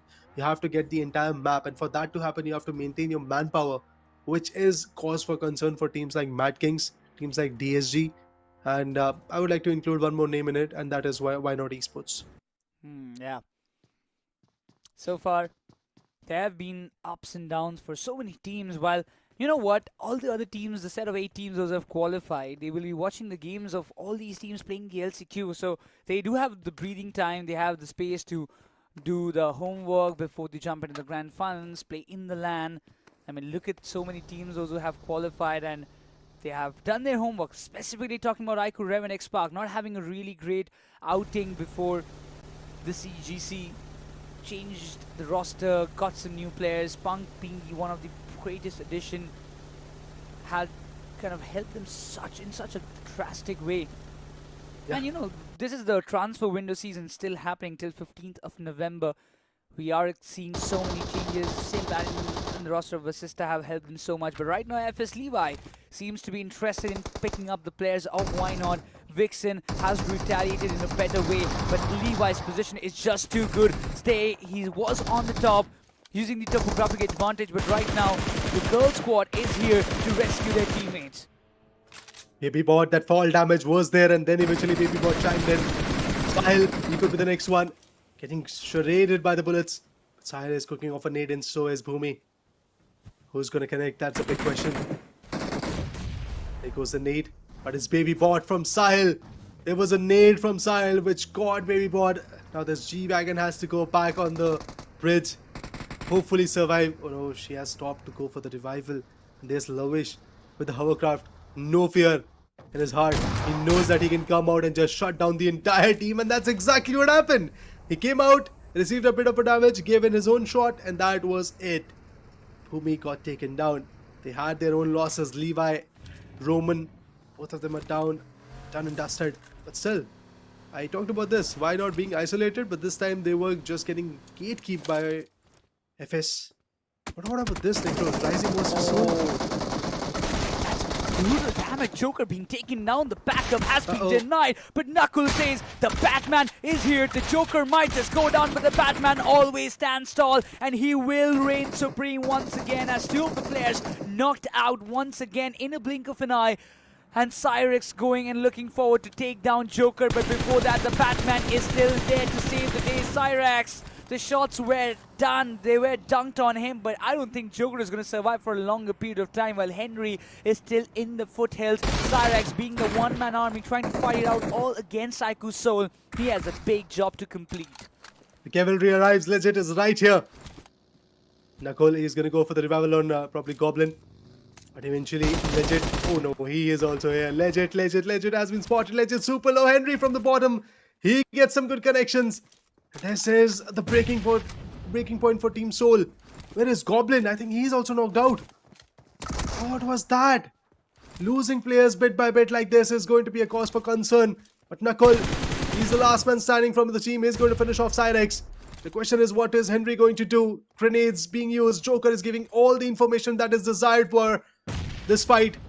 Nakul got the information, tosses the nade. Bit of a chunk damage, that's all. Now Henry is still out there. Henry tosses another one. Goblin goes down. This fight could have been theirs. But look at the way they have been losing players. Joker drops down from the watchtower, is going to go for the revival. Henry will come back again. He knows that he needs to finish the job. What he started, he needs to finish that off. And Nakul going for the DBS. Delivers a 1v3, but unfortunately both, not just both, the trio of his teammates, Joker, Goblin, Legit, all of them are done and dusted. This fight could have turned in a very different note. Just to save Joker, all three other players got taken down. Just to save Joker.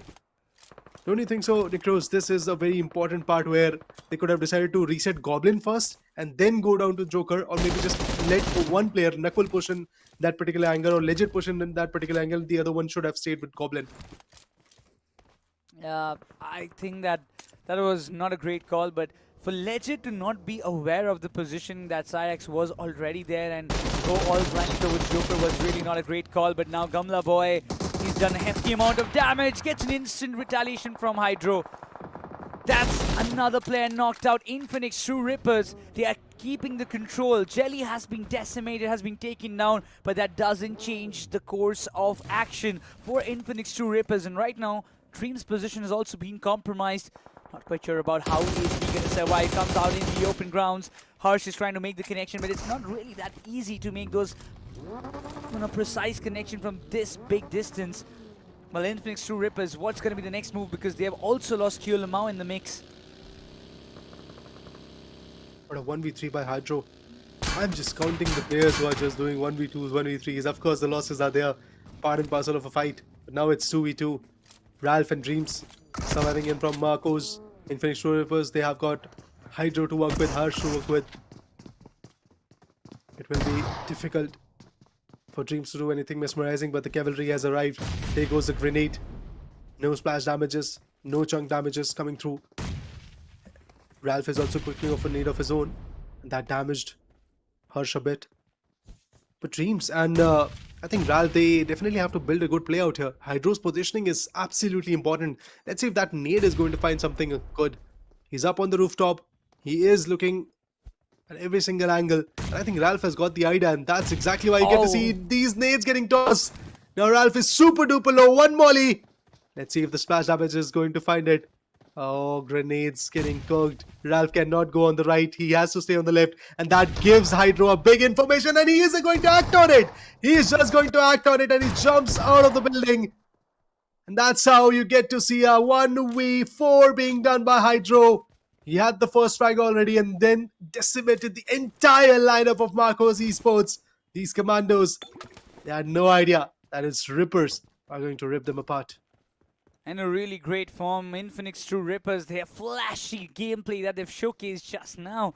It's just the start of what they are prepping for the bigger picture. And for you guys to watch the bigger picture or the entire LAN Finals in Chennai, this is your chance. The tickets are already live on Kin, so you have to go there, book your tickets from November 14 to 16, 3 days of action at Jawaharlal Nehru Indoor Stadium, Chennai.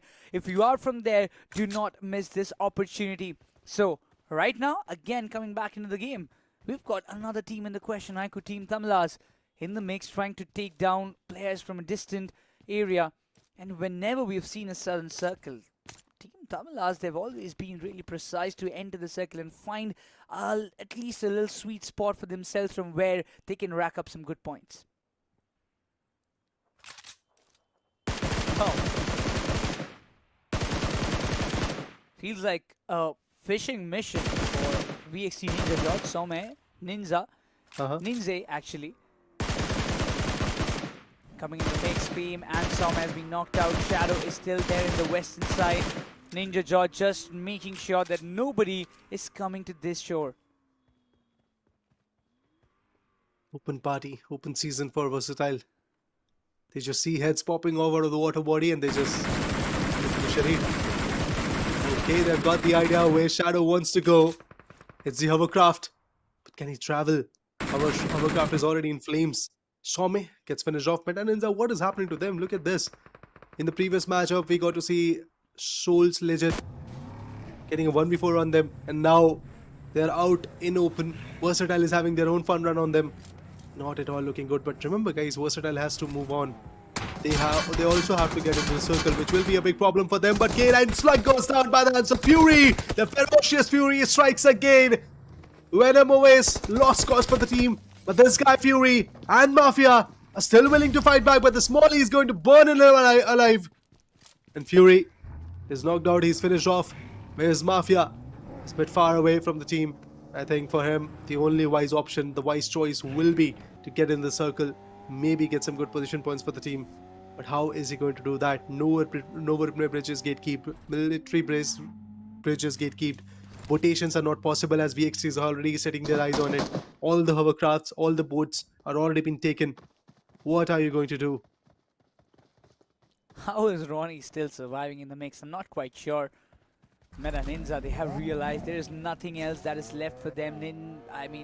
Ronnie can try and survive into the circle at one point. For him to survive that long, I am not quite sure about it. But the circle is going to go way too much in the southern western side. Haiku Team, Tamlas, One Blade, Wild Fangs, CEGC, they will be pretty happy. Even for INFINIX True Rip as the two of the players rotating down south, Harsh and Hydro, they will be pretty happy because they don't have any contenders along the way. TSG might be one of those teams to rotate from compound to compound, maybe take the chances of hitting the eastern side compounds, eastern quadrant compounds inside the circle for their name. We'll have to see how the picture lies ahead for them, but right now, VXT, they've decided we'll spend a hell lot of time fishing out there, trying to find out the finishes. It's better that we get on moving, because if we are a little bit more late, then we might just not even reach the circle in time. That could be a lost cause. Having the circle control is very, very important. Let's see how Team Tamilas, they already are up there on the edges. FS can easily find them out, but Hero Extreme GODLIKE, they're super duper late, as you rightly called it out. They still have to travel around 2.5 kilometers of a distance, and in that particular 2.5 kilometers, there is a big waterway also available. So for them, rotation is going to be a big challenge. I don't know what Hero Extreme GODLIKE is planning, but Mania has planned a super late rotation. His power getting tanked up with the play zone damage. The Blues are definitely hurting them. Slowly, those band-aids, those boosters are going to come and work. This late into the play zone, right now with just around 20-21 points onto the table, they definitely had to take a very critical choice to survive till the end, to let the other teams fight, to let all the bridge gatekeeping, the bridge control situations happen, and then finally push in. Wild Fangs, they have also decided to hold off a very good compound. Of course, they've lost two of their own, but Sensei and Kana, now these two have to build a good picture. Even from the other corner, if you see INFINIX True Rip, they're also surviving with the last two players. But Hydro, the form that this lad has got is just something different. I don't know, but I was feeling so entertained while seeing this. 2 shots, come back to cover. 2 shots, come back to cover. This is the kind of play that they're trying to inflict. Okay, at least maybe if 2 bullets connect on the head, I can get an opening. INFINIX True Rippers, they are like little cheeky boys out there, right? They like to take the fun. They like to entertain the audience, also rack up points. It's a mix. You look at Kyolamau, he is such a good entertainer when it comes down to the content part, but also he's a deadly player when he's in the game. And now Mafia has come across this place. Hero Extreme GODLIKE not aware of Mafia's position. Can just be a little problematic. Mafia can literally be the party spoiler for one player, but Jonathan was there, and Sanskari at Minnow had a really good idea where he can be, and Victorious SUMUS ends their run in the 12th spot. Mafia tried to survive till the end. Up against INFINIX True Rippers, we got to see a retirement coming through, but at the end, CEGC also surviving with the last 2. A lot of teams actually have lost their comrades. Meta NINZA, Ronnie, we talked about this, that how far is he going to survive. He has survived till top 11. He's still there in the waterway, probably. But my question is, what will AUTOBOTZ, what will teams like Hero Extreme GODLIKE, Versatile, how are they going to go into the circle? What is the plan that they are going through? They're tanking up so much damage. Everybody's thinking that we'll be the last one to enter the circle so that there is no gatekeepings.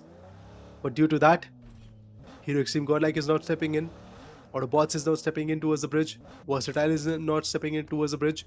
That gives us a very beautiful spectacle in the near future. But finally, it seems like that Hero Extreme Godlike is on the move, but Ralphie has spotted some vehicles. This could be the call for chaos in the near future. Now, the interesting part about these kind of circles is that when Punk was the IGL of Hero Extreme Godlike, I used to see that always the southern circles have caused problems for Hero Extreme Godlike. And even now, you can see they always tend to rotate lead, but now this can be the point where VXT, I mean, this can be the revenge matchup. VXT can take out all what happened with them in the first two Erangels right here, right now. If Hero Extreme Godlike dares to cross the bridge from this Novorupnoy side, from the back, it's AUTOBOTZ. From the front, it's VXT. Hero Extreme Godlike, they are in a sandwich situation. And it almost seems like a deadlock from where they can't escape. One by one, Team Godlike is on the move. Mania, the first one. But Versatile will be having their eyes set. And there is no recovery. There is no turning back now. If you turn back, it's going to be AUTOBOTZ. If you go up front, it's going to be Team Versatile. And they have started to pop off. Mania goes down. This power goes down. And Vino could be the next one. Slowly but steadily, Hero Extreme Godlike is in shambles. But Jonathan somehow manages to survive. Edmino manages to survive. Not just survive, but thrive. By taking down one from Versatile. Mania finished off his power. There's no revival chances available. But is it going to be a fiesta for AUTOBOTZ? If they also push in, this could be it. They can have a lot of pressure on Team Versatile, who's already running low in terms of the players. But Hero Extreme Godlike, they're not looking forward to get back into the circle. They're still out there, seeking for one mistake being done from the opponents, and then they can strike. But there you go, as Power gets finished off as Smoker. He's seeking for a revival, but AUTOBOTZ now are striking in. That pushes Team Versatile also into the circle. AUTOBOTZ, are they going to be unscathed? Unscathed. No shots yet on AUTOBOTZ vehicle. Maybe Hero Extreme Godlike is going to find them in the near future. VXT also has a clue that there is another team just crossing the bridge. Just if the timing was different, things could have been different for Hero Extreme Godlike. But AUTOBOTZ, they will be pretty happy that the gate cave has been completely disbarged and there is nobody holding on to their grounds. And now AUTOBOTZ, once again, they're on the move, trying to enter the circle, find a sweet spot for themselves from where they can continue all their fights and inflict some damage to the surrounding teams. Well, VXT, Ninja Jor and the company, they have entered the play zone area, while Ninja Jor is the only one to enter and find a sweet spot, then give the call out to their teammates that, okay guys, I've got some good holdings of position from where we can take some further fights, and it might be a good time that you can hop in. But talking about 1+K9 and TSG, they are involving themselves in a really distant fight, from which this was the first opening that they were craving for, and JD Gaming has taken down Archie, which is a green signal for 1+K9 to go all in. From the extreme eastern parts, you get to see Hero Extreme Godlike rotating in. Versatile is done. Somraj is out. Oh, the other two are still surviving, my bad. But 1+K9, they have pushed in, as you rightly called it out. Players are getting taken down, but look at this. The backup will not come through TSG. They will lose one of their own. Archie Gaming completely finished off. The question is, after this compound control, what next for 1+K9? INFINIX Troopers Hydro strikes once again. Could be the 6th frag. Mr. IGL is knocked out. But zone is still 140 meters away. Still a big distance to cover with regards to the current play zone scenario. With regards to the current teams which are surviving, 9 more are available in the lobby. There's a slam by 1+K9. Yeah, pushed in, but what was that positioning, Nixie? Oh my god, Ninja Boy is low, but JD is down. Omega, he is eyeing for the next rotation. This could be brilliant. This could be the moment where we get to see DS outshining. But the damage that they are dishing apart, the utilities that they are using is amazing. But there's the fire, there's the molly. One revival going on, another decimation going on by Omega. Easy control out here for Team 1+K9. Last player standing is going to be Archie. Let's one down. Trying to take the another one down, but this molly is cooking alive. That's it. 1+K9 with 6 frags, still surviving, ripping apart DSG from the roots. and getting the zone control. But Hero Extreme Godlike, same can't be said for them. Autobots, they missed on the bridge, but they were able to say hi to them right here in the circle. Beautifully executed fight. We're down to the final 8 teams, 20 players remaining. But Ronnie, the way this man has survived, he's got a beautiful sword intact to its back, dedicating that he's a knight, surviving and raising the banner of his team. But in front of him, it's going to be pile and piles of teams and members. Tough task for him to kind of overcome all of this all by himself, but he's trying. He's going to try his level best. Beard Baba still in the mix, trying to find some openings. Too many teams in the commotion, very small circle, not a lot of breathing space. These circles of military base are always really entertaining. Well, Omega is trashed and the finish being stolen away. Not quite stolen. It was a knockout from Mr. Idol himself, and the confirmation comes up from the side of Team Tamilas, and in the blink of an eye, 1+ K9, they are decimated in this lobby. Oh my god, after taking on DSG, they thought that it's going to be easy to steal the control from the next team, but that's not the case. Wildfang, they're going ham on Team Tamilas. Pierre Baba is out, but they still have the manpower. Look at how beautiful Team Tamilas always manages to take the zone control. That's why Team Tamilas is one of the most feared in terms of the last play zone circle fights. Kana, super low, Sensei. Back on the edge, Lovesh with the hovercraft. The way he came out of the hovercraft and then decimated. I still remember the players of, I think it was Team Why Not Esports. He's trying to do the same, the way he retaliated against Bhumi, but that will not work. One blade, Wildfangs is done. Vehicle burst will take down Kana and Sensei out. But at the end, the job's done. FS still survives and smiles for a little bit longer, but I doubt that they're going to go far. Mad Kings, the way they pushed in into this compound was amazing. A lot of shots were coming in from Wildfang, from FS. They were just getting pummeled, but now with the full 4-man power, they still have a very good compound into the play zone, the Sinter compound. Autobots could be one of the contenders from the current standpoint for Team Mad Kings to take this win in a chicken dinner. That's a really crazy battle that we witnessed just a few moments ago, but right now I'm really scared about how Ronnie is going to enter the circle. I mean, he's not way too far, he's inside, but just on the edge. There's no point that if the circle hits, he's going to exit. Still cooking up a nade, trying for the right moment to strike in, while Silope is spotted by Pro. 5 finishes racked up. Autobots in a really good position among the top 5 teams, racking up 5 eliminations from their name. In front of them, it's going to be Aiku Team Tamilas trying to pounce on the player of Meta Ninza's Ronnie, who is surviving for a longer period of time. But it's not going to be an easy task for Aiku Team Tamilas, because now they are being kind of shotted from every other angle. Oh, whoa, wait. What? 2 of them are down. Team Tamilas tracking the last one standing. Oh, he's going to go for the revival. What is Ronnie going to do? What is Autobots going to do? Do they have any utilities? Do they have nades, mollies? Do they have anything to offer in this particular fight? Because if Tamilas resets, it will be a pain for Autobots to get into the circle. But I don't know. This decision of Team Tamilas pushing in the watchtower, I doubt it. Because it's not in the circle. And they decided to do the same. Ronnie, it's his unfortunate situation that he's the last one standing. He had to be there in this mushroom tower. But there you go. Rico, he takes one down, Clutch God, but Shadow instantaneously retaliates. Dragon once again has to go back, revive his teammate. Resets will be happening every now and then, but Mad Kings, as I said earlier, has got the strongest chance, strongest contendership to have this win over a chicken dinner and once again bring the glory back to the Mad Kings.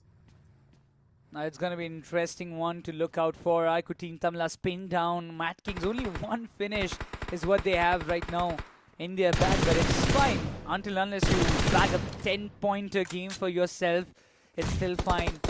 It's better than having 1 or 2 points. But Aiku Team Tamilas can find alongside Meta Ninza's Ronnie, Autobots in the western side. A lot of opportunities, but Dragon's Molotov will end the run for Ronnie. Another finish racked up by Aiku Team Tamilas, while Autobots, they're looking for one good opportunity where they can pounce on and enter the circle, find a sweet spot, but I'm not quite sure whether Mad Kings are going to allow them that. Well, there's the answer. Autobots are not allowing Team Tamilas. Mad Kings are not allowing Autobots. A lot of this stuff is going to happen, but Team Tamilas, they are done. Wow. Outside the circle, there's the chaos, but Pro goes in berserk with the nade. Arib is knocked out. Autobots counting backwards and they're losing the manpower. Pro, Lobster, these two lads are still surviving Mad Kings. This is a brilliant opportunity for them. This one should be a golden winner with a chicken dinner away. Their comeback is grand. And eventually with this winner with a chicken dinner, their strong contendership with the leaderboard could be coming in as Shadow pushes deep. Apollo finds Pro. And there you go. There's the winner with a chicken dinner that Mad Kings were craving from the very start of the CEGC. They get this winner with a chicken dinner. Of course, not huge with regards to the finishes, but huge enough to bring them back in the charts. They were at 11 points before this particular match, I believe. And right now with this 14 or 13 point or whatever the chicken dinner, their jump into the leaderboard is going to be significant for them, significant for their fans, and significant for the other opponents to watch. Because now, at the end of the day, Mad King's ceiling of this winner chicken dinner will push a lot of teams who are trying to make a comeback in very doubtful situations from tomorrow. Oh yeah, exactly. Because at this moment, we were literally discussing a few moments back that, okay, if any team from this category makes a comeback, if they get a chicken dinner alongside some decent amount of finishes, they can literally put up a competition for the teams, those who are in the second spot till the ninth spot itself. So right now, Mad King's taking a chicken dinner. It's just the first step of teams in the bottom six trying to maybe push themselves a little bit harder and trying to fit in the top 6 and the top 8 category, because we are all aware after the end of day number 4, the teams, those who are in the top 8, will be literally flying down to Chennai to play the CEGC 2025 Grand Finals in Jawaharlal Nehru Stadium. Now, this is interesting. LAN is on stake. Big prize money is on stake. You've got the trophy in line as well. A lot of things are on stake. So for all these teams to maybe push a little bit extra, do something extraordinary, is what we will be witnessing in the entire LCQ. With Mad Kings, I believe in the next couple of days, the other set of 6 teams, those are sitting in the bottom, will be also feel the motivation and will also look forward to kind of come up with these kind of comeback performances. There's one team that I'm still worried for. It's going to be DSG, not yet started up in a very good way. Like, they do not have even an average of 1 point per match. 4 points overall. Overall standings will come through very, very soon, but eventually I think we've seen enough from DSG's corner. Archie, Vixie, all these players, they're trying every now and then, trying their level best to get some points on the boards. It's just not working out. Neither their zone placement is good enough. Their should I say retaliation was not good enough. Even if you talk about this exact map of ERANGEL, they were on the edge of the circle went out of them, but 1+ K9, the way they just straight up marched onto them, that exactly where is I believe you are giving space to your opponent. So DSD has to watch out for that. And I think the gap is big, but not that big enough to deal with. #1 team has got around 70 points. That is Team Tamil Nadu, of course, and DSG is yet to start with double digits. But still, that gap of 60-70 points can be converted in the next 2 days if you kind of, like, let's say, wake up, be at a better side of the bed and eventually perform in a good way. But of course, there will be many more other teams who are going to do the same. Hero XTREME Godlike, we have yet to see what they can offer. Versatile, they are fighting back, but nothing is really working out in a good way. Even after gatekeeping a Hero XTREME Godlike, Versatile tried to come into the circle. Autobots was there again pretty early with their own aggression, with their own weapons to work with. And to be honest, the timing of Autobots pushing into the circle was super amazing. Like, they decided to let all the commotion happen. Once the things calmed down, then they decided to switch on their vehicles, switch on the ignitions, and then push through to the circle with the bridge. So that was a good approach, great approach, to be honest, because both Smoker was down, and from the other corner, I think Manya was already down. Sanskari, that means that Mino was pretty much down. So Hero XTREME Godlike was already in a very big pickle. And they decided to let it go. They decided to let's take our own play zone control, which never really worked out. All thanks to Autobots again. So yeah, at the end, VXC started it. Hero XTREME Godlike retaliated, but Autobots is the one who had the last laugh.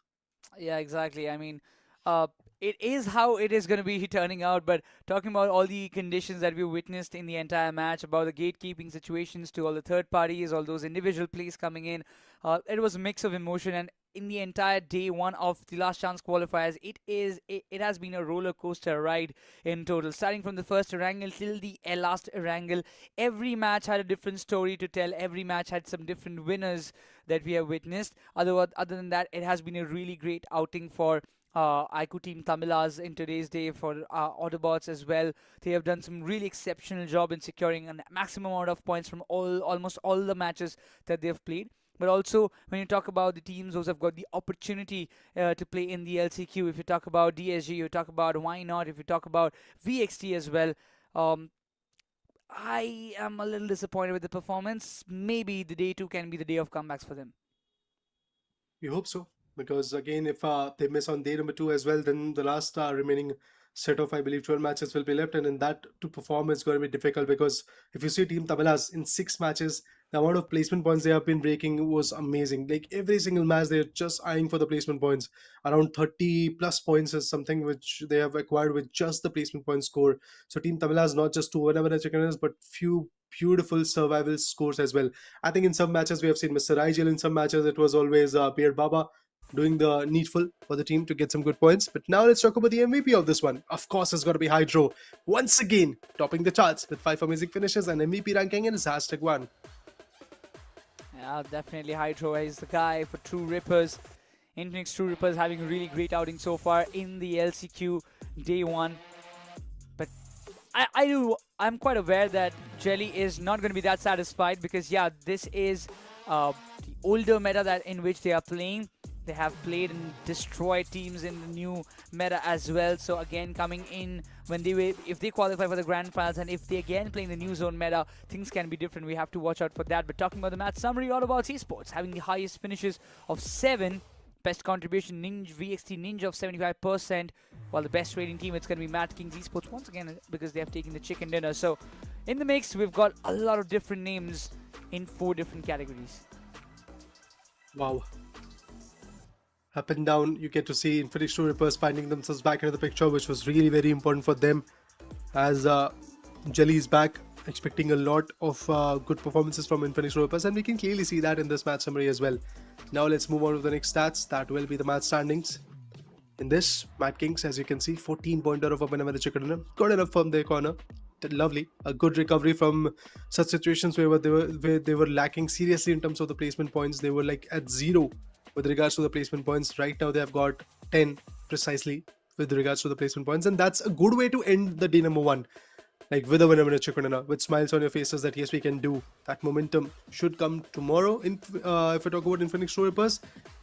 Despite of the fact that Hydro got 5 amazing finishes, but still just a total of 6 points. They need to buckle up. Team Soul, they started off good with the frags, but again, a small mistake to leave Goblin behind without even reviving him and pushing towards the other individuals from I think that was Joker who was in the need of revival. Small mistakes, and that is costing a lot of teams a lot of stuff. But Team Tamilas, they are going to smile quite a bit, as they have got a deficit up against their opponent, quite a big one to be honest. Tamilas, they have got a good lead. Yeah, exactly. They do have a good lead, and with this, they will be pretty happy to step into the day number 2 of last chance qualifiers. And talking about AUTOBOTZ, then not quite far away. One good game. Yeah, they can also be closer to Ico Team Tamilas. Maybe cross them as well if they can stop this flow of points from Ico Team Tamilas, which seems a little impossible, but we'll see what happens, what lies ahead in the day number 2. But also for the teams like Victorious Summers, One Blade Wildfangs, they're in the top 8, but still, I mean, they need to do something extraordinary if they want to retain this spot by the end of day 2. On the second page, pretty close to the other teams on the top 8, we get to see Team Soul with 36 points. Lovely from their corner as well. They have buckled up. They have got a lot of amazing finish points. Yes, placement point is something that they have to work on because it's still with the single digit 8 points. But DSG, as we talked about them, they have to start off. Why not Esports? Not that far behind. Eventually in the leaderboard, Hero Extreme Godlike stuck at the 14th spot. But again, they can do it on the next 2 days, so that's exactly what we are counting on. Mad Kings with that 14 points of addition and they were able to make with a winner chicken dinner. They have jumped towards the 12th position with total of 25 points. Versatile, being consistent in every single match with regards to their frags. But yes, zone placement is something that they again have to work on. Same goes for Rising Esports. They've got their frags to work with, but the problem is on placement points. Same goes for Marcos. A lot of things that are going good for these teams on the second page, and that's why we get to see the potential. But a lot of things that are going wrong is with regards to the placement points only. Let's see if they fix it from tomorrow, if they're going to aim for the placement points or not. But let's talk about the top 5 fraggers. As we know, Hydro could be the one who is going to sitting on top, and yes, 17 frags. Hydro is that particular guy. Legend trailing behind. Indeed, 17 frags from his corner. Now we get to see Dragon from Ico Team Tamilas with 15, FS Esports is Levy with 13, Jerry with 13 of his own. Great players, great names, and big responsibility on their shoulders for the next day that will be there tomorrow. But LCQ Day 1, they have showcased some real domination. Yes, they are not in the grand finals directly, but once again, the entertaining part of the entire show is what we are seeing right now. Last chance qualifiers, this was just the day 1, and in every other match, we had different storylines to witness, and all these players, they have showcased what they are capable of, and what lies ahead in day number 2 is still a big question mark, because we are really not sure of what a roller coaster ride tomorrow is going to be, because the way the teams are evolving with each and every match that they are playing, the way they're adapting to the older zone meta, again shifting in the new zone meta, this changes. This is where the real players gets testified, and this is where they showcase their true potential. And I feel like tomorrow and the next 3 days of this LCQ will be really bombastic. I talked about this even before the CG started, where CGC's first match started. We talked about this, that yes, semi-finale is going to be tough, but the complete shredder of competition will be coming in last chance qualifier, because that's exactly where you get to see all these 16 teams fighting for their existence in this tournament. They're fighting for the LAN, even they're fighting for something to be written in history, and that's exactly which is going to be pretty interesting, I believe. So from tomorrow, there will be comebacks, hopefully, from Mad Kings. Once again, we get to see them outshining, building on the momentum that they were able to build in this last match. True Rippers, again, same goes for them. Hero Extreme Godlike, TSG, Vinod. There are so many teams that we can really talk about with regards to the comeback that they can make it onto the table. Hopefully, they're going to do that tomorrow. Apart from everything else, this is it for today, guys. All the 6 matches are done. Now we are waiting patiently to see what happens tomorrow, because slowly, as there are no group shuffles, the teams now know which are the drop locations, which are the exact pinpoint precise rotations that teams cut in such particular play zone. 3 ERANGELs are done, 1 Rondo is over, 2 MIRAMARs are over today. So a lot of clarity with regards to what will happen and how we can traverse around the map is here already with the teams. Yeah, pretty much. And tomorrow, once again, will be the day where if you have done, when you have done your homework, if you have done your homework right, then you will be rewarded with points. You will be rewarded with some good openings, maybe, because once again, VXT, they have learned the lesson with the first 2 matches of ERANGEL, what they witnessed yesterday. I mean, today only the first 2 matches, which they completely kind of crashed. They were taken down with, they had 0 pointers game in both their ERANGELs, and coming down to the final match, they tried and they got some good points, at least decent ones. Not at least 0. I mean, any point better than 0 is good for any other team. So you have to kind of look forward for the bigger picture. But I guess that's it for today's CEGC 2025 LCQ Day 1. This is Nick Rose alongside Raider, and with us was Arca as well. See you tomorrow, same time, same place. Till then, bye-bye, take care, see ya. Peace out.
तुझको जो मैं हो जाऊं पागल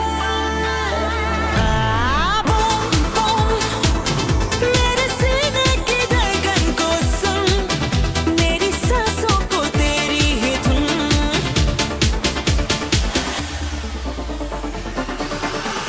Dreaming about me.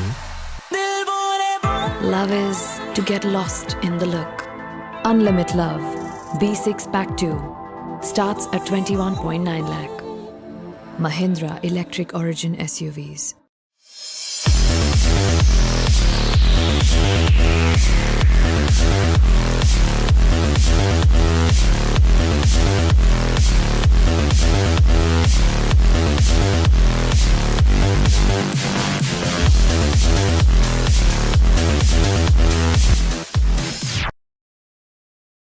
Fuel your everyday with the new Boost Protein.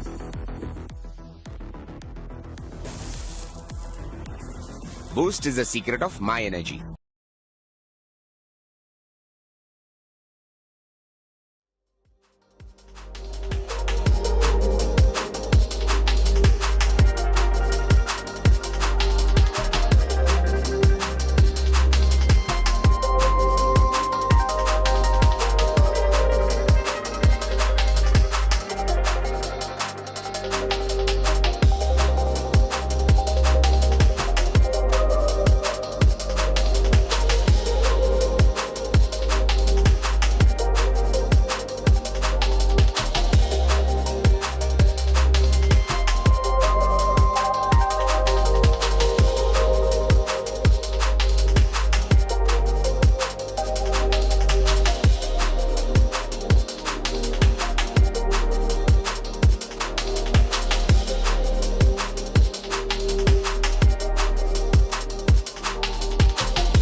You love you a real one. Pull up when the shift done. Roll out, let me feel some.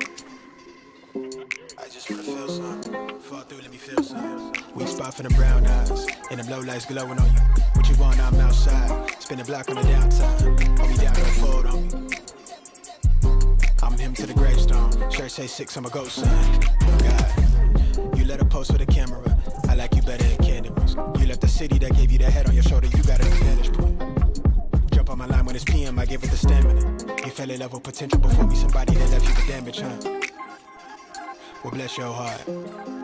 Hey, go and protect your heart. 10 down, I'ma hold that line. Only know how to play my part. Say so when I make that mine. Hold on, take my time, take my time, take my time, take my time, take my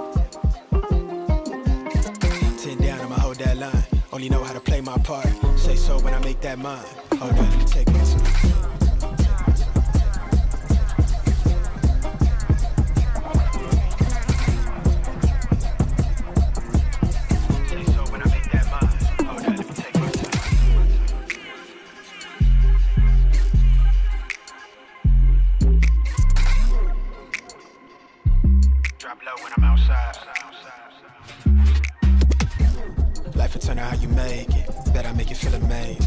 Up against that body, turn you to somebody to me, let me face it. Pretty soul, I make a face.